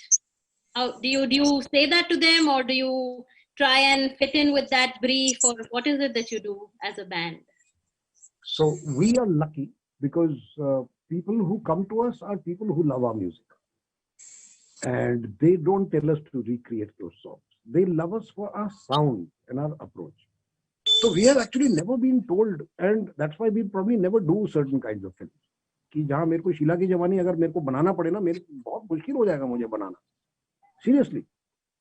मतलब it's not easy task. I'm not putting that song down. I'm just saying that my band probably doesn't have the capabilities of doing this. Everybody has certain capabilities. So people who come to us saying, we love your sound, and this is the script, and this is what we would like you to make a song. They don't tell us Mareva bana de. हाँ, they don't tell us बंदे बना दे, because वो जो आते हैं ना वो थोड़ा डरते भी हैं कि ये अगर बंदे बना दे बोलेगा ये अगर जाओ. हाँ, so luckily we come with we are met by the kind of people who are intelligent enough to realize what's going on, which is why Indian Ocean has never entered Bollywood full time, because when you enter Bollywood full time, then you have to do whatever they tell you to. फिर कोई choice नहीं. फिर आपको item number बनाना है, item number बनाओ. आपको ये बनाना है, ये बनाओ. आपको उसका गाना कॉपी करना है, उसका गाना कॉपी करो. ये सब होता है. लकीली हमारे साथ नहीं हुआ, क्योंकि हम थे भी और नहीं भी थे. Right. So I can't answer your question, but I do know that most people say, okay, try Mark. People who want to, sorry. So I believe, you know, that of all the arts, musicians have the special ability to cut through the most sort of hard heart also, right? And melt even the hardest heart. And I've, you know, musicians give a certain level of joy with their music that happens every time you play that song. So it's such an incredible skill. It's such an incredible talent. And Indian Ocean has played such a large part in making us happy when in different parts of our lives and different moments of our lives. I was just thinking that when Gaganji was talking about taking a walk in wildlife and doing some photography, for me that has been music. For me, and Indian Ocean is such a large part of our playlist to sort of remind us of what is good in life and remind us of who we are and why we do what we do and things like that. So I want to thank Rahulji for the contribution that he's made to people personally, and the joy that the music gives. Which nothing else can give you that kind of joy. It's amazing. And for young people who are listening, in whatever profession you choose, I want to pass on one piece of advice that I got from my first editor, which is that you're never done, right? In the sense that he used to always tell me, even after a century, when the batsman comes back to the crease the next day, the score is 0. You have to start at 0 again the next day. And so it doesn't matter how much, how good your work would have been today, tomorrow you have to come back again and start again and do your best again. And that's really how careers are built, every day by doing your best on a daily basis. You can't rest and say, chalo, I'm done. Unless, of course, I mean, take an example of the amazing work of winning an Olympic medal and then saying, okay, now I have to do more. It's very easy, perhaps, to just lay back and say, this is the pinnacle of what could have been achieved, and there's nothing left for me to do. But careers are long-term marathons; they're not sprints. So remember to take steps every day and keep trying every day. Don't expect to get there in a hurry. Right. On that note, I'd like to thank everybody for spending time to talk to us, to tell us stories, for being these incredible storytellers, and for inspiring all of us to aim just a little higher, every time, and not listen to the naysayers. So thank you, Rahul. Thank you, Gagan. Thank you, Faye, for sparing time to do this for us. Ladies and gentlemen, please stay on. There's going to be another incredible panel coming on. I'd like to thank the Flame Purpose Committee for organizing this. I'd like to thank my colleagues. And there's a panel coming on about the voice of purpose, where Professor Shubho is going to be talking to 3 incredible voice artists. Thank you. Thank you for spending time with us this evening. Thank you, Rahulji. Thank you, Faye. Thank you, Lolita. Thank you so much. I want to add one line, please. जो Please do. एक poster लगा था, अभी दो हंस के पागल हो जाओ. Happy new year, Lohri, Makar Sankranti, Bihu, गणतंत्र दिवस की शुभकामनाएं.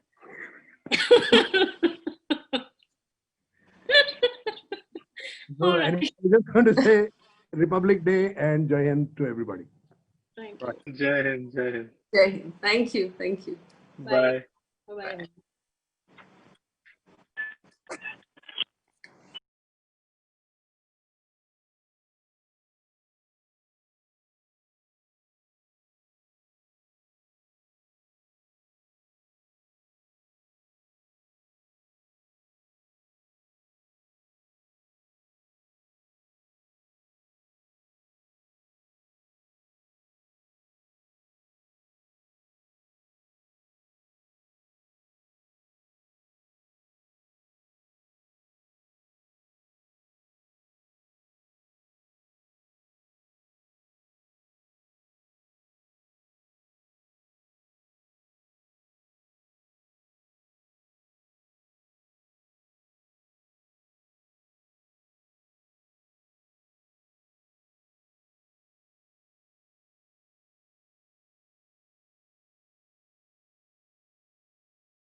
You hear them every single day in advertisements, in documentaries, in radio commercials, film trailers, animation films, corporate films, and every single communication that has a voice.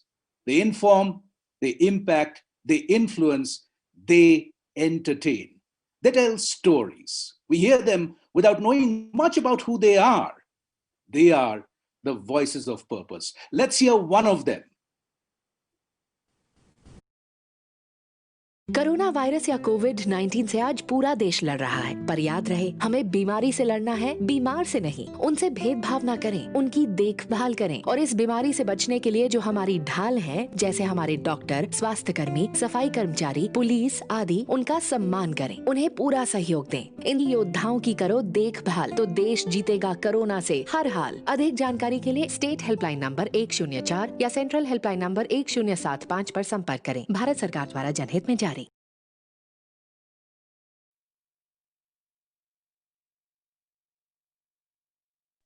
I am just delighted to welcome my very dear friends and fellow voice actors, legends in their own right. Please welcome the voiceover maestros, Surjan Singh, Pallavi Bharti, and Jasleen Bhalla. Welcome all to the Flame Purpose Summit 2021. And Pallavi. Thank you. Thank you. What a brilliant journey it has been for you. You started as a child artist. You've been a voice actor for over 3 decades now. You're still very young, but even then you have been a voice actor for 3 decades, and you have given the voice of so many ads, so many characters, and you've also been the voice of Doraemon. So Pallavi, tell me what's the purpose? What's that sense of purpose that gets you going for so many years now? Shubho, first of all, thank you so much for this opportunity, and thank you Flame University for having all of us here. And so coming back to your question, I started very young. I was only 2 when I started acting. So I did films and you were only 2? Yes, I was. And were you speaking at the age of the 2 to be part of an acting career? Yes. In fact, my first first acting project was an ad, and I still remember I had to say, "Mujhe bhook lagi hai, kuch khane ko do." You know, that was my line. So yeah, and then I started from then. I did films and worked with some big names, and I obviously worked with Nasiruddin Shah, Shekhar Kapoor, Irfan Khan. So I've learned from the best. Then at 4, I got introduced to voice. So I got approved as a drama voice, All India Radio. So as a child, I used to look at my seniors perform, and it was magical for me. I felt so fascinated. I was fascinated then. I'm fascinated now, and I think that is what is keeping me, continuing the profession. And I feel, Shubho, honestly, I feel we create magic. Ours is a faceless craft. So our faces are mostly hidden behind microphones and pop filters. बहुत कम ऐसी voices आती हैं like मैं समय हूँ या Big Boss चाहते हैं. So these voices come and then they say, अच्छा voice over भी कुछ होता है, So I want my purpose. It keeps mutating, and I feel if your purpose is not mutating, then it's boring. So right now, my current purpose is to make people aware of my craft, to say कि हाँ this is also a profession. And to also tell my narrative, tell people that it's okay to fail. I've experienced that, and so I'm just trying to, connect with my TG and tell them my story. That's the purpose, and my driving force is that fascination. I'm still fascinated. I will forever be with this craft. See, this craft is something where faces are not known, the voices are known. And to stay motivated, to give those voices, to be so alive with those voices, must have a sense of purpose. Surjan saying, you never thought you'd be a voiceover artist. You stumbled upon it. You wanted to be a civil servant. Then you did your law, and then you found voiceover as your calling. How did this purpose come into your life? Yeah, I think you could call me Destiny's child of sorts. So yes, I think it was a string of failures. That's how I'd like to put it. So I wanted to be something else, and I wanted to as a normal middle class household, you want to, try out law, then you want to be a civil servant, wanted to join the army, so stuff like that. But yeah, so I later on stumbled upon the voiceover thing, and I think this is one craft, and that happens with most of the craft, that we end up thinking, I like this particular thing, or I choose to do it. I think it's not that I chose to do it. The craft chose me, because Oh, wonderful. I tried, I tried many things. So I think it was the craft that So chose me. did your failure give you purpose? That you tried so many things, did your failure, those learnings yes. give you purpose? Oh yes, absolutely. It was those failures, and failures by the standards of the society, okay, but not in my own terms. I never saw them as failures. Wonderful. I was trying out something. It was a string of things that, I wanted to do this and I couldn't. All right, I couldn't do that. I couldn't achieve that. I couldn't be successful, But then, so that's about it. It's people want to see you as, oh, he couldn't make it big there. He couldn't make it big there. We're still learning. I'm still learning in this craft, but this is something I'm really passionate about. So I am sort of, this is, you could call this as my purpose that way, because and maybe there could be a few failures here as well. So again, so I'll be learning that process. I'm sure, because the way you saw your failures were also stepping stones. Jasleen, how did it all begin for you? You were working, you were on a salary, and then suddenly you realized that you need to do something different, but you were at the back of your mind also conscious of losing that safety net. How did it all work out? Yeah, you're absolutely right, Shubho. I have been a sports journalist and a producer. I worked in sports channels, and I love doing that part. I was really happy when I was involved. But there is this. I think I felt the happiest when I used to voice the in-house packages or the reports that I've written or the shows that we would make. And for some reason, something did not feel home.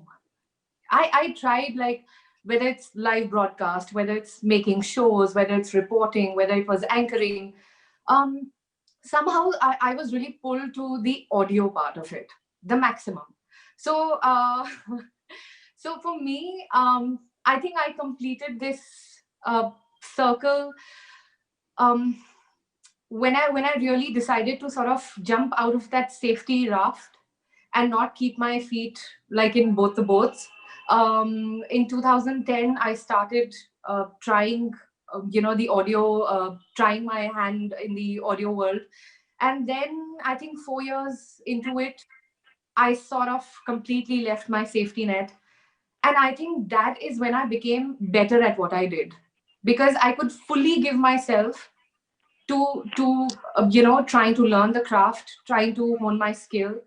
And I actually finally felt as if I reached home. And that's the feeling that just made me stick to this and initially rough it out. But what a journey it's been. I just love every moment of it. And the entire nation heard you during these difficult times, cautioning people about what they should do and what they should not do. Amitabh Bachchan replaced you, and then you replaced Amitabh Bachchan as well. Only my voice replaced that. I mean that idea. But it's a privilege, Shubho. It's still something that I find difficult to relate to, because more often than not, voiceover artists do not get public recognition in terms of, our world knows us well. Whether it's our clients, producers, studios, co-artists, we recognize our voices like in a second. That's a very, very small. But it's such a small world, but usually we are faceless. So it was very unusual to get this kind of a recognition. It's very unusual to see how interested people are and how they are in awe of this profession and the kind of questions they have. So it's been my privilege. Okay, Pallavi, a 30-year-old doing the voice of a 10-year-old through Doraemon, how do you do it? How do you live the character which you are not? So And Shubho, I've seen, by the way, just to add a bit to that, for my audience, I have worked with Pallavi, and I have seen how she has mastered her craft. She can do 20 different genres of voiceovers, 20 different characters, 20 different age groups, all back to back. Like I said, Shubho, I've learned from the best, and I think Shubho, I do some 6 to 7 different characters in Doraemon, and I've also done Shin Chan.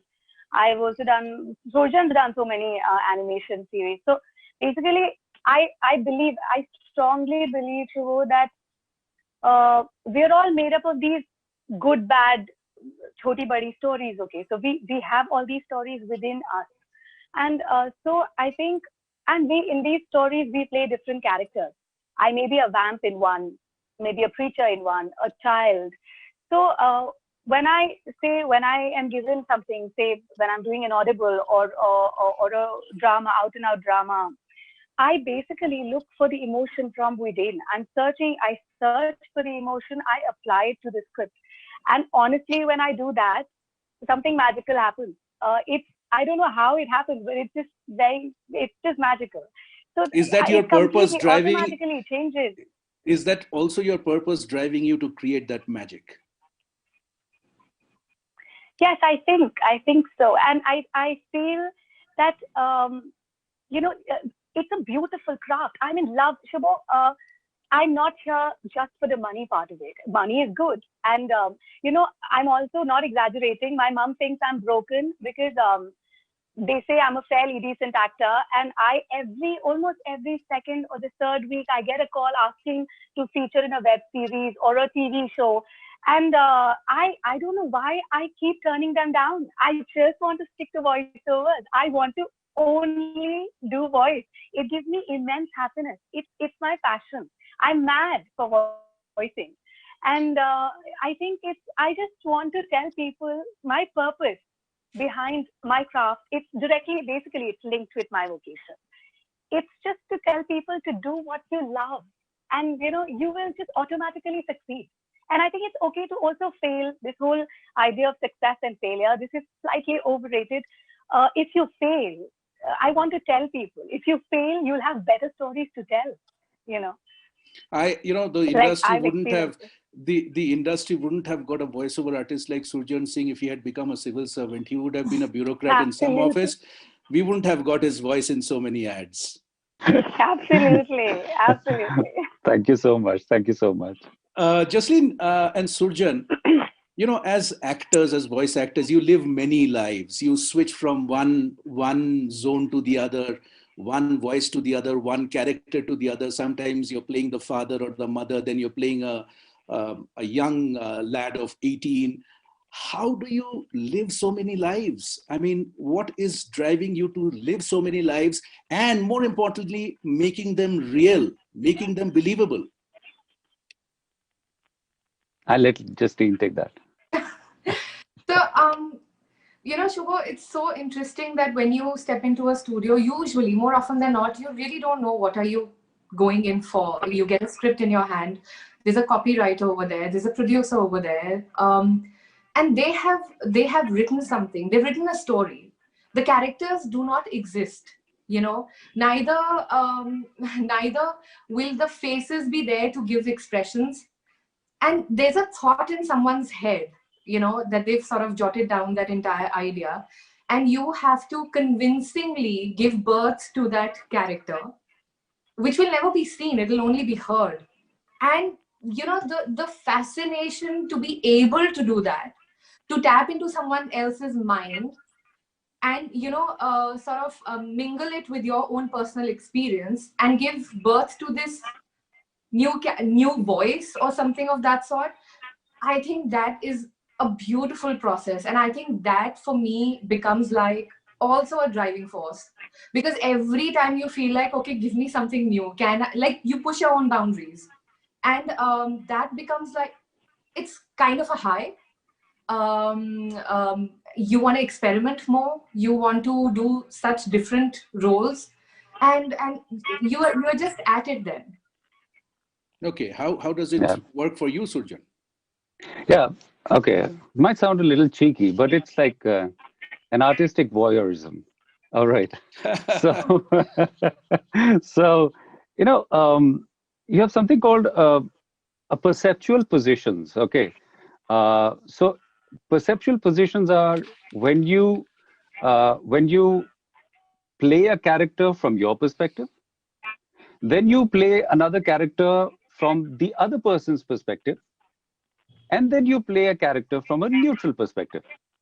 I think I remember, if I remember correctly, at some point of time I was having this discussion with you, that when I personally, I mean, this is my modus operandi, that when I get a script, I just don't look at my character.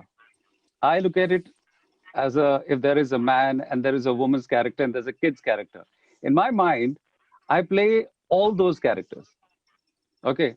Sorry, Jasleen, and sorry, Pallavi. I play the woman's character also in my mind. I play the kid's character also in my mind. So and you I'm create a playing it. situation. Do you create a situation Yes, around you? I create a situation. I create a situation to the extent I create their dress.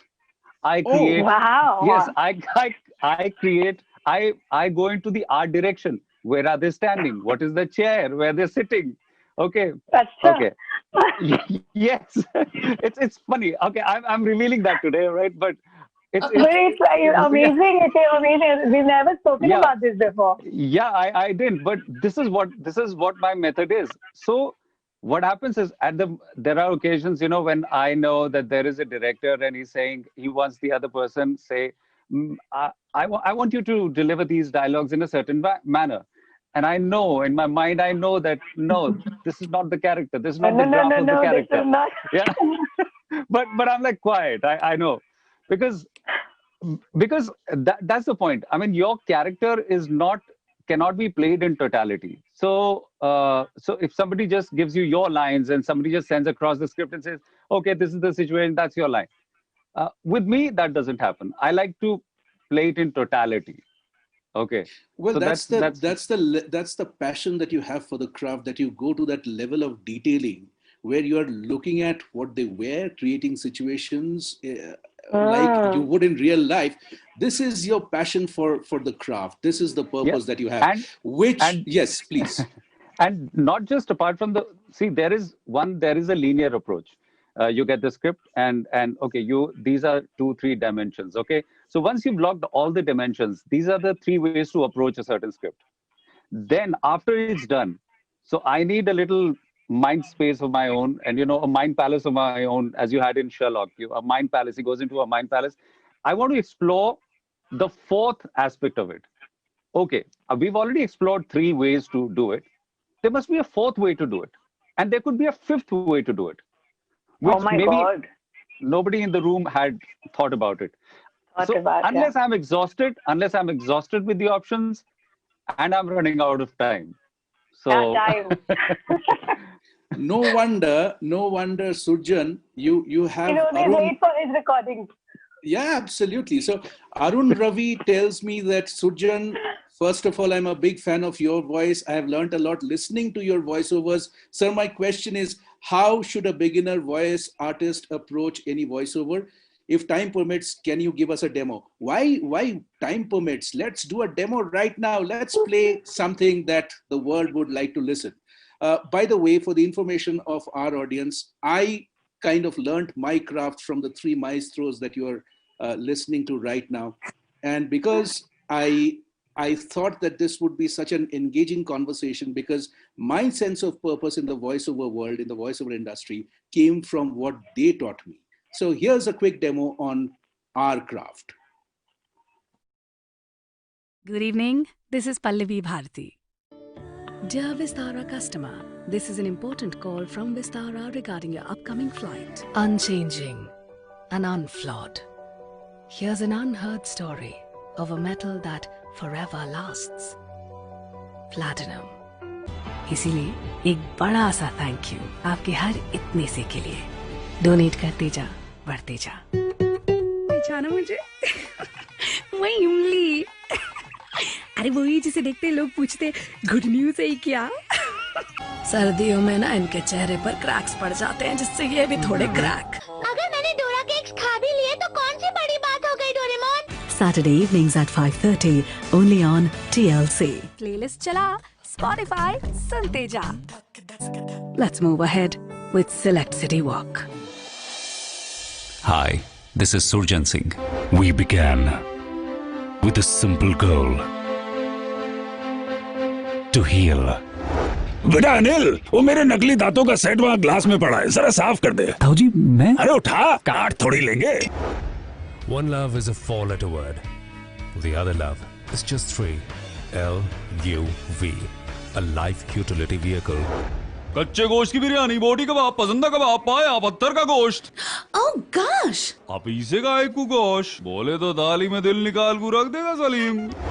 उस साधना को खाए भी नहीं जा रहे, सिर्फ ये सोच कर कि ये बचेगा या नहीं। Shame on you. Reward. The winner in you. Hi, good evening. This is Jasleen Bhalla. Corona virus या कोविड-19 से आज पूरा देश लड़ रहा है, पर याद रहे हमें बीमारी से लड़ना है, बीमार से नहीं। If you snooze this alarm, you'll probably miss your morning college lecture. ओह जी, मुझे इंट्रोडक्शन की जरूरत तो नहीं है। सारी बिरादरी जो मुझे यानी मैच मेकर मासी जी को जानती है। Simply Nigella starts Monday, 5th December, 8 p.m. only on TLC. But match वाले दिन he becomes a ninja chef. He believes जैसे इनकी सब्जियां कट कटती हैं, वहाँ फील्ड पे रन्स की बारिश शुरू हो जाती है। 100 करोड़ का गोल्ड जीतने का मौका है। बस पेटीएम ऐप पे यूपीआई से मनी ट्रांसफर करो और जीतो 100 करोड़ का gold. And the world will never be the same. Let's build tomorrow, today. Cisco. Tomorrow starts here. Hello, good evening. I am Shubha Shankar Chatterjee. The strength of brand loyalty is defined with how your products make people feel. Over the years, Havells has gained the stature. বৃষ্টি ভেজা গোলাপ দেখেছেন কখনো? আমি দেখেছি। কিছু বছর আগেই মাথা ঢাকার জন্য একটা সিমেন্টের ব্যাগ দিতে গিয়েছিলাম। মন দিয়ে এলাম। If you don't have an iPhone, you don't have the App Store. With over 300,000 apps that are this easy to find. Roman सैनिक जेरूसलम के दूसरे टेंपल को तबाह कर देते हैं। कई सदियों के बाद भी लोगों का मानना है कि खजाना अब भी वही है। Handsome monthly income as well as a bonus after the policy matures. Monthly income plan by Aditya Birla Sun Life Insurance. Okay, Yeah. that's the craft. Well, it does seem easy to people, but believe you me, we as artists, we always feel that there's a longer journey that we always need to cover than it seems possible for us. Quick question to all of you. Why is it that this being one of the top 10 professions in the world, the most loved professions in the world, why are there only a handful of artists who are ruling this industry? I can count them on my fingers. When you said quick question, I think you mean a quick answer to that question. So I'm going to keep that very brief. It's because this happens with anything related to craft and such a trade. The same goes with music, same goes with painters, and same goes with, because it's driven by the ability, the talent.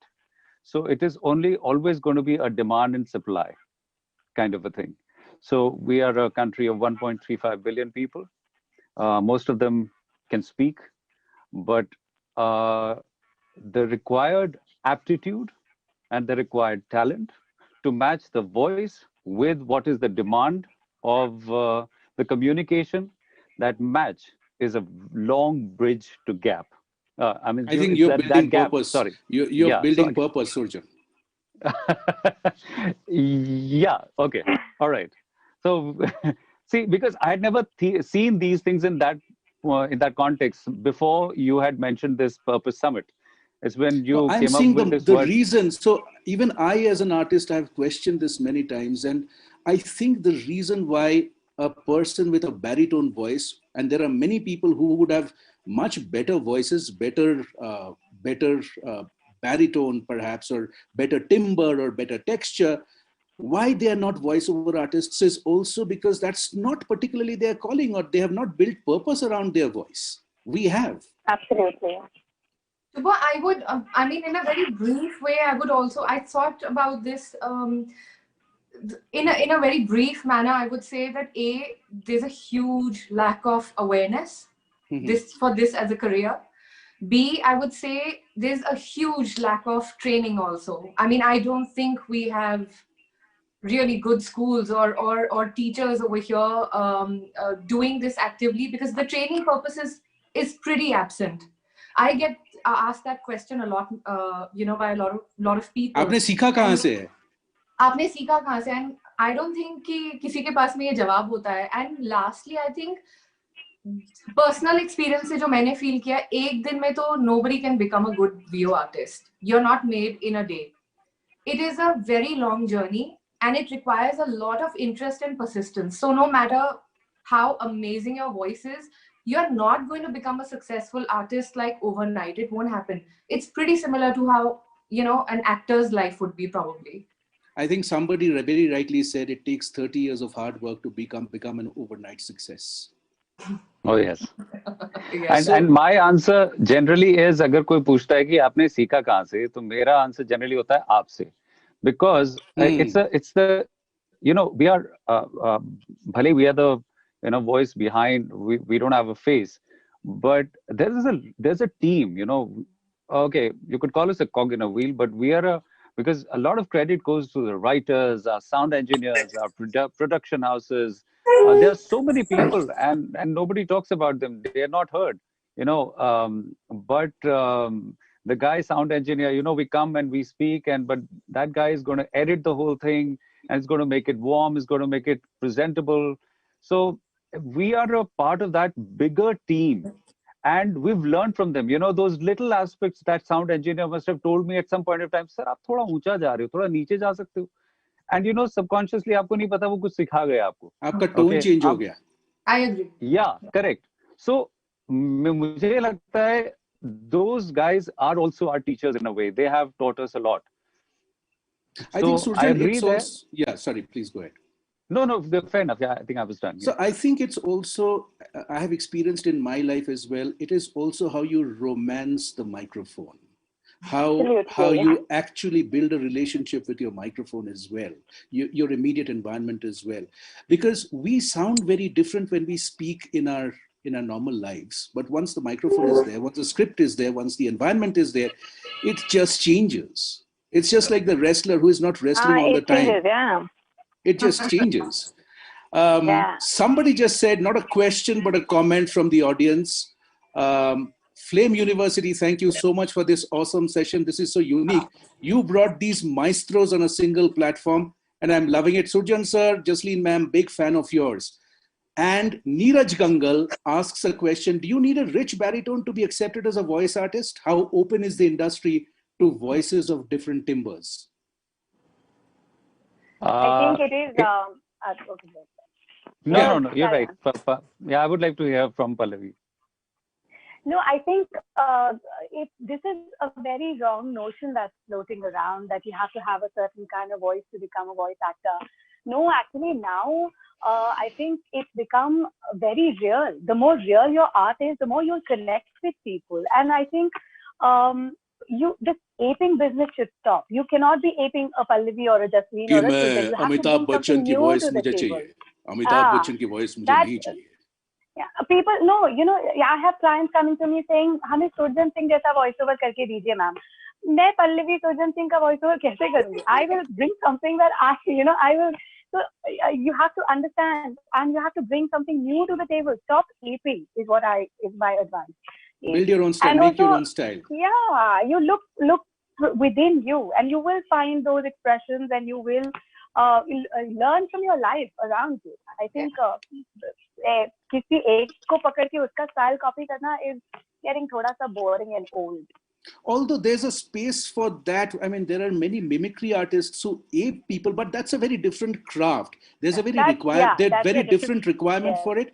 There are also No, mimicry that's a very artists. specialized. That's a very specialized craft. They work very hard it's not it's not an easy Not at all. Not at all easy. Not at all. Okay. How did COVID change things for a voiceover artist? And how did you kind of build your own space within the limits which were set by this situation that came upon us? Shubho, I would. Sorry, Other than making you the voice of COVID, what else did it do? I mean, Shubho, I mean, I wouldn't say it changed something for me in terms of my career, but it did change a huge, I mean, I would never have thought that, it would become this huge, people would react so much to it. And in this extremely gray cloud of COVID, which has been over our head, that I'll get such a bright silver lining, and on top of that, I think I would say this for many of us, that I'm so grateful that it did not affect our work as much, because a lot of us have these small home setups also. Yes. It allowed us to carry on with our work. It allowed us not to step out into the unsafe zones. So it allowed us safety. It allowed us work on a daily basis. Yes, I mean, work has suffered a little bit, but I wouldn't say compared to so many other professionals, I think I wouldn't consider myself like so badly hit by it. And the beauty of working remotely, like the way people, like in so many professions, and it's been for us also, the beauty of everybody coming together, the client, the agency, the studios, the artists, everybody coming together over video calls and actually, getting the work done and amazingly well. Yeah, so I remember doing a medley with Surjan, and this is a voiceover. This was a voiceover which required a couple of voices. I was at 7,000 feet in the hills, and Surjan was in his studio, and we did it very seamlessly. I think this is what COVID has taught us: that geographies, locations, and all that we think were deterrents in our work are just redundant. You just have to imagine which space you want to own. That also brings me to another question which has come from our audience, which is, now that you have a voice, your voices are recognized, have you ever felt the need of putting a face to that voice? Not me. No, you're happy. You're happy being faceless. Yeah, I am. I'm pretty happy faceless because that's the way I started out. Why should it change? I started out doing this, and there's still so much to explore. So it's not important that because when I come, I mean, on the camera, what's going to change? That's an entirely different craft. Yes. I'll have to learn. I mean, like, unlike Pallavi, or she's a film actress and she's a TV actress, and she knows the whole craft. She has the best of both worlds. I envy. Yeah, so I'll have to learn the whole thing from a new way. Yeah, that's a different craft. Also, with the arrival of Spotify, with Amazon Audible, with original audio content, how is the landscape changing for voiceover artists in India?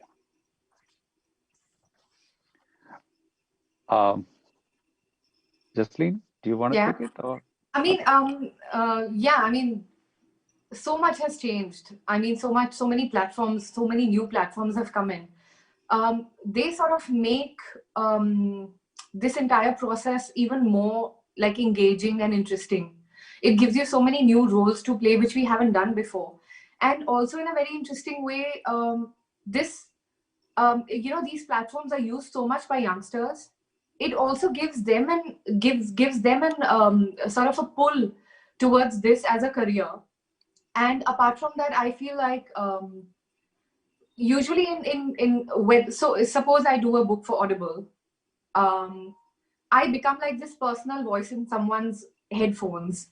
reading a story, right? And the whole book.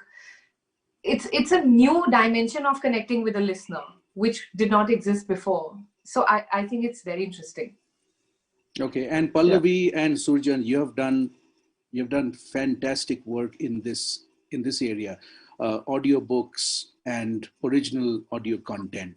How has the experience been? So there are two ways to look at it. In terms of the explosion of the market, no, it's not yet exploded. It's at a nascent stage. And I remember saying this in one of the conversations. I remember saying this in one of the platforms, saying that the audiobooks and these stories, it's like a race of 100 meters, okay? And we've not even gone on to the first meter, okay? We've not even covered the first meter of it, okay? One. So there's a long way, the 99 more meters to be covered. Mm-hmm. That's one bit of it. Two, one has to really take care that the kind of talent that is being used in storytelling.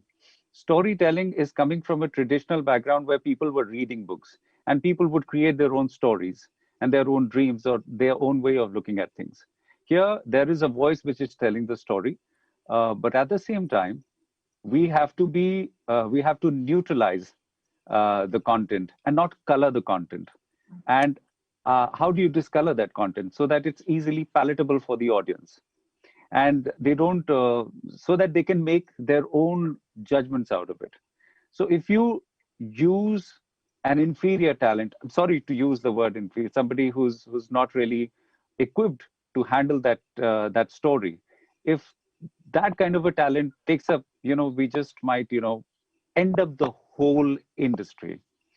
That's one thing that I've felt when it comes to things like Audible and Storytel and such platform.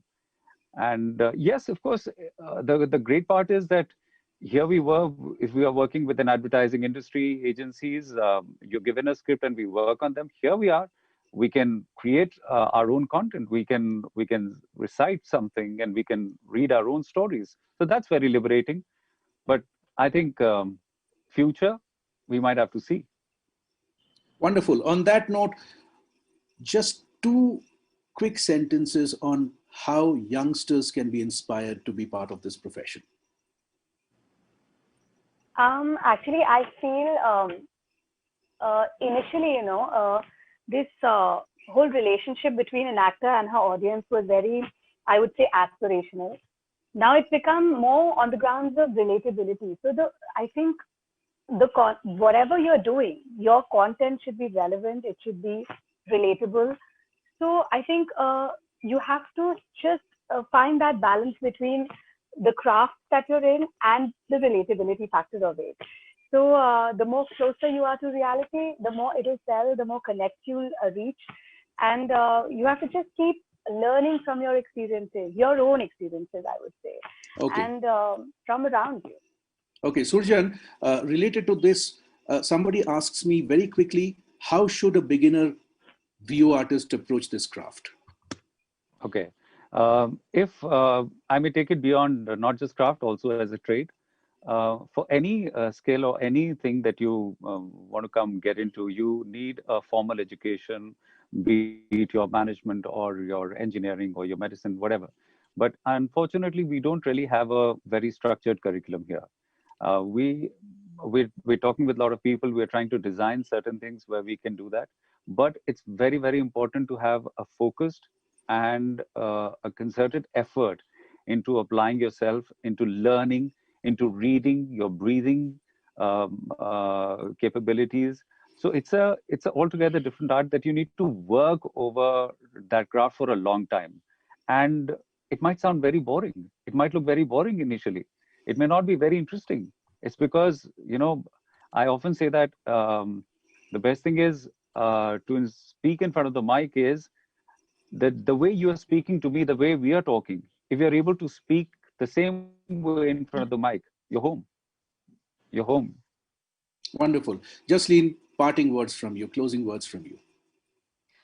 I would say this is a beautiful profession. It's great fun. It requires hard work. It might seem that it does not require, but it does. But that hard work, I mean, you can have fun with it, enjoy, don't be too scared of the mic, try out. I mean, to any youngster, I would say record yourself over and over on phone, if not like a professional mic right now. You will come to know. Try and see. I mean, listen to people that you really admire, you know, narrators, RJs, voiceover artists, actors, and compare and see whether your voice can actually sell a product. Can it convince somebody? Can it hold the audience? And experiment. You'll come to know and have fun with it. Wonderful. And on popular demand, Jasleen, and I'm getting this almost every single minute. Corona का caller tune सुना दीजिए. Yeah, so what this has become like, this is now my background score actually. Now it's like Raji's poems now. So yeah, okay. I can attempt the current, IVR. नमस्कार. नया साल अपने साथ आशा की नई किरण लेकर आया है वैक्सीनेशंस के रूप में. अपनी बारी आने पर वैक्सीनेशन जरूर लें और भारतीय वैक्सीन पर भरोसा रखें. अफवाहों पर ना जाएं. और याद रखें, वैक्सीनेशन के बाद भी आपको सोशल डिस्टेंसिंग मेंटेन करना है, मास्क जरूर पहनना है और हाथ अच्छी तरह धोने हैं. सजग रहें, सुरक्षित रहें. नमस्कार. Yay. On that wonderful note, thank you, Jasleen. Thank you, Surjan. Thank you, Pallavi, for being part of the It was a pleasure. It was a pleasure. Purpose Summit, and you gave so much of purpose. Thank you for being such wonderful co-artists. Thank you for being such contributors to the craft and to the industry. And thank you for being with me in this session. The next session is going to be an education panel, a global panel joining us, which will be moderated by our Vice Chancellor, Dr. Dishan Kamdar. Stay tuned to that. And thank you for being with me in this session. Have a and great evening. a happy Republic Day to all our fellow Indians. Yes, happy Republic Day. Thank you so much. Thank you. It was a pleasure. Thank you so much.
Hi, good evening, everyone. And Good evening. A warm welcome to each and every one of you to this very interesting, roundtable panel on the future of higher education. Dear friends, the higher education sector, has been growing visibly over the past couple of years. And lo and behold, 2020, there was an unprecedented onset of the pandemic, and suddenly everything was gone for a whack.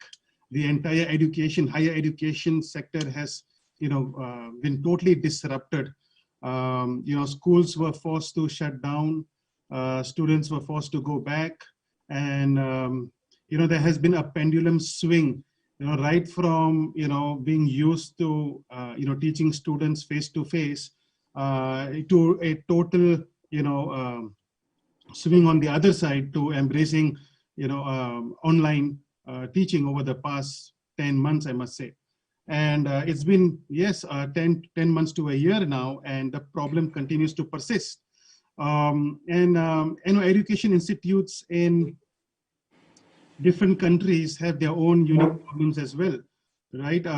For example, in India, the digital divide continues to widen. There are millions of students all over the world who can't even afford a digital device. Some students who can afford a digital device do not have the infrastructure required to support. So there continues to be challenges, and heads of higher education institutes are right now still scratching their heads when they are on a drawing board. What do we do? What are the trends do we foresee? What will 2021, 2022 and beyond look like? So friends, we have three very eminent dear friends and also scholars, academicians who have joined us today. I would like to introduce all of them. So we have Professor Andrew Shannon. He is the Provost and Dean and Professor of History at Wellesley College.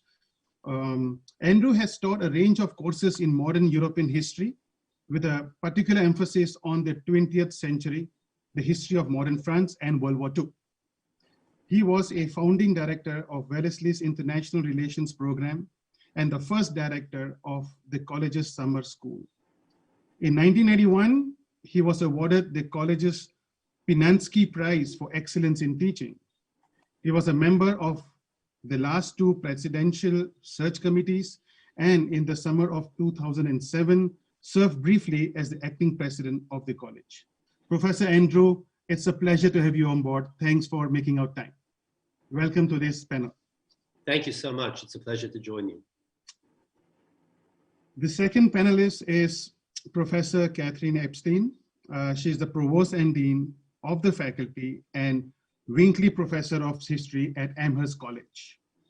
Catherine has taught a wide range of European history classes, including courses on the Holocaust, Nazi Germany, and World War II. She is currently general editor of the Wiley-Blackwell textbook series, Short Histories. In addition, she is an elected member of the Council of the American Historical Association. Since July 2014, Professor Catherine has been the Dean of the faculty at Amherst College. Kathy, it's been a pleasure to have you on board. Thanks for taking out time. Welcome. Thank you so much. Next, we have Professor Deepak Jain. Professor Deepak is the former Dean of Kellogg School of Management, the former Dean of INSEAD, and currently the co-president and global advisor for SEEPS. Deepak's influential career spans nearly 4 decades as an educator, a senior business school administrator, and a consultant to corporates and governments. He is an accomplished researcher and faculty and has earned the prestigious John D.C. Little Best Paper Award. In recognition to his many scholarly achievements and outstanding teaching, he also was named the Sandy and Morton Goldman Professor of Entrepreneurial Studies and Professor of Marketing at Kellogg. Deepak, thank you so much for joining us today, and we look forward to a very interactive discussion. Thank you. All right, So, this is, definitely a discussion where we are going to look at the parts and we're going to envision the future. And, we are going to provide our perspective on what the future entails for undergrad and postgrad education. So I'm going to ask my first question to Andy. So Andy, what has been your biggest challenge during the pandemic, and what did the Institute do to overcome those challenges? Well, thanks again for inviting me to participate in this panel. It's great to participate with friends from Flame and from other institutions that we really value participation, collaboration with.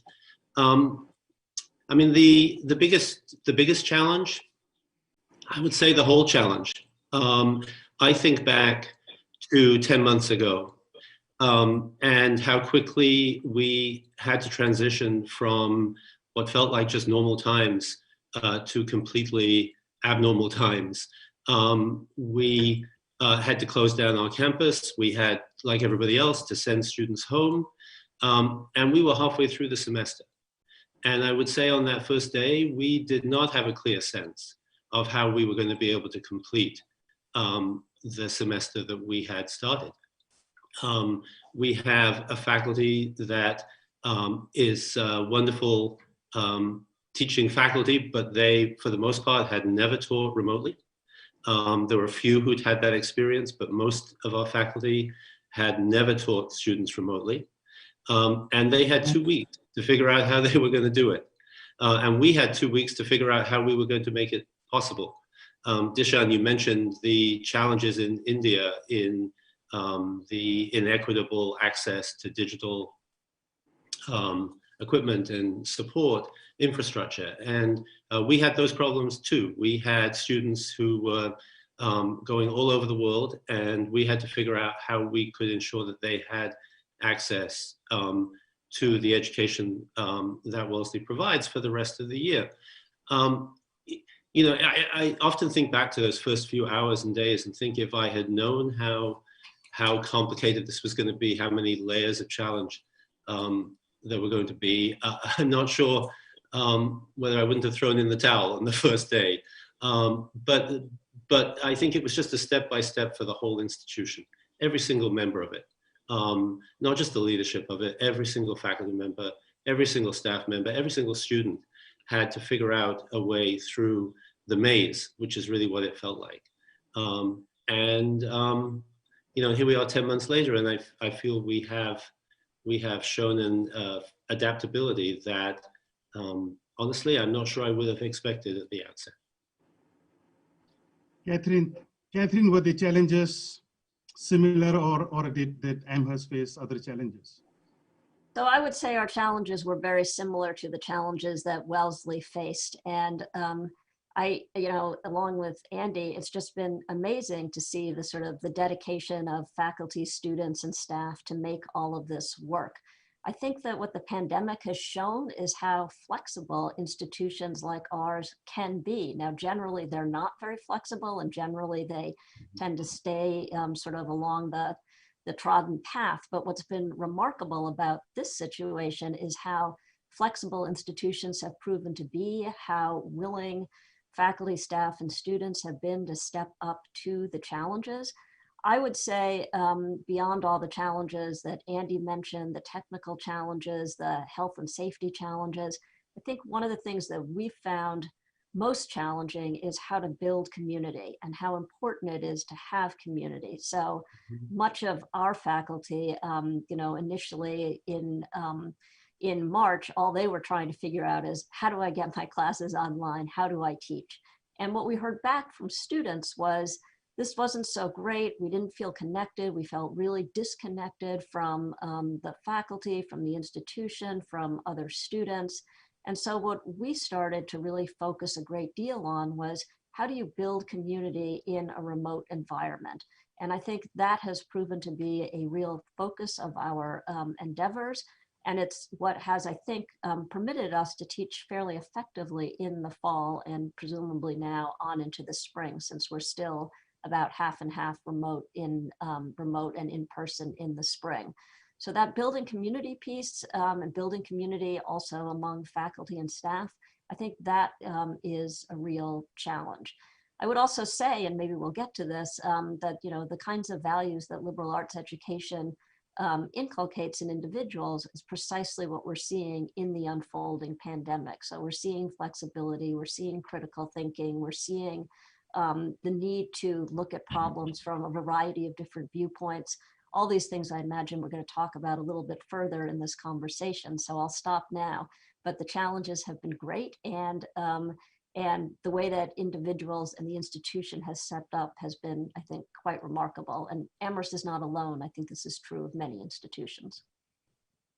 Absolutely, absolutely. Deepak, were the challenges different for business schools and higher education, executive education especially? Yes, so first, executive education is very different than when it comes to degree education. So in graduate schools, I would say that this challenge made one thing very clear. Many professors who were not very comfortable teaching online learned this skill. And I tell you, their overall teaching ratings were better online than in person. At least I can tell you of the people that I interacted with. Now, see, what is the difference between online and the others? If you know the students and you have been teaching them, then you can still teach online, have the discussions to some level, and graduate students are used to more technology and others, and that's why many schools last year were able to complete their graduation ceremonies by June and let the students complete their graduate degree. When it came to executive education, the scene was completely different, because executives come to be with each other in the classroom. And it's not only the content, but also the network that you create. In graduate schools, what happened, at least at Northwestern University, I would say, students were still in their dorms. They were there. Classrooms, they could not go. But in executive education, a lot of programs were cancelled, because the company said that the whole purpose is that you do group work and others. Slowly it started, but I personally feel that this challenge that we saw through COVID on executive education would be more severe than on the regular one. But then on the regular education, the other challenge comes is about placement. What we found was that even the placement was not badly affected. Students who came for an MBA degree, they got the jobs through online interviews or the online process. So overall, this was not what students were expecting, but given the current environment, they were happy that the time was not wasted and they were able to graduate and learn. The professors were more generous with their time, so students who wanted to pursue or with questions after the class, they were also able to get a lot out of it. But what it required on behalf of the students were self-discipline and self-motivation. People who wanted to know more had access. And my son is doing his PhD at University of Chicago, and he was the TA to a professor on financial statement analysis. And he said that he was more busy when the classes were online, because a lot of students would send questions to him. But he felt students still had enough interest and intellectual curiosity that he handled through the online part as opposed to the professors answering in the classroom. So I think we all learned something new, how to teach online. At least I am technologically from the Stone Age, but still I was able to give a few lectures. And that's why I asked your assistant to help me with the PowerPoint presentation, because normally I teach my classes with blackboard and chalk. I have never used slides or presentations in 40 years of my teaching, but this COVID gave me one skill. You know, Deepak, we all evolve, and you know, adversity, you know, makes us learn new skills, as they say. But you know, Yes. Deepak, you talked about placements, and that got me to think about, you know, the purpose of education. This is a purpose summit, and you know, we've got people talking about, you know, their purpose in life, sharing their life stories. But you know, whenever I am attending a roadshow, whenever I, you know, I accompany my team for our outreach programs, right? So whether, at least I can share my India experience with all of you and probably take your cues. Generally, right, there is this return on investment calculation that parents and students usually have. And, you know, we talk about, say, for example, when I'm talking about liberal education and the benefits of liberal education, you know, generally after, you know, the 40-minute talk gets over, parents come to me, and the only question they have for me is, you know, can you share placement statistics? Right? I just feel like, you know, pulling my hair out and say, you know what, this is a tunnel vision question. But that's the mindset. And henceforth, this entire interest in liberal education has been a recent phenomena in India, right? Traditionally, you know, students have been, you know, quote unquote, you know, encouraged to pursue the traditional engineering, medicine, law, and those, you know, streams that would have a direct relevance to, you know, jobs. Similarly, you know, in the MBA space, you know, you pick your school that gives better placement records. So, so the purpose of education, in my opinion, is more than just, you know, getting students ready for jobs and careers. It's about, you know, getting them ready for life. So I'm going to ask this question to Andy now, right? You know, do you face similar problems, and what advice do you have to parents and students who are pursuing liberal arts education? It's a big question, Dishant. We do have those questions from parents and families, of course. Maybe begin, though, to begin with, I'll connect it to the situation of the pandemic and the challenges that we are facing right now. Because in a way, what the pandemic has challenged us with is how to adapt the very essence of the kind of education that we value to a situation where it's fundamentally more difficult than in normal times. I mean, the essence of a liberal arts college education like the one that Catherine's college or my college provides, it's in the face-to-face encounter between students and faculty. As Catherine said, it's in the community that exists on the campus among students. You know, and community can also be thought of as network. It's the community in the classroom of learners working together. All those things that are so essential to what liberal arts education stands for have been made infinitely more difficult by the pandemic.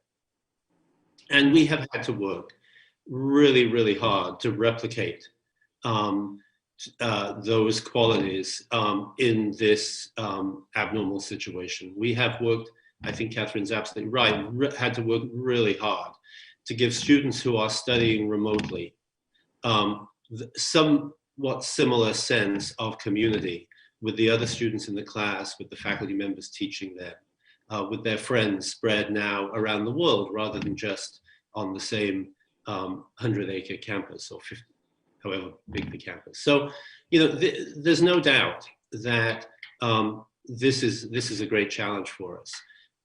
You know, I think that if this pandemic situation were to be our permanent future, then I think we would face really tough questions from those parents and families that you're talking about. Because the answer that we give to parents who ask those questions is that it really is an education for a lifetime, not for the first job.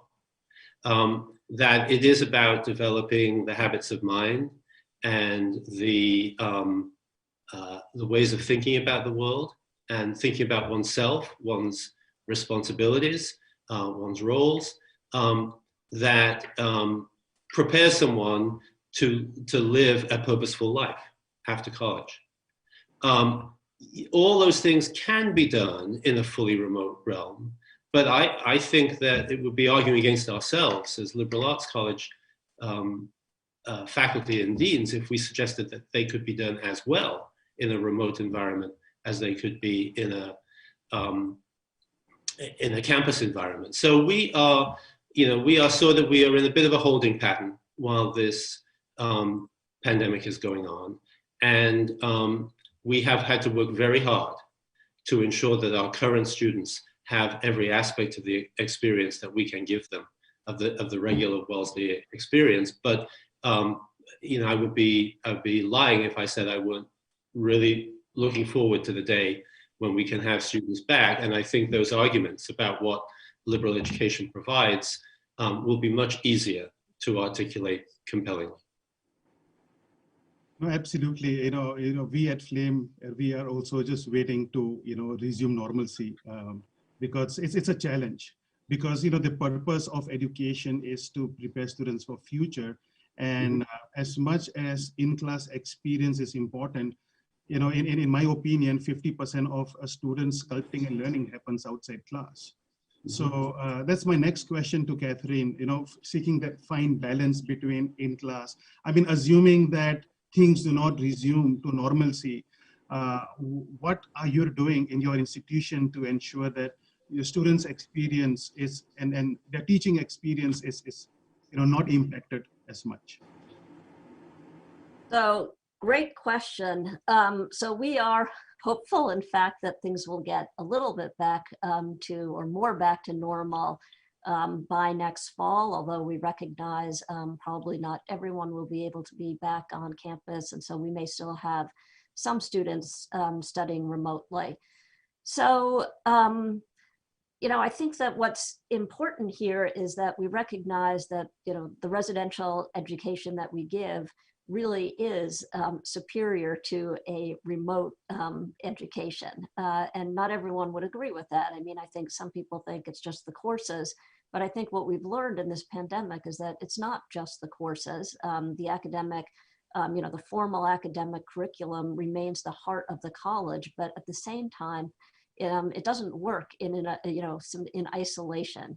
A liberal arts education does involve interactions with students and faculty among themselves outside of the formal classroom. And so I think that what we need to do is to get back to that more normal residential situation. In the meantime, one can come up with strategies around building connections and building community and figuring out all sorts of pedagogical techniques that help to foster those relationships. But in the end, those are all sort of stand-in. They're stand-ins for when, in fact, we can get back to residential education.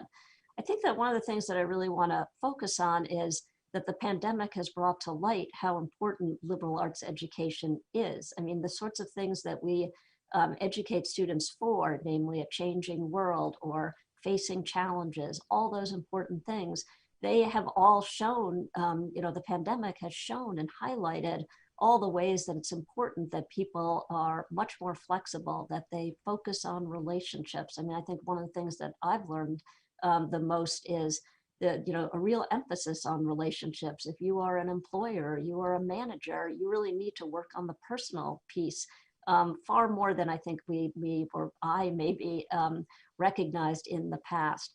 I think that the pandemic has shown, you can't solve a problem from one dimension, right? All of these problems, they are so vast that they involve looking at it from so many different angles.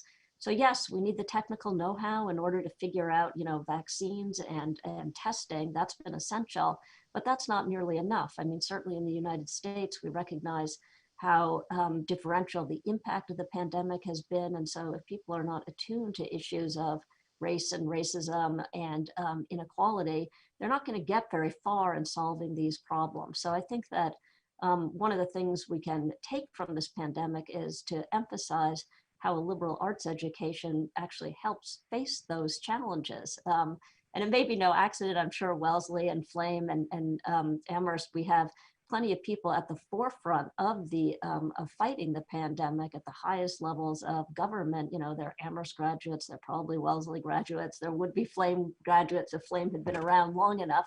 But it is striking to me how important the sort of holistic education that we give and how much you can apply that to the pandemic today. Deepak, Yes. continuing this discussion on purpose of education. Yes.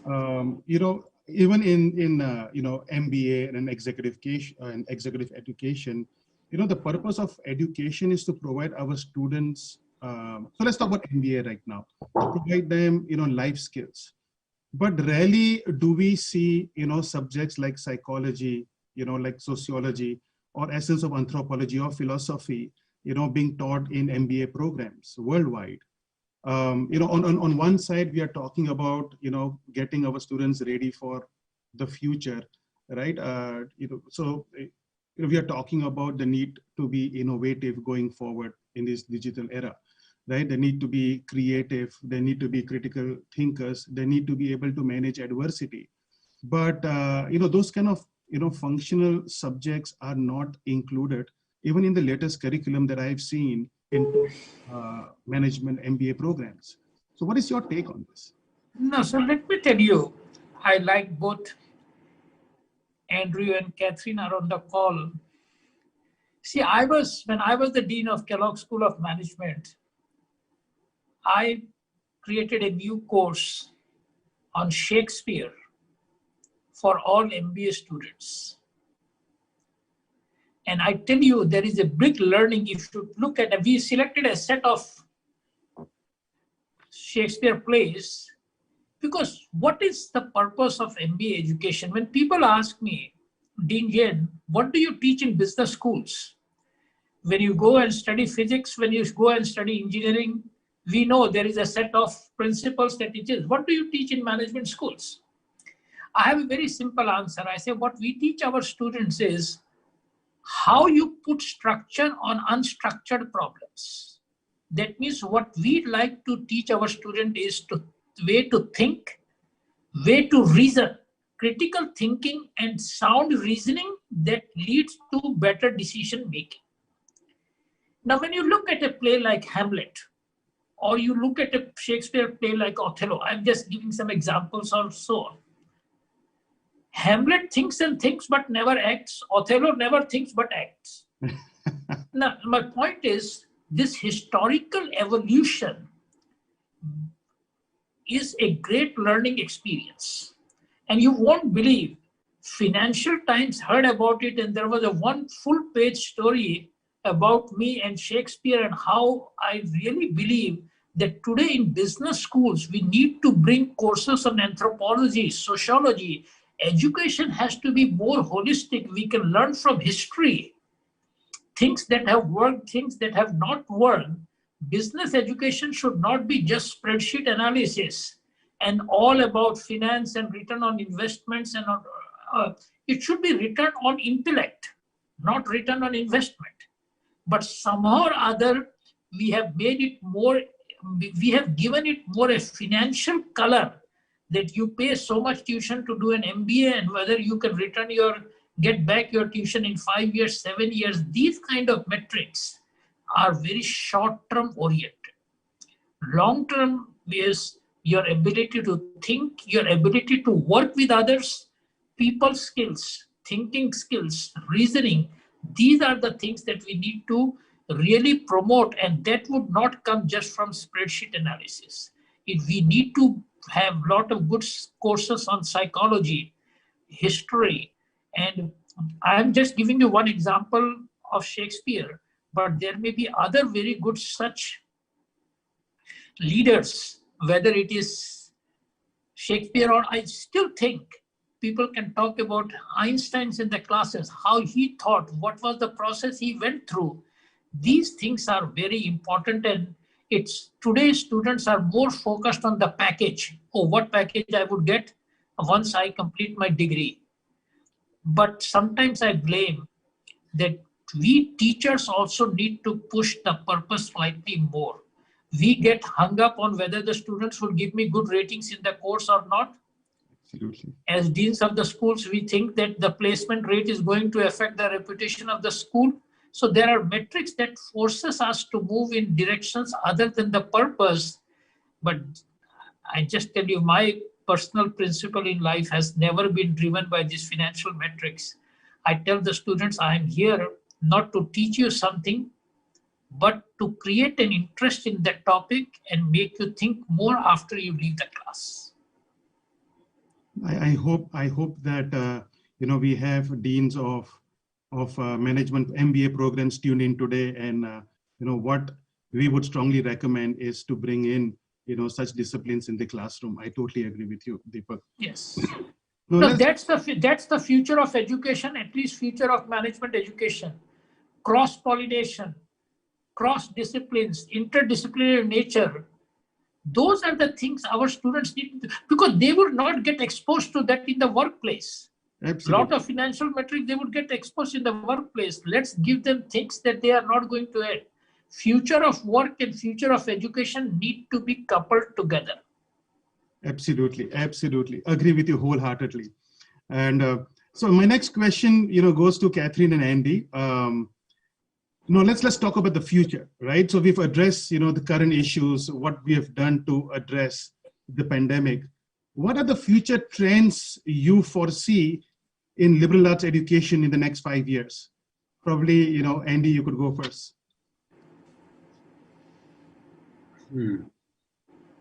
Well, again, I'm going to start from the point of view of the adjustments and the changes that we have had to make in the course of the pandemic. I think it's a really interesting question that we all face now to ask how much of the change that we have made since last March is going to be permanent for us, and in what senses are we likely to revert back to the way we were before. And I think it's very hard for us to know as we are right in the middle of it.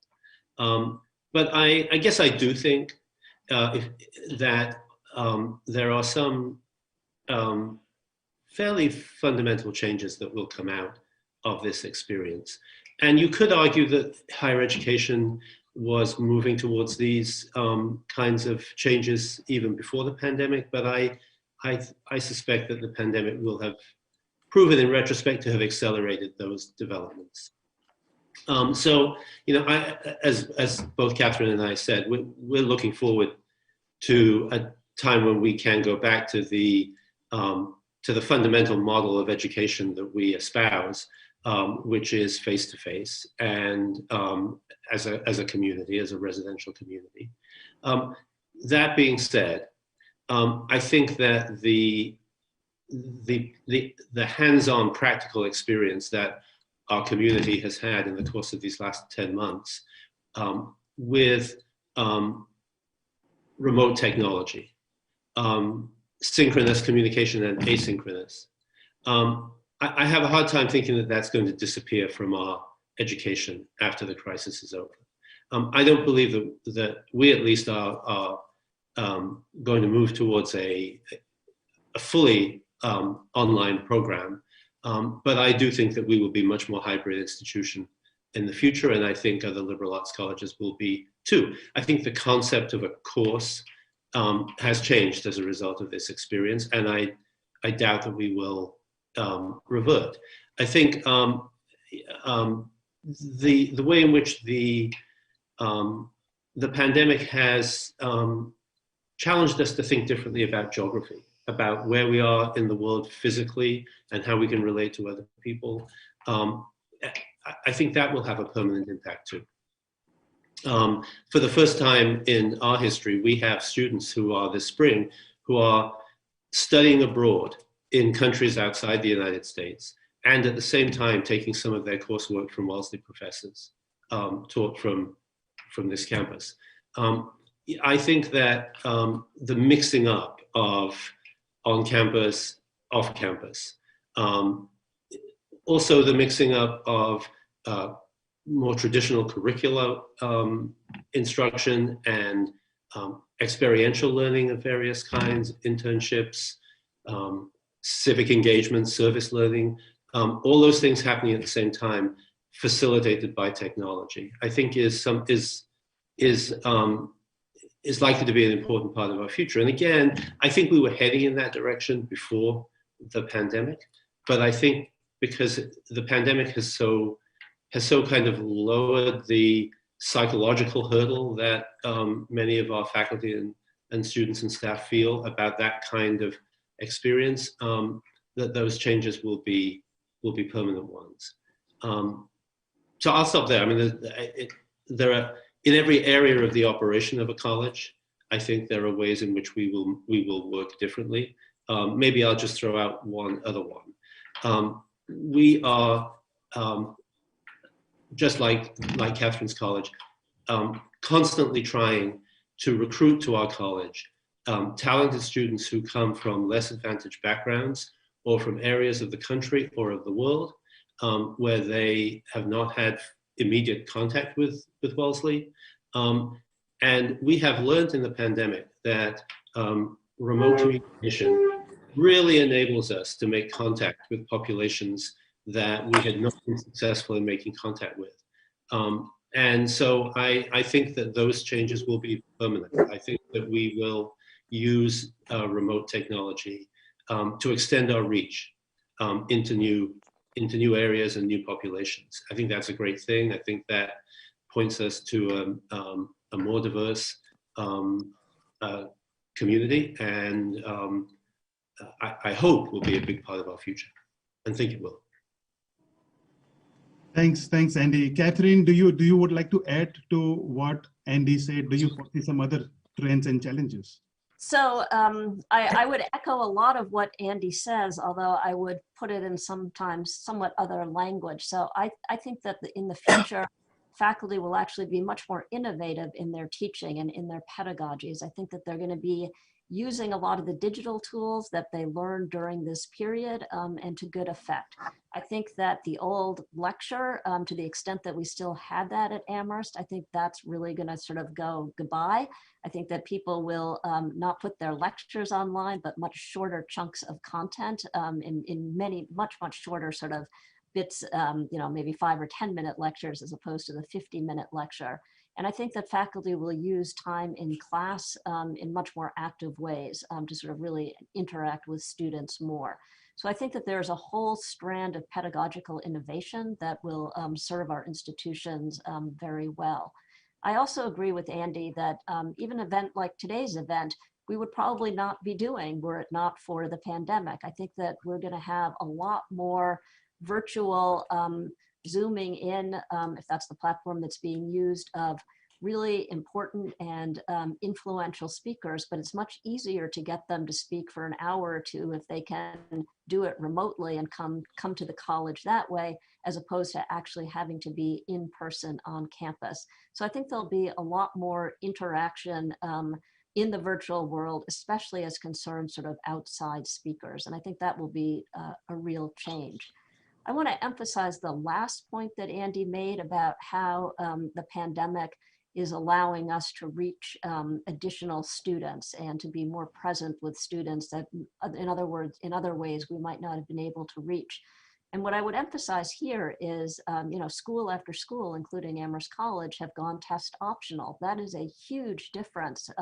We are no longer going to be relying on standardized tests as a main indicator of whether a student should be admitted to the college or not. That's going to have perhaps a quite profound difference in terms of the students that we bring to the campus. And that will be a very interesting change over the long haul. It's certainly going to impact our admissions policies, and it means that we'll probably have a somewhat different student body, one that's more diverse, one that learns in different kinds of ways. And so those pedagogical innovations will be really important in terms of reaching those new students who we will be able to have at the college. So I think there's some pretty profound impacts that are also coming, at least in the United States, from the real emphasis on race and racism and to what extent it has shaped our institutions and how we can overcome that. The fact that we sort of had a pandemic and then at the same time we had this huge, a focus after George Floyd's murder around race and racism and how that has impacted our institutions. I think that's going to have a pretty lasting change at the institutions as well. So, I think the pandemic brought some of that even more to the fore than would have been the case before. So many of these trends were trends that were happening anyhow, but I think that they have been accelerated. And I think it will be a lasting change, and our institutions, they will change more quickly because of the pandemic. Adding to what you said, Catherine, the entire shift online and embracing new pedagogy has made the world smaller, but at the same time, it has opened up opportunities. That one opportunity and trend that I envision is the fact that faculty, all across the globe will be teaching in each other's schools now, right? So given if most institutions, continue to go blended, probably 40%, 30% of the curriculum would be taught remotely. And now this opens up the possibility of institutions and universities to sign MOUs whereby faculty from each other's institution can teach and get credits there. Do you see this happening going forward? It's a really interesting dilemma. Right now, I'm not signing any contracts that would allow faculty to teach remotely if we go back in person. So, our students have made it very clear that they really want to have in-person instruction and not remote instruction. So I think there are limits to what you're suggesting, although it's also possible that costs and expenses will force us in the direction that you're talking about. And similarly to, create a more diverse faculty, we may eventually have to move to allowing people to live remotely. But right now, we're not yet willing to go that step. Obviously it's fine if a professor is going to a conference and wants to Zoom for, that class day, but Right. by and large, the expectation, at least at Amherst, at least for next year, is if we're back in person, we are expecting faculty to be in person as well, unless there's some really significant health reasons why that can't be the case. But that's our intention at the moment. But that may change because, again, what we've seen through this pandemic is the need for flexibility. It may be that I hold this line now in January, but in April or May, it'll be a very different story. Yeah, you never know. You never know. And could I just add to Catherine? We're in the same place, but one thing that we have found this year is that our instructors have made much more use of guest lecturers and visitors to their classes than they do they have in normal times, and that those guest lecturers have really tended to be really appreciated by the students in the classes. I think it's partly that it's asking a lot of students and of faculty to have so many hours of Zoom face-to-face, and having a different voice in the classroom for a day, bringing a different perspective, I think has been perhaps even more valuable in this time than it was in the previous times. And it's interesting to think about whether that might continue, especially as Catherine said, as we have a different kind of pedagogy. That our faculty, I totally agree with what Catherine said, our faculty are learning things about how they can engage students and enhance student learning through mixing things up and blending things. And maybe this is another way in which that will come to pass. Absolutely. Absolutely. Now over to you, Deepak. I recall having a conversation with you a few weeks ago, and we were talking about trends in management education and the future of management education. And you promised me that you'll encapsulate your thoughts in a slide, and you will present your thoughts with our audiences. So can I request you to relay your thoughts on? Sure. So, couple of observations when I was listening to Catherine and Andrew. I come back to the basic purpose which I articulated Can that you get the light, please, Jasmine? can you not hear me? I can hear you, Deepak. Please go ahead. Okay. Now, my point is, the first major trend would be, see, there are certain courses students take when they come for a management education. They take a course on financial accounting, they take a course on economics, they take a course on something, I would say, basic statistics. Courses that are already well structured, there is no need to have them in the classroom. We can send them the online modules and let them prepare those things before they come to join the program. Because if the purpose of the classroom is to make you think, when you are teaching a course on calculus, the derivative of x square is going to be 2x. I don't need an opinion from students whether it is 2x or 3x or 2x plus 4. My point is, the future would be more in-depth discussions in the classroom. And so courses which are very standard, let students prepare themselves. They can come for evaluation purpose. We can evaluate their learning, their skills, their tools on a pass-fail basis.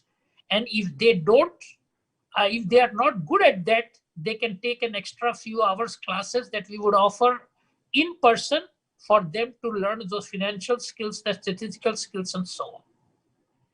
The second point I want to make is, I call it the new diet of education, I would say. And I use the word D-I-E-T. D stands for digitally savvy, which means, Andrew, you used the term called this blended learning and so on type of things. Faculty members have to learn the blended skills. You cannot just be teaching with the traditional way.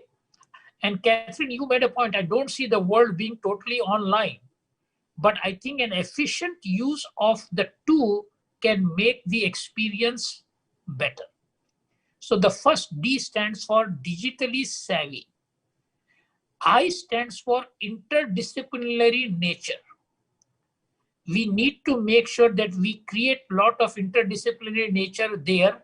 And I don't need to bring the presentation, please. I don't want people to get confused. Please go ahead, Deepak. Okay. Yeah. Okay. So I stands for interdisciplinary focus. The E stands for entrepreneurial spirit. Many students, they today don't want to go and work for a regular corporation or regular job. And this is not only in management schools. I heard from my colleagues who were dean of engineering schools that a lot of people are in this business of new startups.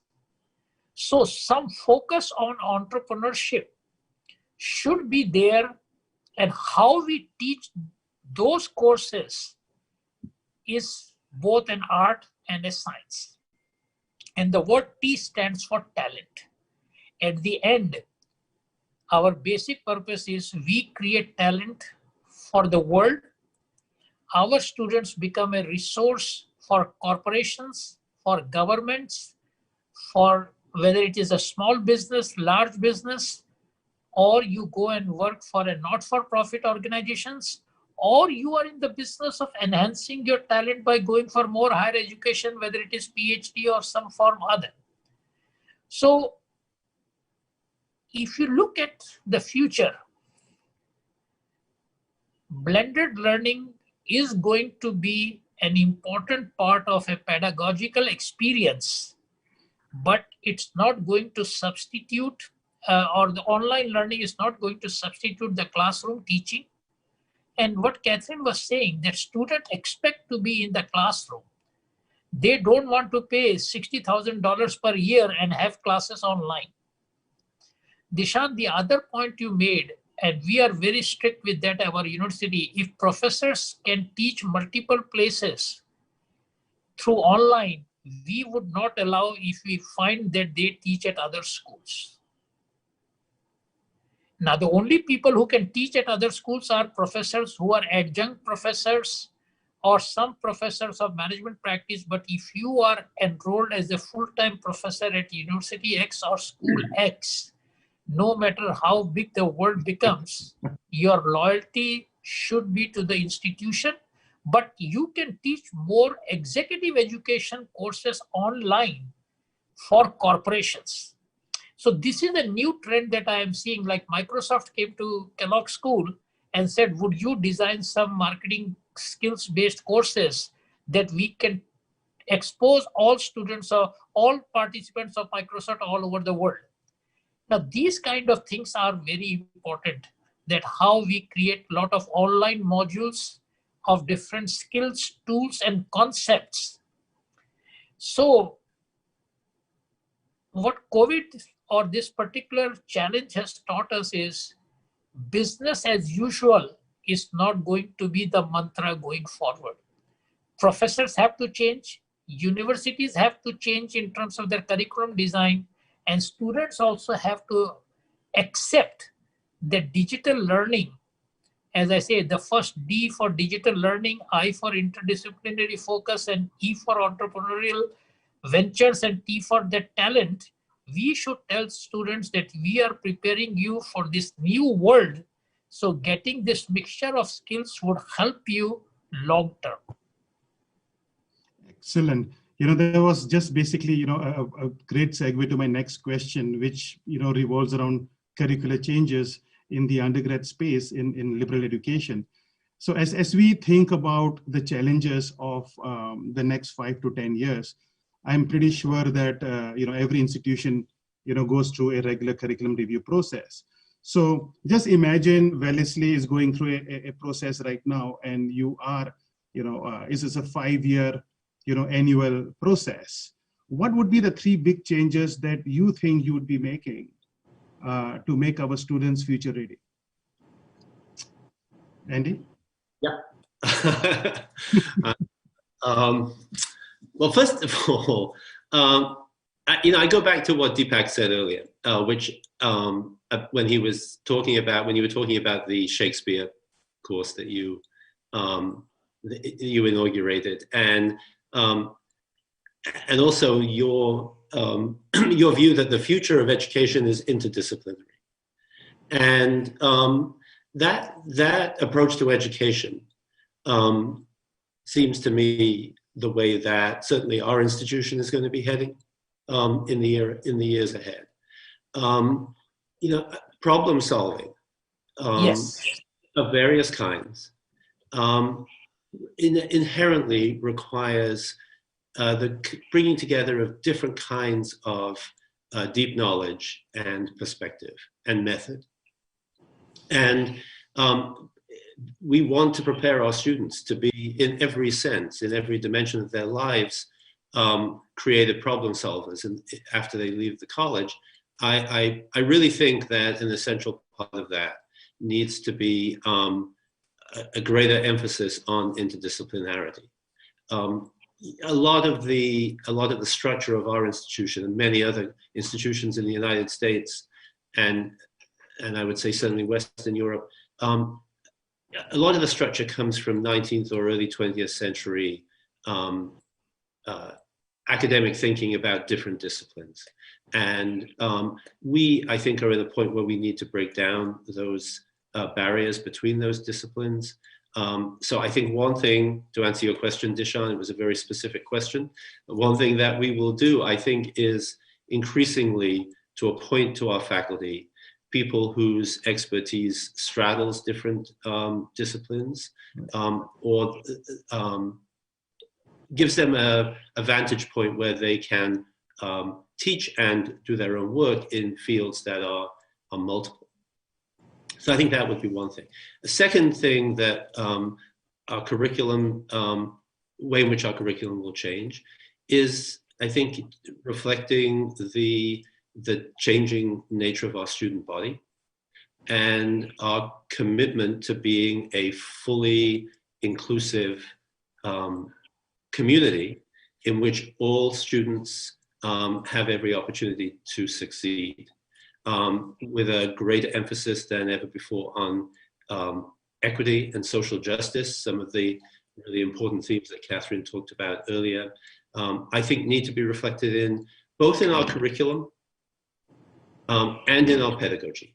So the way that all our faculty teach and also the content of what we teach.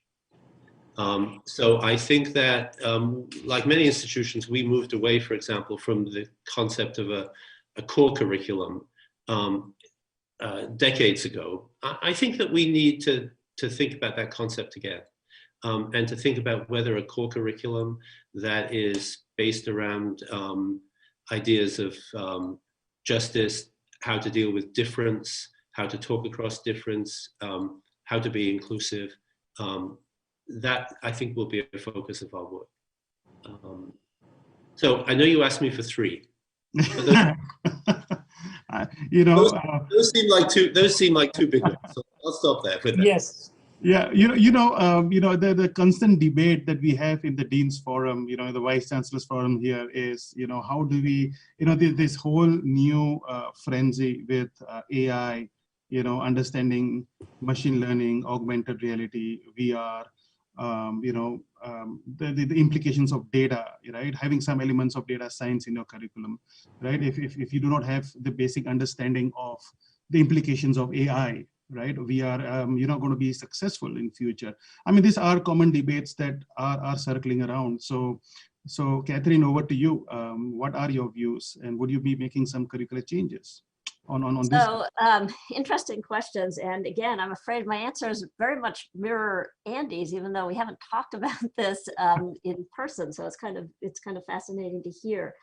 So Amherst has an open curriculum, which means there are no requirements across the board. The only requirements that students have for graduation is that they have to have taken 31 courses and passed them, and that they have satisfied the requirements of a major. But other than that, there's no distribution, no core curriculum, nothing like that. However, because of all the changes that have occurred, particularly around issues of race and racism, Amherst for the first time is pretty seriously considering how to incorporate those notions into a curriculum that everyone would have to participate in.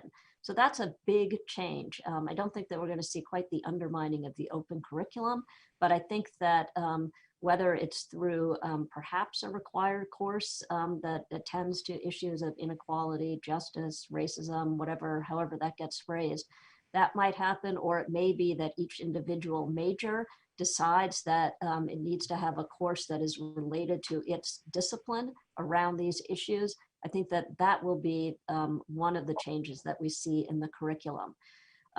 It's interesting, Deshaun, that you mentioned AI and computer science. For the first time ever, the largest number of students applying to Amherst say that they want to study computer science. Normally it's economics, but now it's actually computer science. I think that the interdisciplinarity that Andy mentioned will be important in the future. In all the job interviews that I do with potential candidates who teach at the college, I ask if you could teach a course with someone not in your department, what kind of a course would it be? What would that course look like? And usually it's interesting, some candidates just can't even begin to fathom that question. It's like, what? I would teach beyond my actual sub-discipline. And so I use that as a sort of useful marker to see how flexible are these individuals and how much are they thinking about sort of a holistic view of looking at problems. The other piece that I would say will be important, and this builds on what Andy was saying around problem solving, is an emphasis on research and student involvement in knowledge production. I think that research, more than anything, prepares students for all the things that we want them to be thinking about in the future. There are no set answers in advance. You have to formulate the questions. The questions aren't spoon-fed to you. You experience mistakes and wrong paths and the wrong way to answer something. And so then you have to start all over again. So sort of the different habits of mind that research instills, I think that we will see more of an emphasis on that. And it's in line with students being more actively engaged in everything that they do, which is, I think, a real emphasis on liberal arts education as we move forward. So very similar answers to what Andy would say. Change will come, and maybe this is the time that Amherst finally overturns its open curriculum. We've had it since 1971. That's a long time, but that now is the kind of epoch where really fundamental changes can take place. And it's interesting that the pandemic has shown us that as well. And Deepak, in the MBA space, we talked about futuristic skills. I mean, gone are those days where functional expertise are the only ingredients that people look for when they seek employment. Today there has been a shift thanks to the digital revolution that we are in. So in the MBA space, what kind of curricular changes do you anticipate to brace students for the future? So I want to build on what Andrew and Catherine said. The first is Andrew mentioned about this word called problem solving. To me, as I said, the biggest curriculum change would be that lot of courses that we have, which we had required courses, as you know, which are very skill based. They can be taught digitally or create digital modules. But there are three things that I think should be very important in any curriculum. And that is, one is problem solving. But with that, what I said first, critical thinking, problem solving, and decision making. Because at the end, managers are there to make decisions, whether the decisions turn out to be right or wrong. But how do you create a process where people start with critical thinking, problem solving, and decision making? And we need to create courses that would emphasize these three aspects. The second thing, Dishant, today on the interdisciplinary side, I think we need to bring a lot of sociology, or what I call cross-cultural aspects of human behavior. Because the world, one very big shift that you see in the world is education is becoming more global. Even at undergraduate level, students have all these overseas modules and others. But cross-cultural variations, cross-cultural behavior, those needs to bring, and those can be very good discussion-oriented courses, because as you know, that we in business schools like to bring diversity to the classroom. When I was the Dean of INSEAD in Paris, we had a very simple rule, no more than 10% students from one country. Every class I taught at INSEAD was the replica of United Nations. We used to admit 1,000 students on the average from 80 to 85 different countries. So this whole aspect of cross-cultural sociological aspects ought to be very important part. And the third is what Catherine said, and I think this is more at the undergraduate level that I would say, and you and I have discussed, mostly the top business schools have been driven with MBA programs. I think now we need to emphasize more liberal arts education with business specialization at the undergraduate level. And when you bring those students, best research assistants are undergraduates, more than the MBAs. So this bringing this research culture, and I would use the word more knowledge creation rather than knowledge production. One is knowledge creation. Second is knowledge dissemination, and third is knowledge certification. By certification means you give them a degree, but bringing more research to the classroom and making people more think deeply should be the DNA of any program in future, which means the teachers have to change. And because very often we have this inertia that I have been teaching these case studies for years. Somebody just mentioned that they are still teaching cases on companies that are no longer in existence because students, teachers have to prepare for new material. But I think, I really believe the best of education is ahead of us. These kind of pandemic, etc., has told us clearly that change is essential. I say, change is inevitable. Worrying is optional, but timely action is essential. So don't worry about it. It's an optional. Change is essential. And the other thing that I am very big believer is the only rigid rule in life one should follow is be flexible. Bringing flexibility in the curriculum to me is something that we need to think about. Now, whether there should be core classes, not core classes, and how we design the curriculum, that I leave it to institutions and individuals what they like to do. But I still believe that there should be some core classes which we think are important skills that everyone needs to have when they go out and work. You are a more expert in this area, like cross-cultural negotiations. In business schools, that skills people need to learn. How do you do negotiations? If you need to have a good curriculum, make sure that the curriculum covers good skills, exposure to good tools, and the state-of-the-art concepts, cutting-edge concepts, and how people integrate these things ought to be something that we should think about. And initially, any professor who teaches a class should give an explanation of the material that he or she is going to cover, so that you set the expectations of students, right? This is why I am adding this course or this particular topic and others. So I really believe that the best is ahead of us. But business as usual, I said, cannot be the norm. Professors ought to change more than the students, because students, though I teach the same course, but I don't teach it to the same students. Students keep changing. They come with a different mindset. Where the change is not happening is at the professor's level. Now, as a dean, you cannot force them to change completely, but we need to work together with them, give them some special assistance with people who can help them bring some new material. And sometimes I have also done one thing. I have sent some professors go and attend some classes at other universities for a semester and see how the other people are teaching courses which have a different pedagogical component and a different cross-cultural component.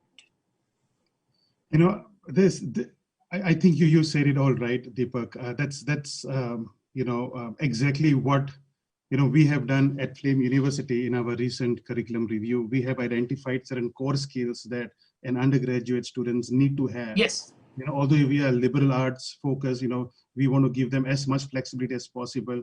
But to make them future ready, there is a requirement for some core courses, and I don't want to elaborate on them here in this forum, but I am also a watchdog on the time clock today right now, and the time clock tells me we just have 3 more minutes. So I'm just going to very quickly go round robin with the 3 of you. One advice for faculty and one advice for students, because especially students, given the pandemic, more than students in India, parents are more worried than students. What's going to happen? What kind of courses do I enroll my students in? What does the future look like? And that is close to paranoia. So what is that one advice you would like to give parents, student, and faculty? We'll start with Andy. I kind of wish we'd started this at the other way, the other order. Let me say a couple of things.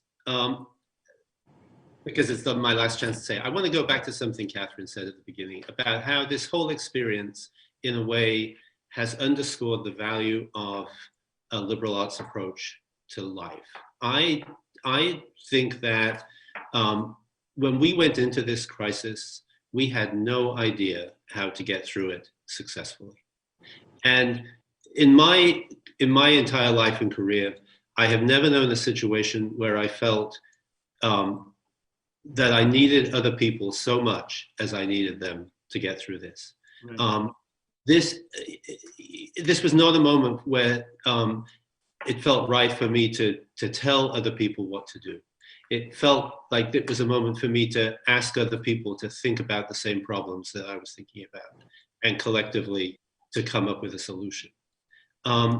So, I guess I might say to students or parents that this experience that we've been going through, it just underscores why the greatest asset of a liberal arts education is the inherent flexibility it gives, the capacity it gives you to adapt as you go through your life.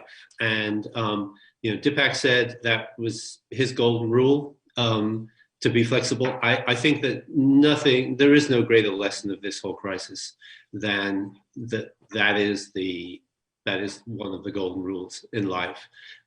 So that's what I would say. What would I say to faculty?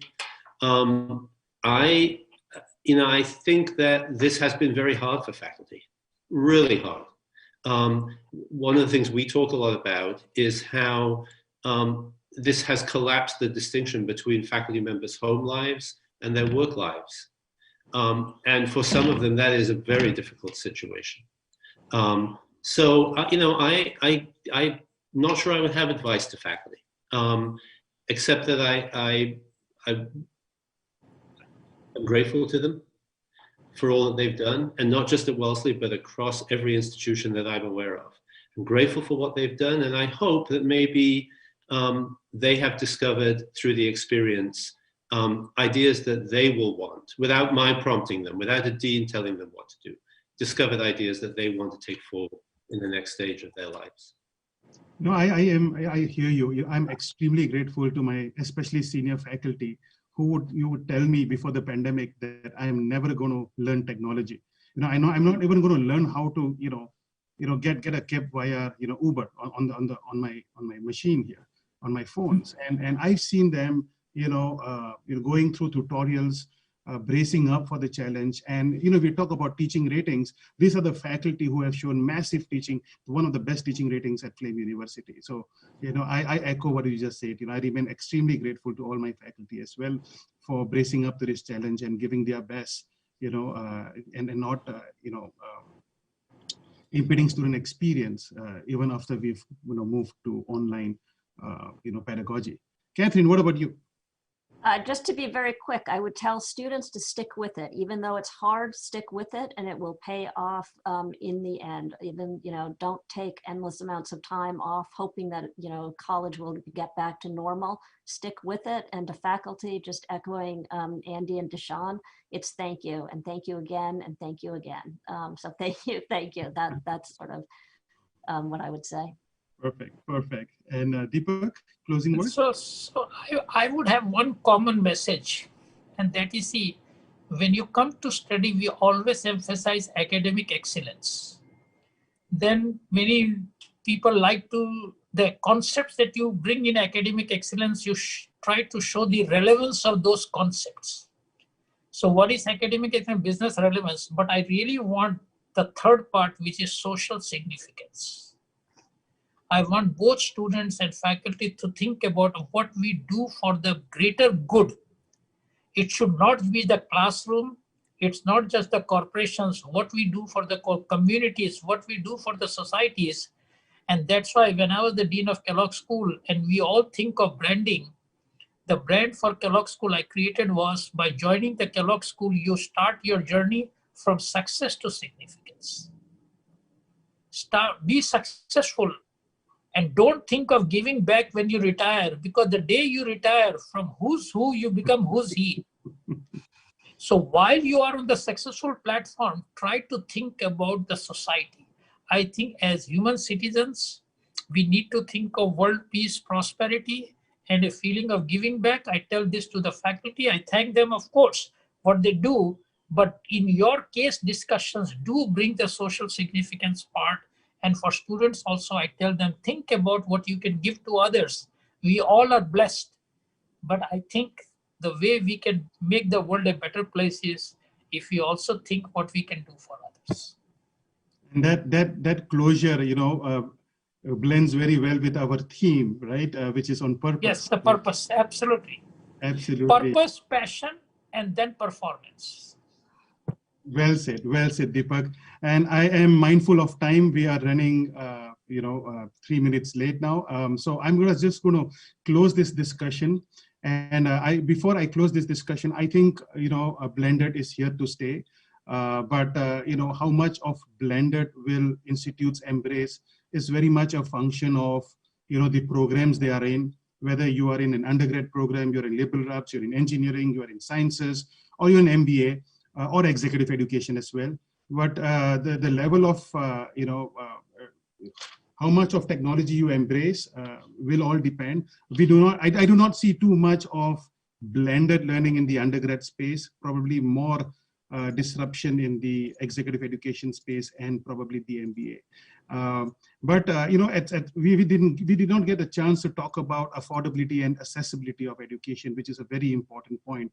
But I think the future is in government and institutions to come together to make education more accessible to all and affordable as well. So hopefully we'll meet each other in another forum where we can take this very important point forward. But once again, thank you very much from the bottommost of my heart. On behalf of the entire Flame fraternity, I thank you, Andy, Catherine, and Deepak, for taking out time from your very busy schedule to be here with us today. Thank you very much. Thank you for including us. Thank you. Yes. Thank you. Pleasure. Thank you. Bye-bye. Thank you. Bye-bye. Bye, Andy. Bye.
Wow, what a fantastic day we had today. This takes me back to the day when we were thinking of the Flame Conference. We were thinking about the theme that we should have for this particular conference. And the idea that struck us, all of us together with the Flame Conference Committee, is why can't we have the Flame Purpose Summit? And one of the questions that came to, the initial questions is why purpose? Why not maybe thought leadership? Why not growth? Why not, education itself? Maybe the first answer that, came along to my mind is why not? Why should we not have this as purpose? This is something which is a part of every meaningful conversation that we have. Maybe it is with our friends, with our family, with our colleagues, with young and old alike. We have a lot of conversations around purpose. What is the real meaning of life? Why are we here? What are we yearning for? How do we go about doing and achieving what we are looking for? What's that true thing that we should be kind of walking towards? What's so powerful about a purpose that makes us go beyond? And when we thought about this, we realized that, it'll be a great experience to actually see this and know of the tales and experiences of accomplished people from our community as they take us through how they went about it, what were the challenges to it, and why they did what they did.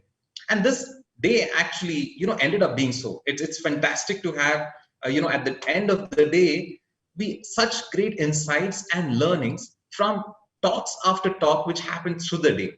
So to start with, we had our VC who defined the term of purpose very interestingly, and then went along and told that this is something that will get redefined as per the situation, as per our life timelines, and we need to be kind of a bit fluid with this particular approach. We went on to Vineet Nair, who suggested us that, why can't we look deep within? And that allows us to find the true purpose, which can make a larger impact to the world. In fact, a lot of examples and his own life journeys, including Sampark, he kind of demonstrated how that has happened. While having said that, he also mentioned about, that these goals should not necessarily be the only one to achieve, and we need to kind of move on to the next goal. One of the interesting things that, was mentioned was about shutting down Sampark Foundation and around 2025 and moving on to the next goal. Apurva Purohit interestingly told about setting small goals so that there isn't that fear of failure. There is a joy of achievement of, having done one milestone after the other. And also the second part, which was interesting, is that, you know, it's 50% about setting that particular goal, but the rest 50% is about traversing that path, the joy of the path, which is very important. So if we set goals or, you know, meaning for our life based on what we enjoy and cherish, we would have a lot of fun actually going along and achieving that goal. And while doing it, always realizing that the path is as important. Sanjeev Bikhchandani brought out interesting insights about how personal drive powers work ethic, which in turn paves off professional success.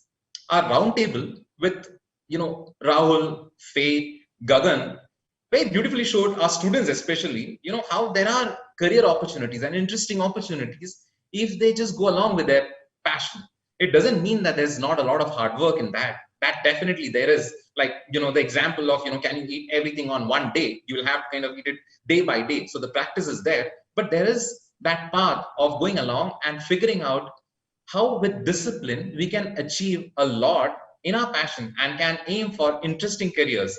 Also that there are certain golden rules, because these people were across careers, be it someone from music, someone from sports, someone from journalism, and all of them kind of came along through some of the same golden rules, which I think we can all take ahead as we go along. Raman Roy is one of the finest examples of thinking global while acting local. And he really showed us, you know, let in some secrets of how we can harness technology and develop an entire industry of BPO that he kind of discussed. But that's something which was very interesting for us, and how we found purpose in doing it, and how we could get a team to kind of believe in it and go ahead with it. The voice of purpose was a very different, you know, we could see, as in we had the FaceTime with people whose voices we hear all around. So we know them, but we don't know them. So this was the opportunity to kind of see that. And like the alternate career, here was, you know, one more very interesting opportunity which our students can look at, which again, everyone believed in the panel believed passionately that they would want to kind of share with the whole world and want more and more people to come along and take it. The journeys were different. Like, you know, maybe someone stumbled on it while being a 2-year-old, while the other kind of not stumbled, maybe, you know, walked into it while being a 2-year-old in that manner, or should I stick to stumble? While the other person actually went along and, you know, took it much, much later and mentioned that maybe it is destiny.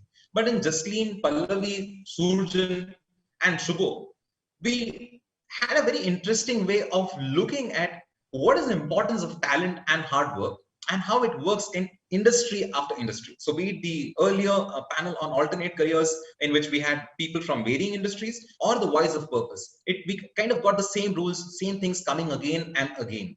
We then went along, I would not kind of speak much, as we just had the conversation on the future of education with Dishan Kamdar, Andrew, Catherine, and Deepak Jain. One of the interesting parts that came along was the idea of community. How do we do that in this online world? And you know, even today, as in how are we kind of engaging, and how is it so important that this sense of community is existing? It also exists during the remote teaching approach. From this, you know, this is all I think I take from my day one, but I'm sure that all of you found interesting stories that you could connect with. Some kind of a thing, you know, I had someone call me up and say that, hey, if this person could have been my best friend, maybe I should be just texting that person, some of our speakers. And I really expect that, you know, she goes along and texts him and says how this particular talk had an influence on her and how she would look towards working in that particular industry. Now, at the end of the day, I want to kind of leave you with what's happening tomorrow. And it's a power-packed day tomorrow. We have a lot of very interesting talks coming up. The first one with Mr. Vallabh Bansali, who's the chairman of the Enam group, which will be followed up with Mr. Montek Singh Aluwalia. We'll be able to hear him, the former chairman of the Indian Planning Commission. In the afternoon, we have a very interesting all-women panel on the theme of social transformation. Here, this panel will be moderated by senior anchor Abha Bakaya, who also is a founder of Ladies Who Lead, which is an organization which works in this particular space. But in the panel, we have Neera Nandi, who's the co-founder partner of Dasra. We have Nanalal Kidwai, who's the former chairperson of HSBC. We have Rukmini Banerjee, who's the CEO of Pratham Education Foundation. Pooja Marva, the CEO of Child Rights and Youth. And Jane Walker, the founder and CEO of the Purple Community Fund. In this, we have a very power-packed, interesting session on social change. This will be followed up with another panel on something which is, you know, kind of in topic at this point of time is online education. We have Bhushan Patwardhan, the Vice Chairperson of University Grants Commission. We have Shreyasi Singh, who has a very interesting online education portal in Harappa. We have Mayank Kumar, who is the CEO of Upgrad and one of the popular online platforms. We have Mohan Lakhan Raju, who's the CEO and founder of Great Learning. We have a lot of interesting courses on analytics in that particular space, and is also the vice chairman of the Great Lakes Institute. This will be followed by a performance by Chirag Katti, and we have the thank you note. So I want to leave you off with the next day to come. We will start tomorrow at 11 a.m. and we'll go on till 7 p.m. We look forward to seeing all of you on the different platforms that you are currently signed in on. Will continue to be available on the Facebook of Flame University and the YouTube of Flame University, along with the microsite where some of you are seeing this. We look forward to you participating in our Q&A with a hashtag of Flame Purpose Summit, so that we can pick it up and pass it on to the speakers. It's been a fabulous day here for all of us, listening to all of you. We really look forward to tomorrow. Thank you. See you.